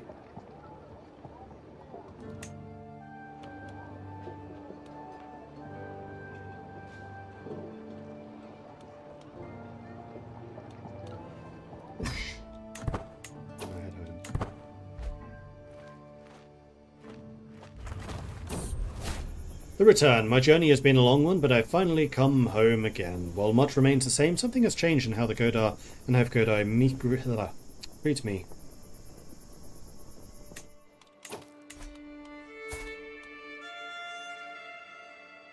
Still haven't hit level 1 Pilgrim, though.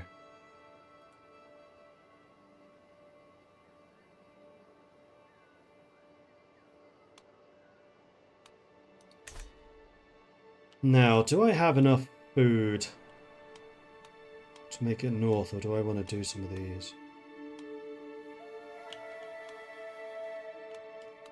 Ah, the completion is done. The completion is done. The pavilion is completed, is what I was trying to say there.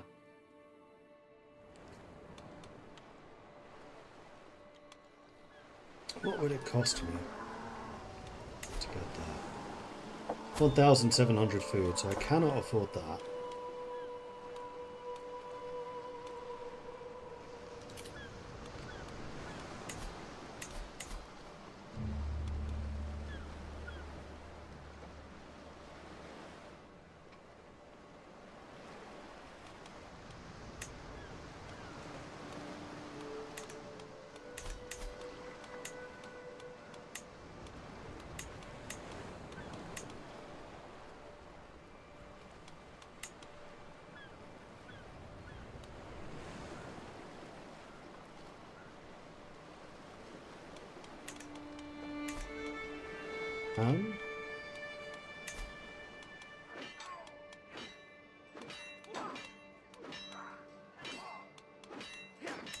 Could visit the castle holding here again.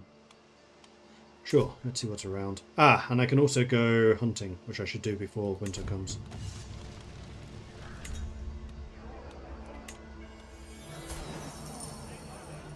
Kunigund, who is insane.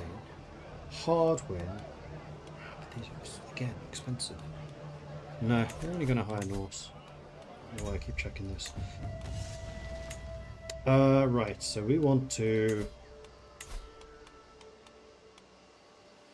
scour the land provisions.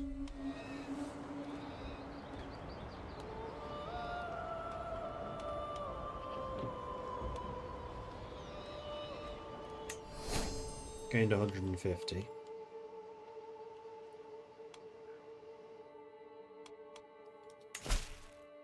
Do any of these give provisions? You give 250. You give up to 500. So do you. You give up to 1,000, so this seems to be the best mission. Complete a stewardship scheme. How good are we at stewarding? Kind of terrible.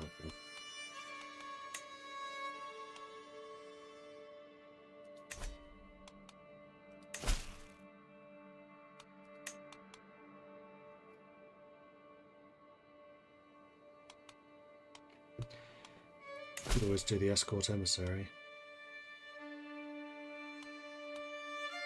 But that doesn't provide any food. The other thing I can do, hang on, is patrons. There's only one person in range for me. He can give me 400. Cool.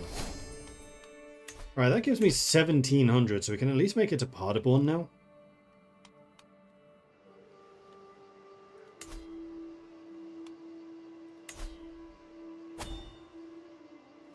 That only costs 200. That's remarkably cheap. Let's do it. The Adventurer's Life, one of the greatest additions to CK3. I'd agree with that. Okay, Paderborn. There are no extra missions here. So if I can't make it all the way to Stockholm, which I can't, I think I'm going to make it to Copenhagen instead. At least then we're in Norse territory.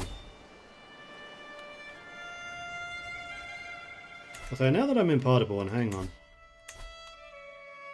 No, I'm not going to bother. We're only going to recruit in Norse territory, so let's just make our way up here. There are a couple of areas of quite significant danger. County control, so we probably want to come around this way if we can. And I think that we probably can. Let's go this way. This way. Oh, because the river crossing's there.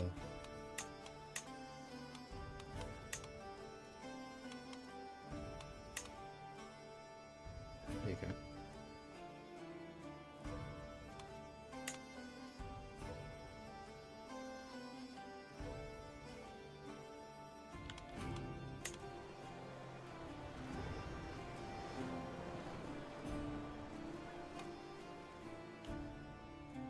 It is a little ways further. Don't think I care about that. And now we do still technically run out of food, which is where the food privation problems begin. Alright, we need to gather some more food before we leave. The Regale Court last time was bloody awful. Settling the boundary disputes I think is fine. Let's go and do these. There we go. Arbitration, double dues. It's all a thing of communication. Another happy patron. While we're talking about happy patrons, how about happy patron give me food? Thank you, happy patron. Now I have enough. Though I think I'm going to do this one as well, considering how easy that was.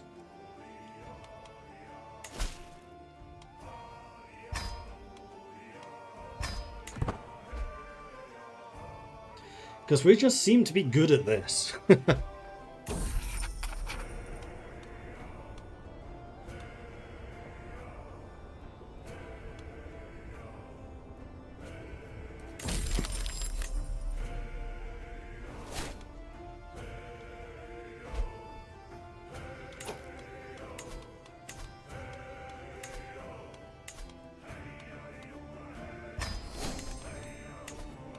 Okay, we have 2,300 supplies now. I feel like we're much better provisioned and positioned to get up here. 1,400. We can now afford that. Although it's still really, really dangerous going that way, so we're going to once again customize the route to go through here. Oh, we sailed. That's even cheaper. Why didn't we do that first? Hold on. Are you being a real dum-dum?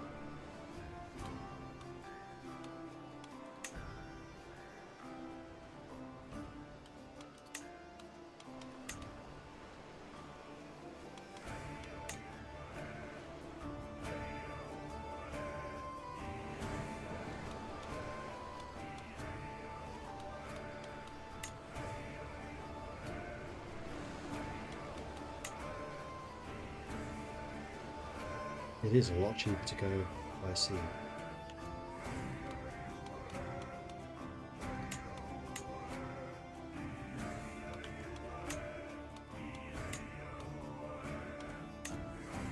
Oops. Just do this. 500.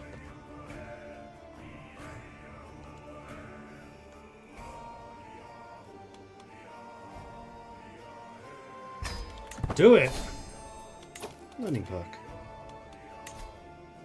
Defender of the Faith. Monthly piety plus 20%. Diplomacy per level of devotion plus 1. Removes the acceptance penalty from the target not being cynical when using attempt to convert interactions. Now gaining 7 piety a month.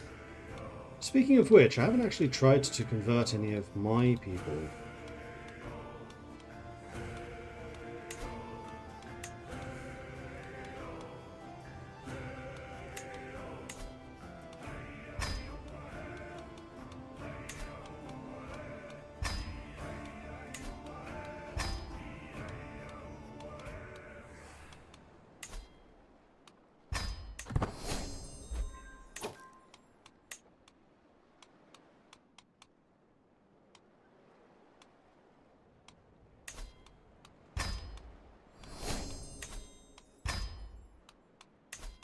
I am really good at converting people.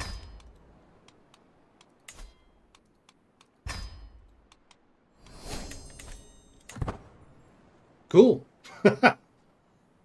Let's just convert the entire group. And actually, now that they're all of my faith, did I even convert the zealot? I have to go to my followers.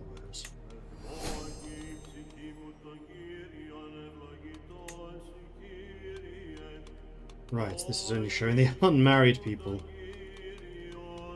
Show me only people who are not Norse. You're the zealot. Yeah, you can't be converted.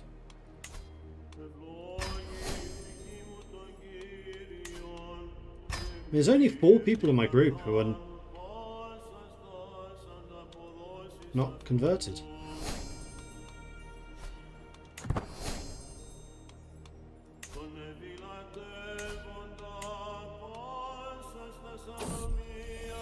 Plenty in common.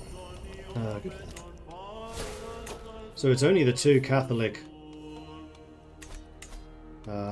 zealots who did not convert. And now if I go to here, we are steadfast, because there is nobody who hates me. Which means my piety has gone up to plus 7.6.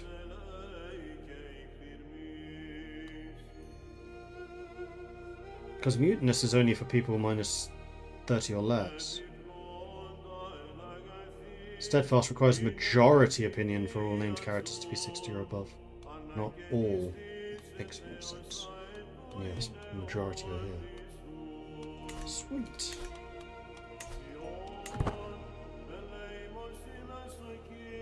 Wait, you went across land? You should have just sailed the whole way. Could have made that even cheaper. I didn't even notice that we did that. Oh well.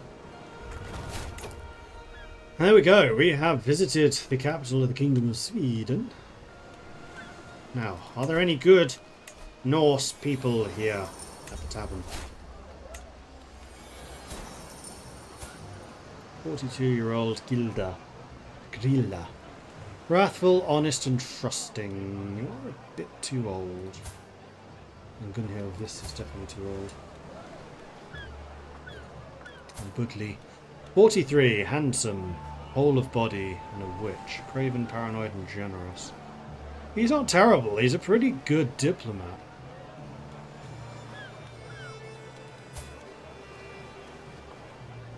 I'm tempted to hire Gorillath though.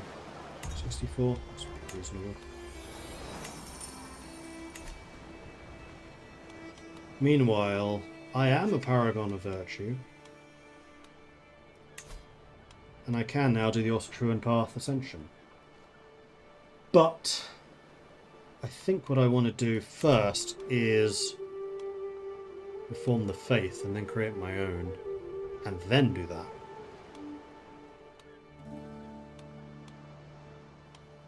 There's an escort emissary here, which is pretty cheap. Let's go ahead and do that.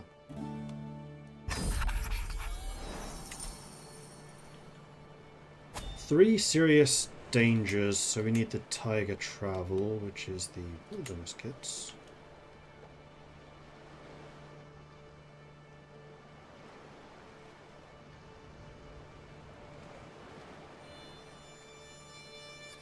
Be a lot safer going that way.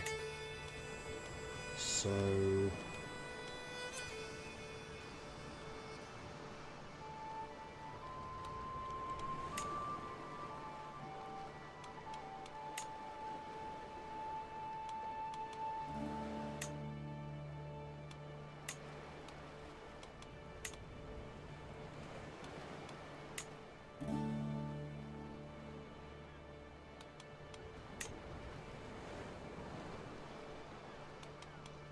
why don't we just do this?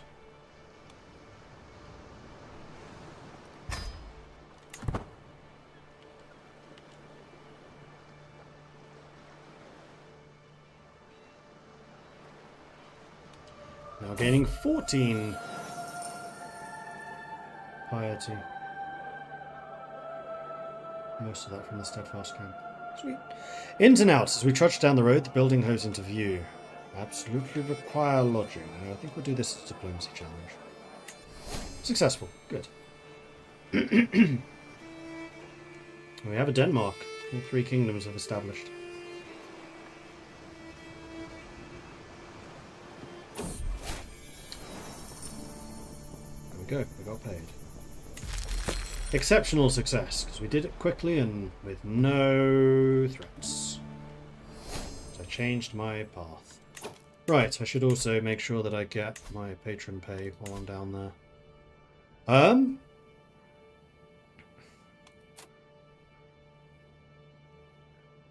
Alfgeir's court has 2 eligible women.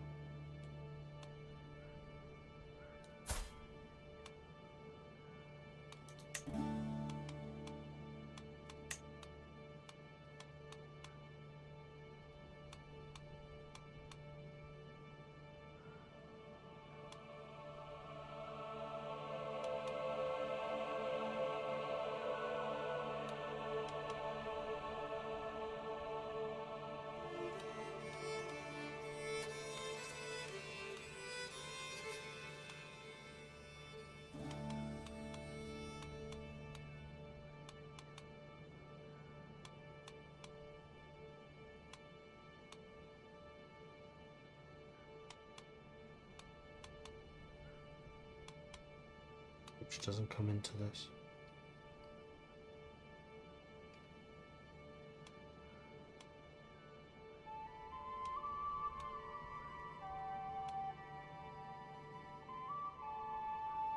Wasn't worth it. In that case, I think I'll probably take the 26 gold from you. Thank you. It's remarkably generous. Bound together.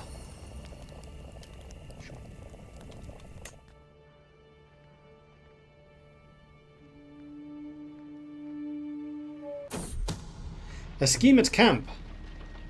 Somebody is planning to kill Wolford. Who did? Meanwhile, back in camp. Let's go into the tavern. See what's going on. Vectora. Dishonorable villain. Sadistic, contempt, and lazy. She is 26. Let's go say hello. I can buy you in for 19 ducats. Anyone for recruitment? 27-year-old. Poor health because you're a bleeder. Too bad because you're the best person we've found so far.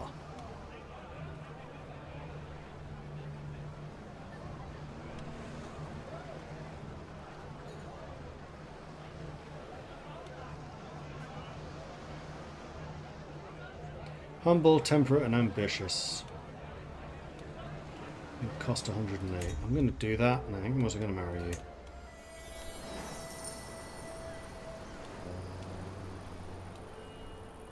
Let's see if there's any learning. missions to go. Treasure hunt.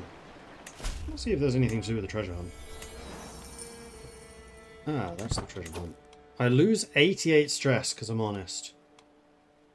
But yes, I will take this. Before that, though, let's get married. To me. It's time. So we might get some bleeders from this. We shall see. So fingers crossed that we don't inherit that trait.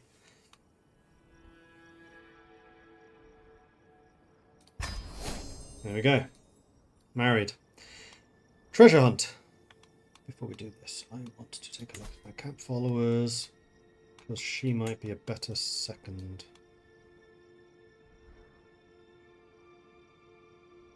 They're both good. +3, +3, +3, +3, +3, +3. So no difference.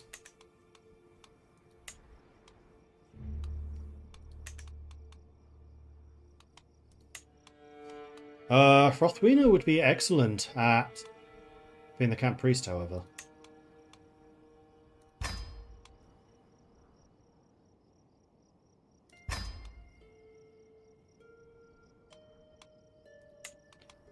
Bodyguards are only average. Interesting. Okay, treasure map. Yes, we will go. It's this one. The one that got away. Sturkar once walks up to me and pats me on the shoulder. Such a good lad. Truly appreciate your aid in this one final excursion. He hands over a tattered treasure map. Wrinkles around his eyes softening as he smiles. May not look like much, but I wrestled with Loki himself to obtain this. Treat it with care. Let's go.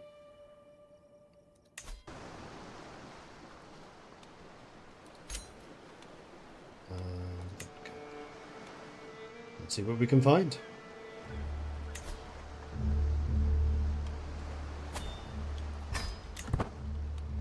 Way up there. No risk of danger, though.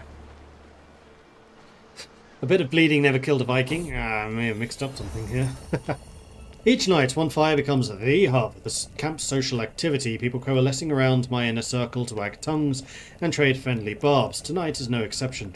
Look, all I'm saying, chortled Skuldbore as the giggling of several other followers, is that poor Odir can't be blamed for his poor marching pace. Must be hard that stick a ram right up his arse.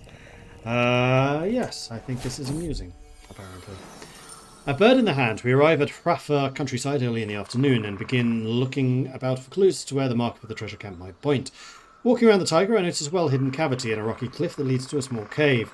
The interior of the grotto looks to be a secret shrine to some obscure deity, and under the eyes of unfamiliar spirits, I fail to find anything of value but a single gold bauble as an offering plate. Well, I guess my employer should be informed. Starker can hardly contain his excitement when I return to the tent. Gold, you say? How's that for one final treasure? A twinge of melancholy, doubtlessly at the thought of the adventure's end, flits across his face as he concludes his affair. I'm grateful for the golden windfall. Dutifully delivered. Go, with my thanks. Pays me 62 ducats. I lose a bunch of stress because I'm honest, and I gain some provisions. Contract complete.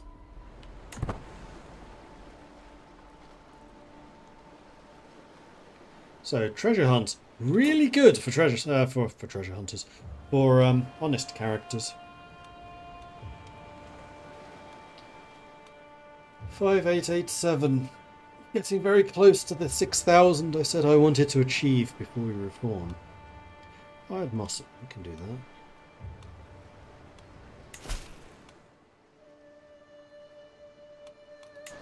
Is there anything I can do to gain some piety? I could actually go on another pilgrimage. I have the cash for it. Go to York. No, you know what? Trondheim.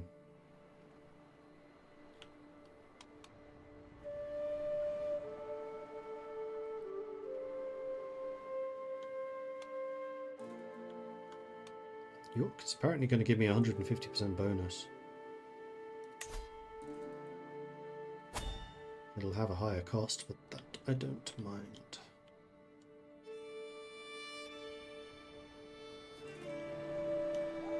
I wonder if I can make it cheaper by sailing the whole way.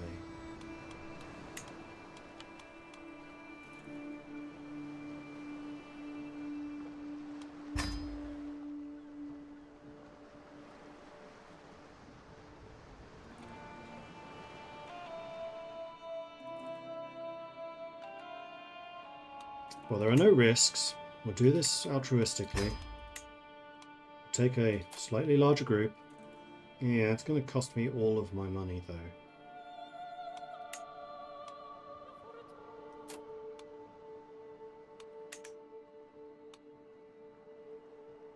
I don't need that.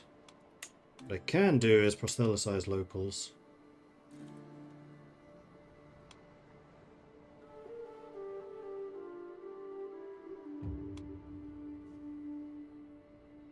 Do it. I'm looking away because of the cost of that thing. I have 25 ducats left. So those beggars begging me for arms aren't going to get any. Because of all of these hangers-on I brought with me.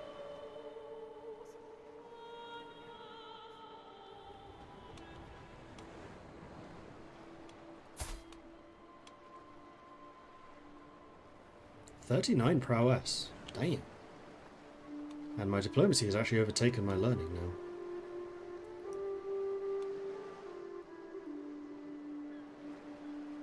now. Altruism. Sea legs. Walking around the ship on the journey to Yalstra, I spot a fellow pilgrim who does not seem to be doing very well. Clearly, sea legs were never instilled. He whimpers softly, squatted by the railing, and holds onto it for dear life with a face that shifts in pale nuances. I should try to comfort him somehow. Maybe I should offer him some of my water. Everything will be right. Just hold on. The arrival. Finally got here. I have walked the holy path.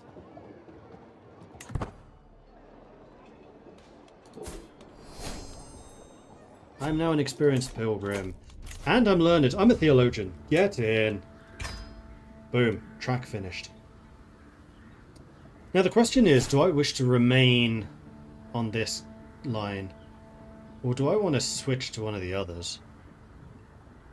This is my lifestyle, so maybe I'd do the whole of body line.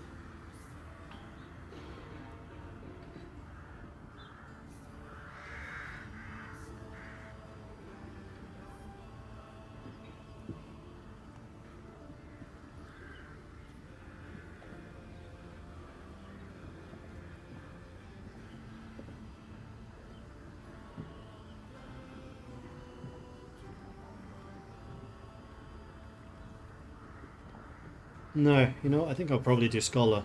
We've been fairly scholarly in this game so far. Appreciation. Colbine, my caravan leader, peers out over the sprawling holy site of North Riding as we make our way through the crowd. North Riding is truly a sight to behold, a place where cultures meet and faiths come together to worship. Are we not blessed to get to experience such familiarity? Yes, yes we are.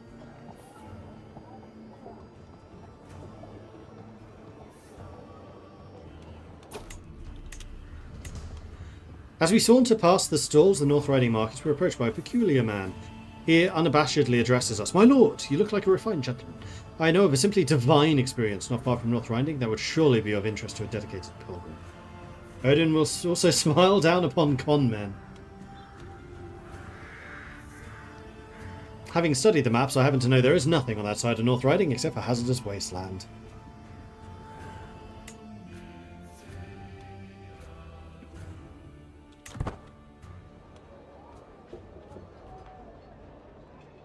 Come on, let me hit level 1 at least. Ah, here we go. Translate it all. 5% chance of becoming a scholar. As I stroll the streets of Yalster, I stop in front of a small temple. The building is comparatively bland and humble, but a small crowd of pilgrims gathered in front of it. When I'm moving closer, I realise they are scratching their heads trying to make sense of the plaque next to one of the guardian statues written in a foreign language. This could be an opportunity to do my fellow pilgrims a service. Schema camp. 12 door.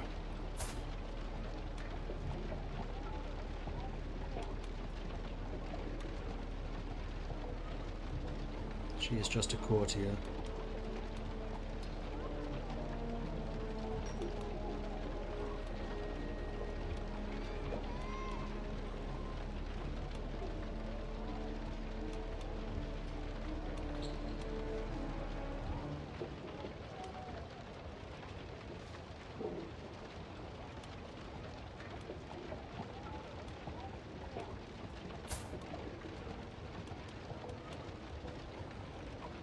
going to do it publicly.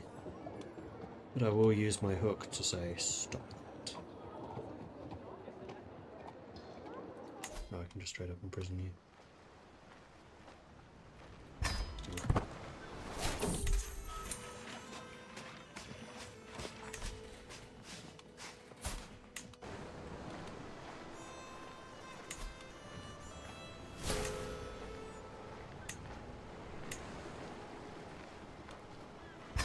$82 ducats, that pays for this.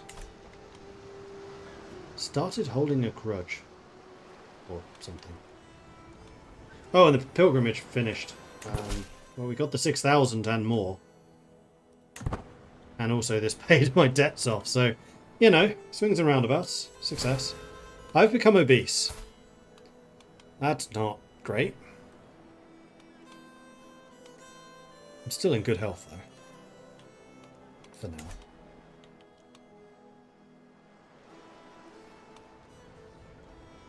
Still have a good amount of provisions, too. Yeah, considering I was trying to get 6,000 before we do the shenanigans to switch religion. Hey! Pregnant. Good. What am I? 36.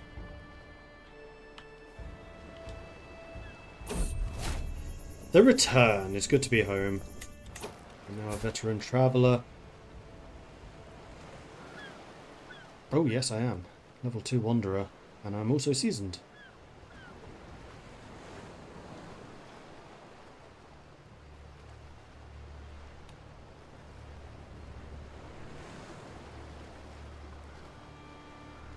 I wonder how I get rid of gallows bait completely. Oh, it's probably wipe slate. Doesn't cost me any piety anymore, but I do still need to pay a bunch of money. That might be worth doing. 25 learning now. Sweet. Somehow, Mordred the Wolf Slayer has become quite good. Okay, so. Time for some shenanigans. I just need to remember how to do this. So first of all, I need to enable the mod. Then I need to give Sweden Nidaros and York. Give the King of Sweden enough piety to make the conversion. Because I need to turn Orcitrue into new Orcitrue. Because unfortunately unlanded characters can't do this. Otherwise, I absolutely would with my very nearly 7,000 piety. And then with that, I'll be able to immediately create a heresy. Because I have all the cost reductions to create my own faith. And then that's the one that I'll be travelling around with. And I've just realised I've made a terrible decision to demand everyone convert. Because now I'm not going to be able to get them to convert to this new faith. They're all going to be old Orcitrue. So that's not ideal. Well, hopefully some of the group do convert when I create the heresy. We shall see. But for that, I need to save the game, which I think I just did. I did. Exit to desktop. Then enable the mod and all that other good stuff. This may take a minute or two.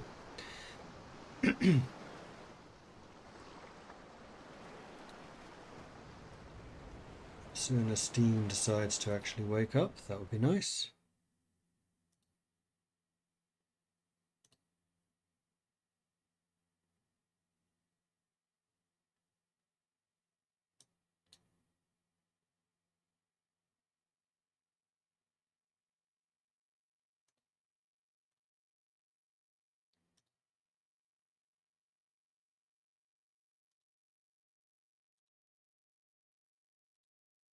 Game can now be launched. Have the same predicament of Tengri. Yeah, unfortunately the only way around this is with mods.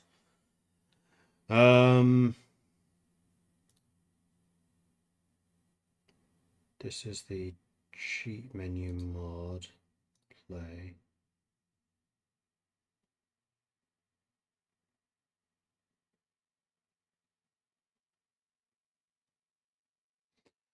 Landed, reformed the faith, and after one character started another camp. That's one way of doing it.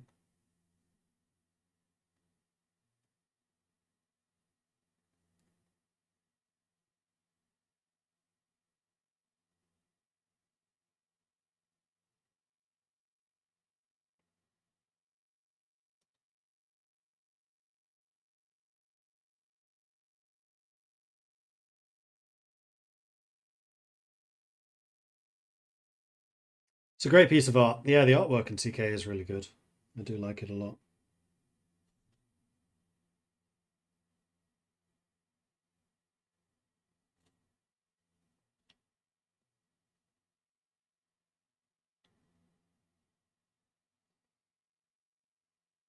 Now to see if I've actually installed the right mod.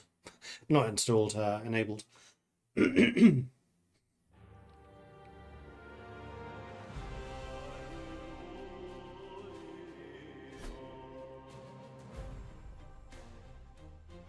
Okay, and then we continue with you.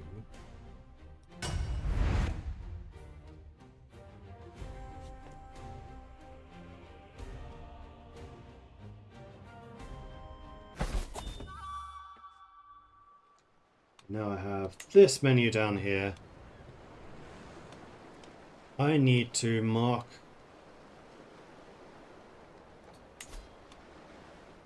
you. How do I mark you again? Right click.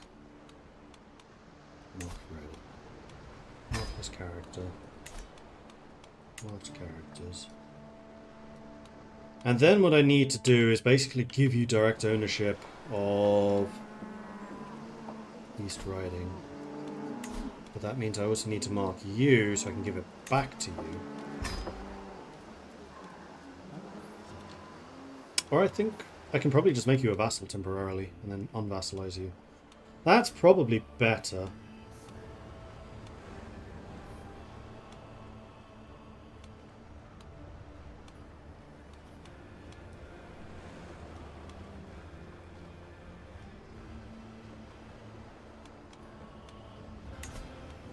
So with you selected,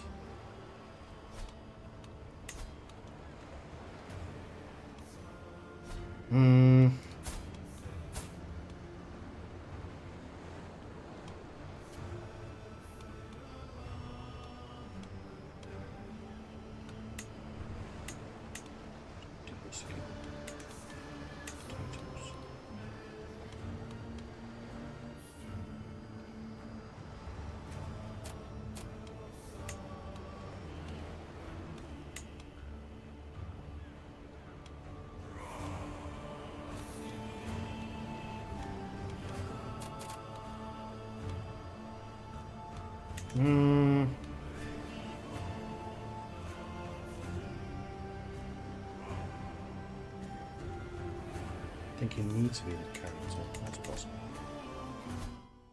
And switch character to peon.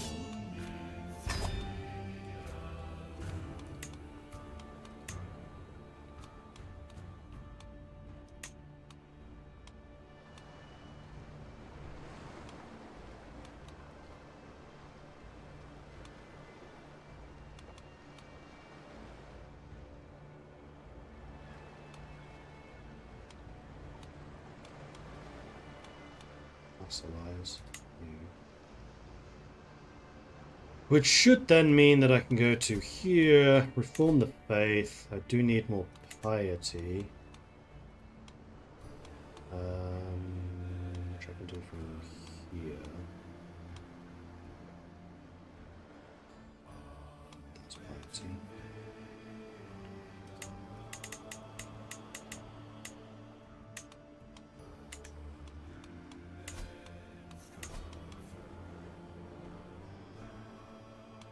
It was the wrong character, didn't I? Yep.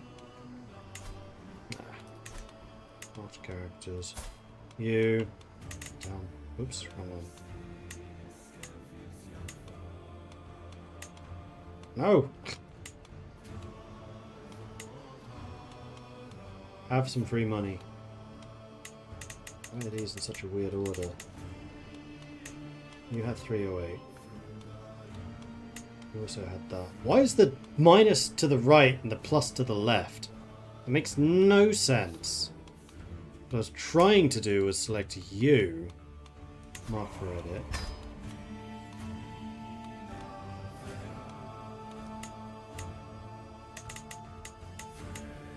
Give you the 5,000 needed to reform the Orcish faith.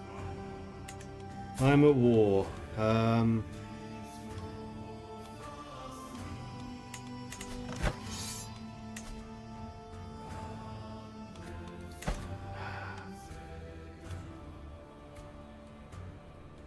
at war with Norway. Wait, no I'm not. Who am I at war with? Defending against Harald Tanglehair of Vestfold in the Vestfolder conquest of the chiefdom of Vogelmork. This guy.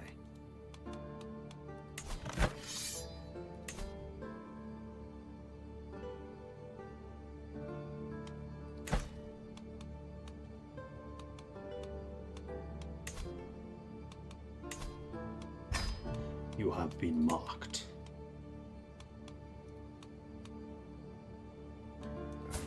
You.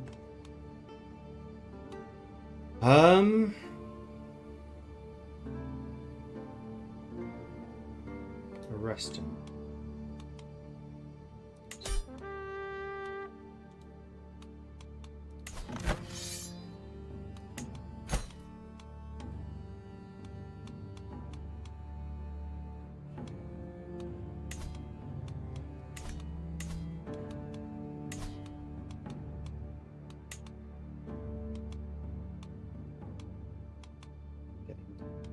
Messy. You. I apparently can't release you straight away.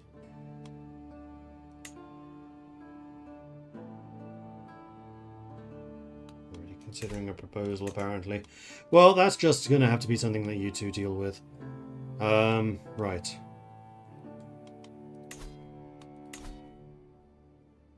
Still at war.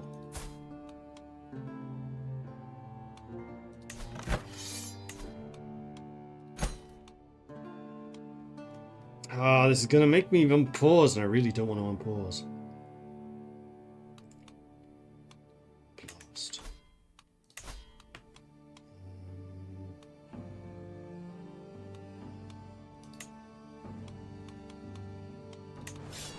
No.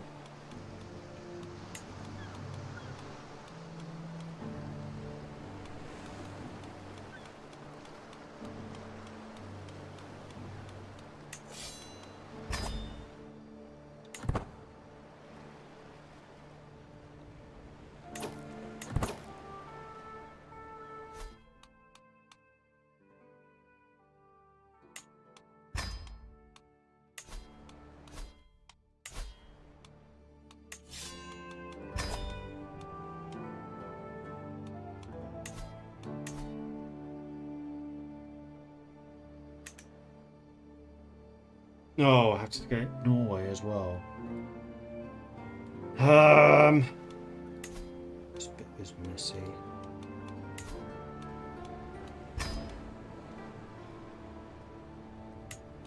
This guy.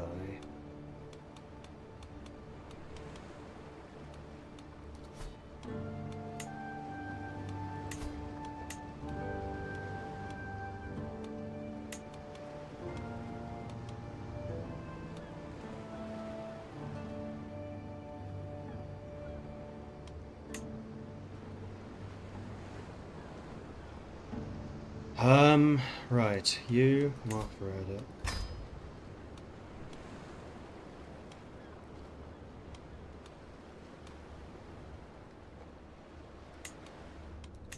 Vassalize you instead.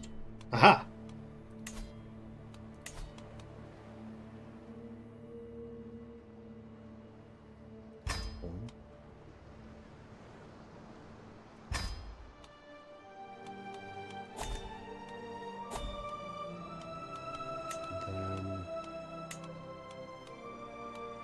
Marked characters.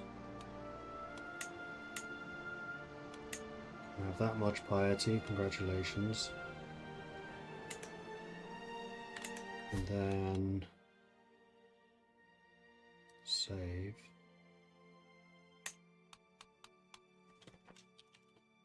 Make another save.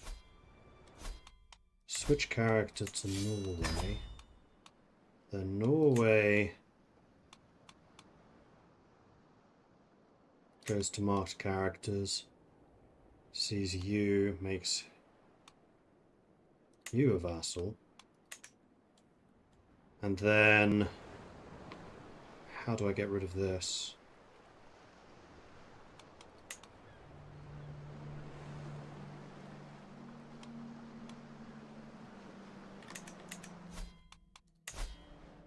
Switch character back to Sweden.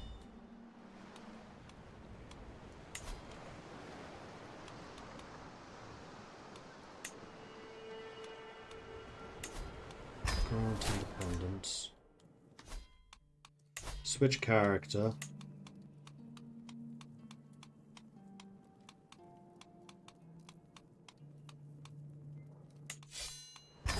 Back to me. Save game. Make another save. And then...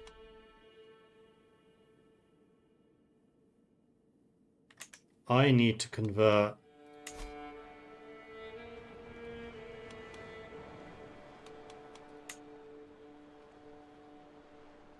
to your faith.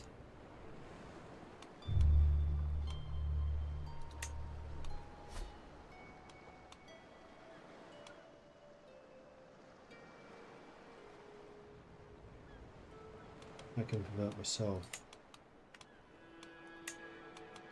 in here.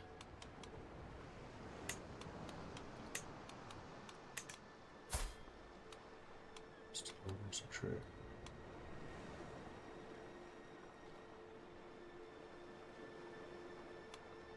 Am I?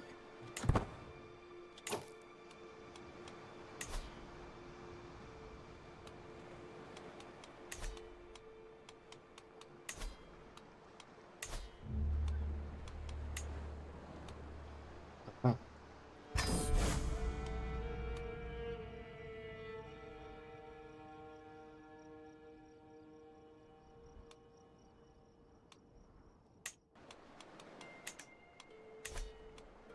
Okay, so I am now also true. Then I can create the new faith, which is more true.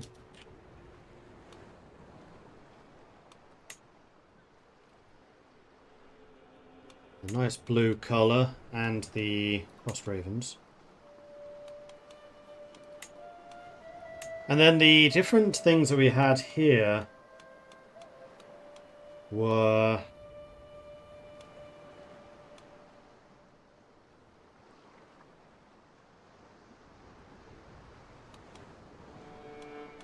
ritual hospitality, because it allows us to build breweries. No, it's not. Ritual celebrations. Ritual celebrations. I think we still had Warmonger. Got rid of Blot for...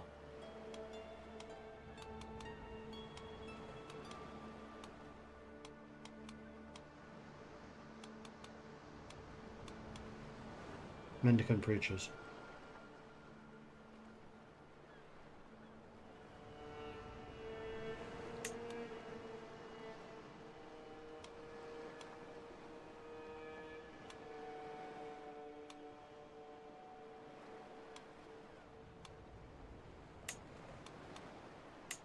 Gender was equal. Religious attitude was pluralist. This was lay. No head of faith. Pilgrimages were encouraged.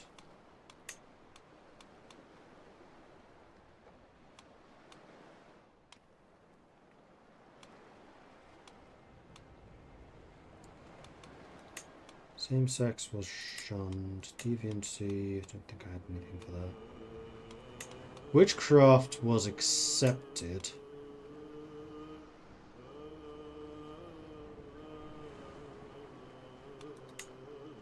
Clerical gender was either.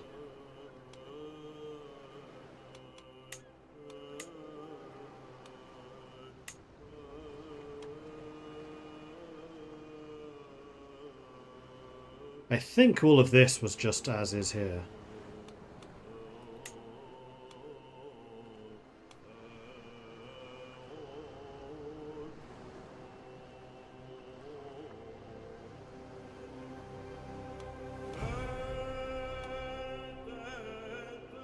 Maybe we want to be righteous. Let's be righteous. And then we also need to create the names.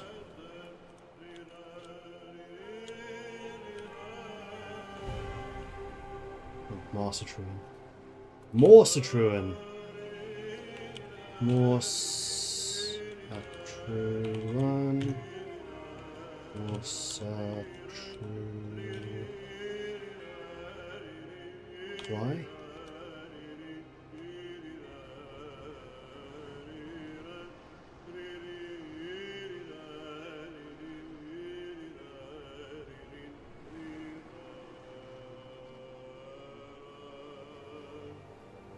Main character will already be a sinner. Yeah, that's true. I'm kind of annoyed that Mendicant Preachers has the temperance and gluttonous baked in. I don't feel like it should.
Temporal, irrevocable, yes. Clerical marriage, yes. Cremation.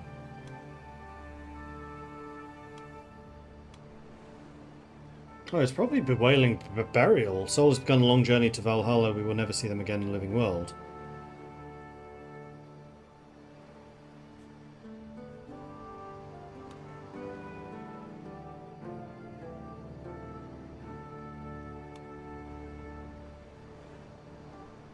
Although cremation is also there, yeah. No, I think bewailing probably makes more sense. So it's going to cost 3,800, but that's fine. Let's make you a bit more grey. That colour. Create. Well, do we want to be Mendicant Preachers? Because in this game we haven't done that. Ritual celebrations. Let's rethink this a bit. Warmonger, absolutely.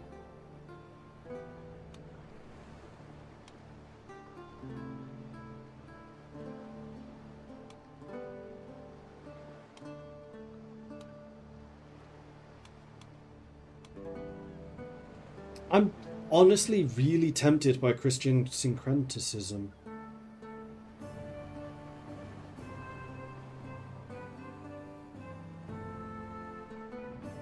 Although whether we actually stay near the Christian world or not is another question. I don't know.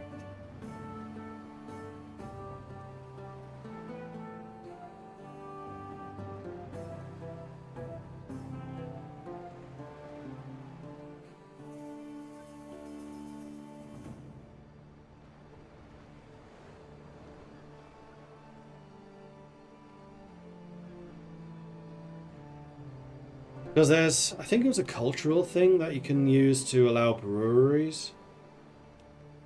Well, this allows breweries for temple holdings. I think that one does still make sense. The Mendicant Preachers I'm really not sure about. Because being Norse, we can become adventurers. This is the one I'm not sure. Kind of feel like Christian syncretism makes more sense here.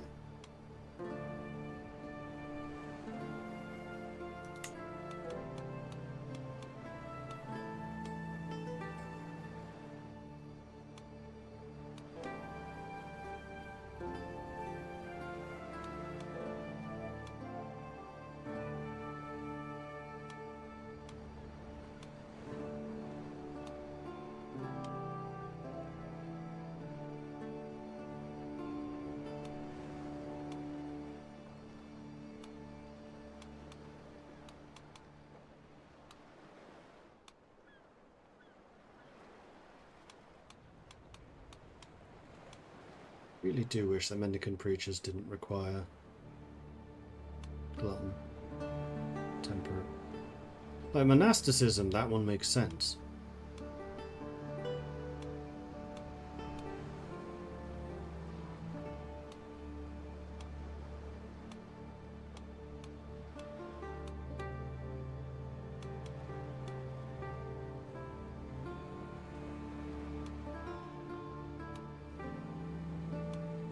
Yeah, you know what? We're going to go with the Christian syncretism. I think this does make sense.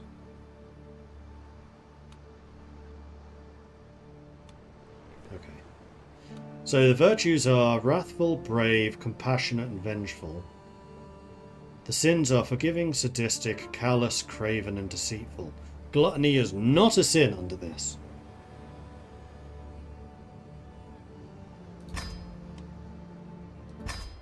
Done. Now, did I mess up and accidentally convert the entirety of Sweden with the cheat menu? I have a bad feeling I might have.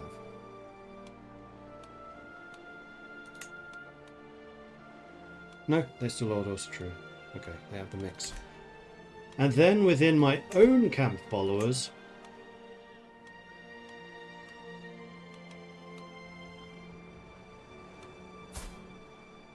I can demand conversions again. Excellent. Okay.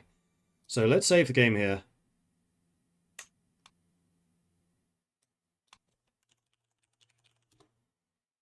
We'll turn off the mod, so that doesn't mess things up more. And then the conversions can begin.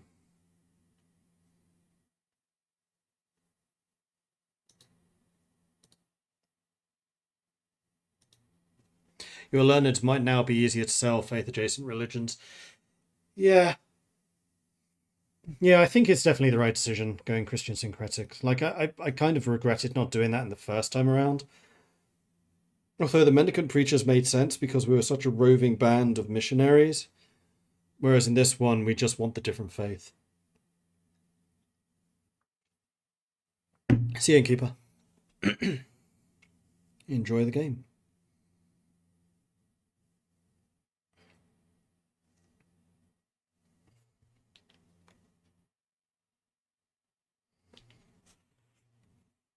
And I've realised that this stream has gone well over an hour longer than I intended, but never mind.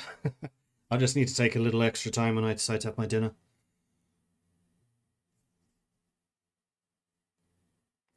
But I'm okay with that.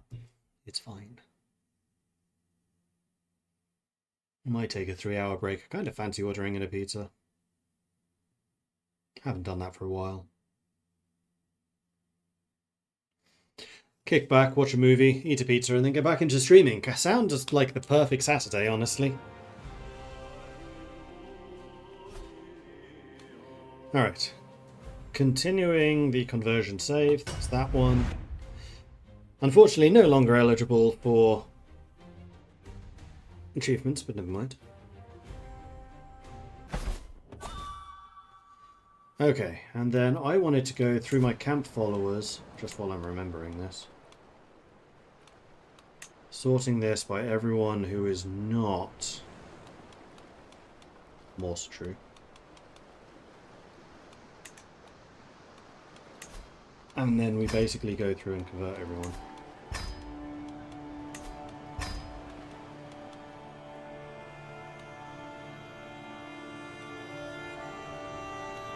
Yeah, see, all the people that I demanded conversions from previously, I can't demand now.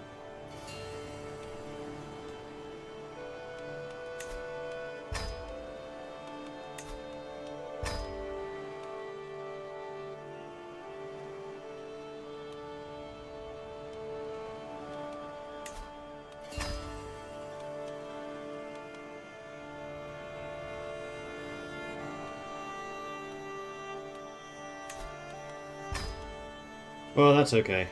It just means I will have a bunch of regular old True as well as the new one. And in terms of perks, I was going to do more of the scholar stuff, wasn't I? Yeah, and I think that's still fine. We just need to think about what the objective is now, because we have successfully converted the religion in our first age, in our first character.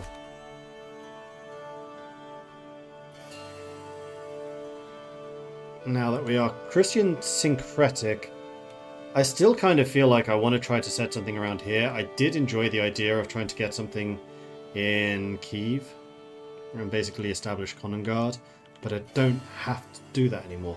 The other thing that we can still do is try to convert some of the Christian world with the more Cetruan Ascension path. Current location must be a Mordred holy site following Mordred ruled by Mordred top liege. Okay, well I can't do that. That's annoying. Because the liege isn't Mordred.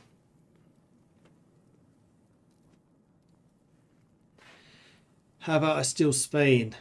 Spain is possible, yeah. I do enjoy playing in Spain.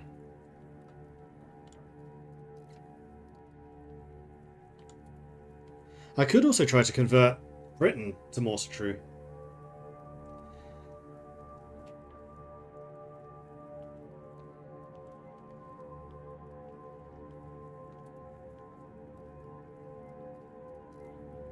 But I think doing it as this like uber religious band,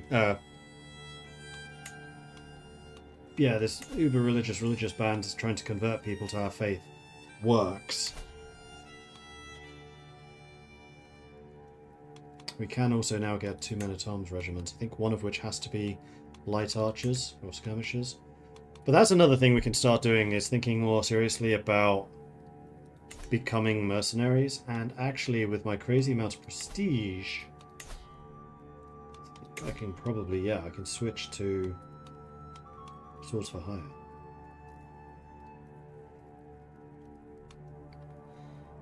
Although for the moment I think sticking with the scholars makes sense, and then maybe the next generation can think more about combat stuff. Hey, Holland has appeared. We could go and convert Holland. Haha!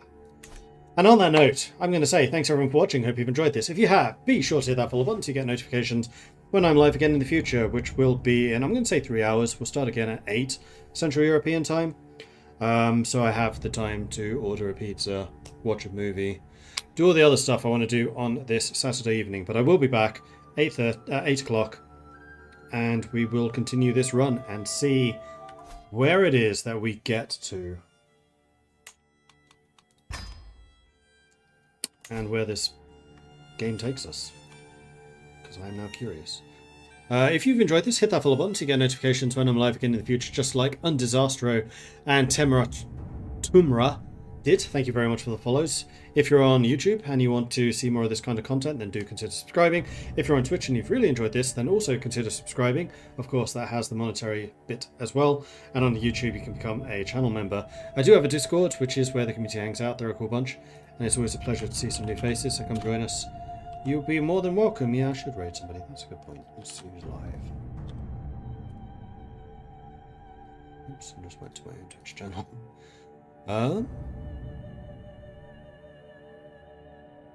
Quill's doing a charity stream. We'll raid that.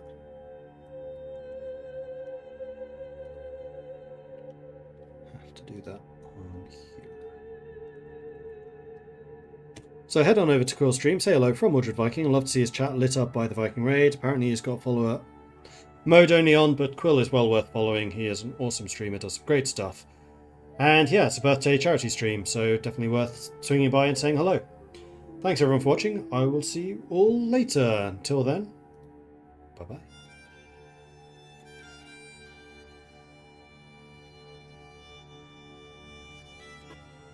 I mean, she's a Russian in tragedy, right? It's so sad. It says, oh, we're being raided. Mordred, hey, thanks for the raid! Woo! The Viking raid! Tell her she's got her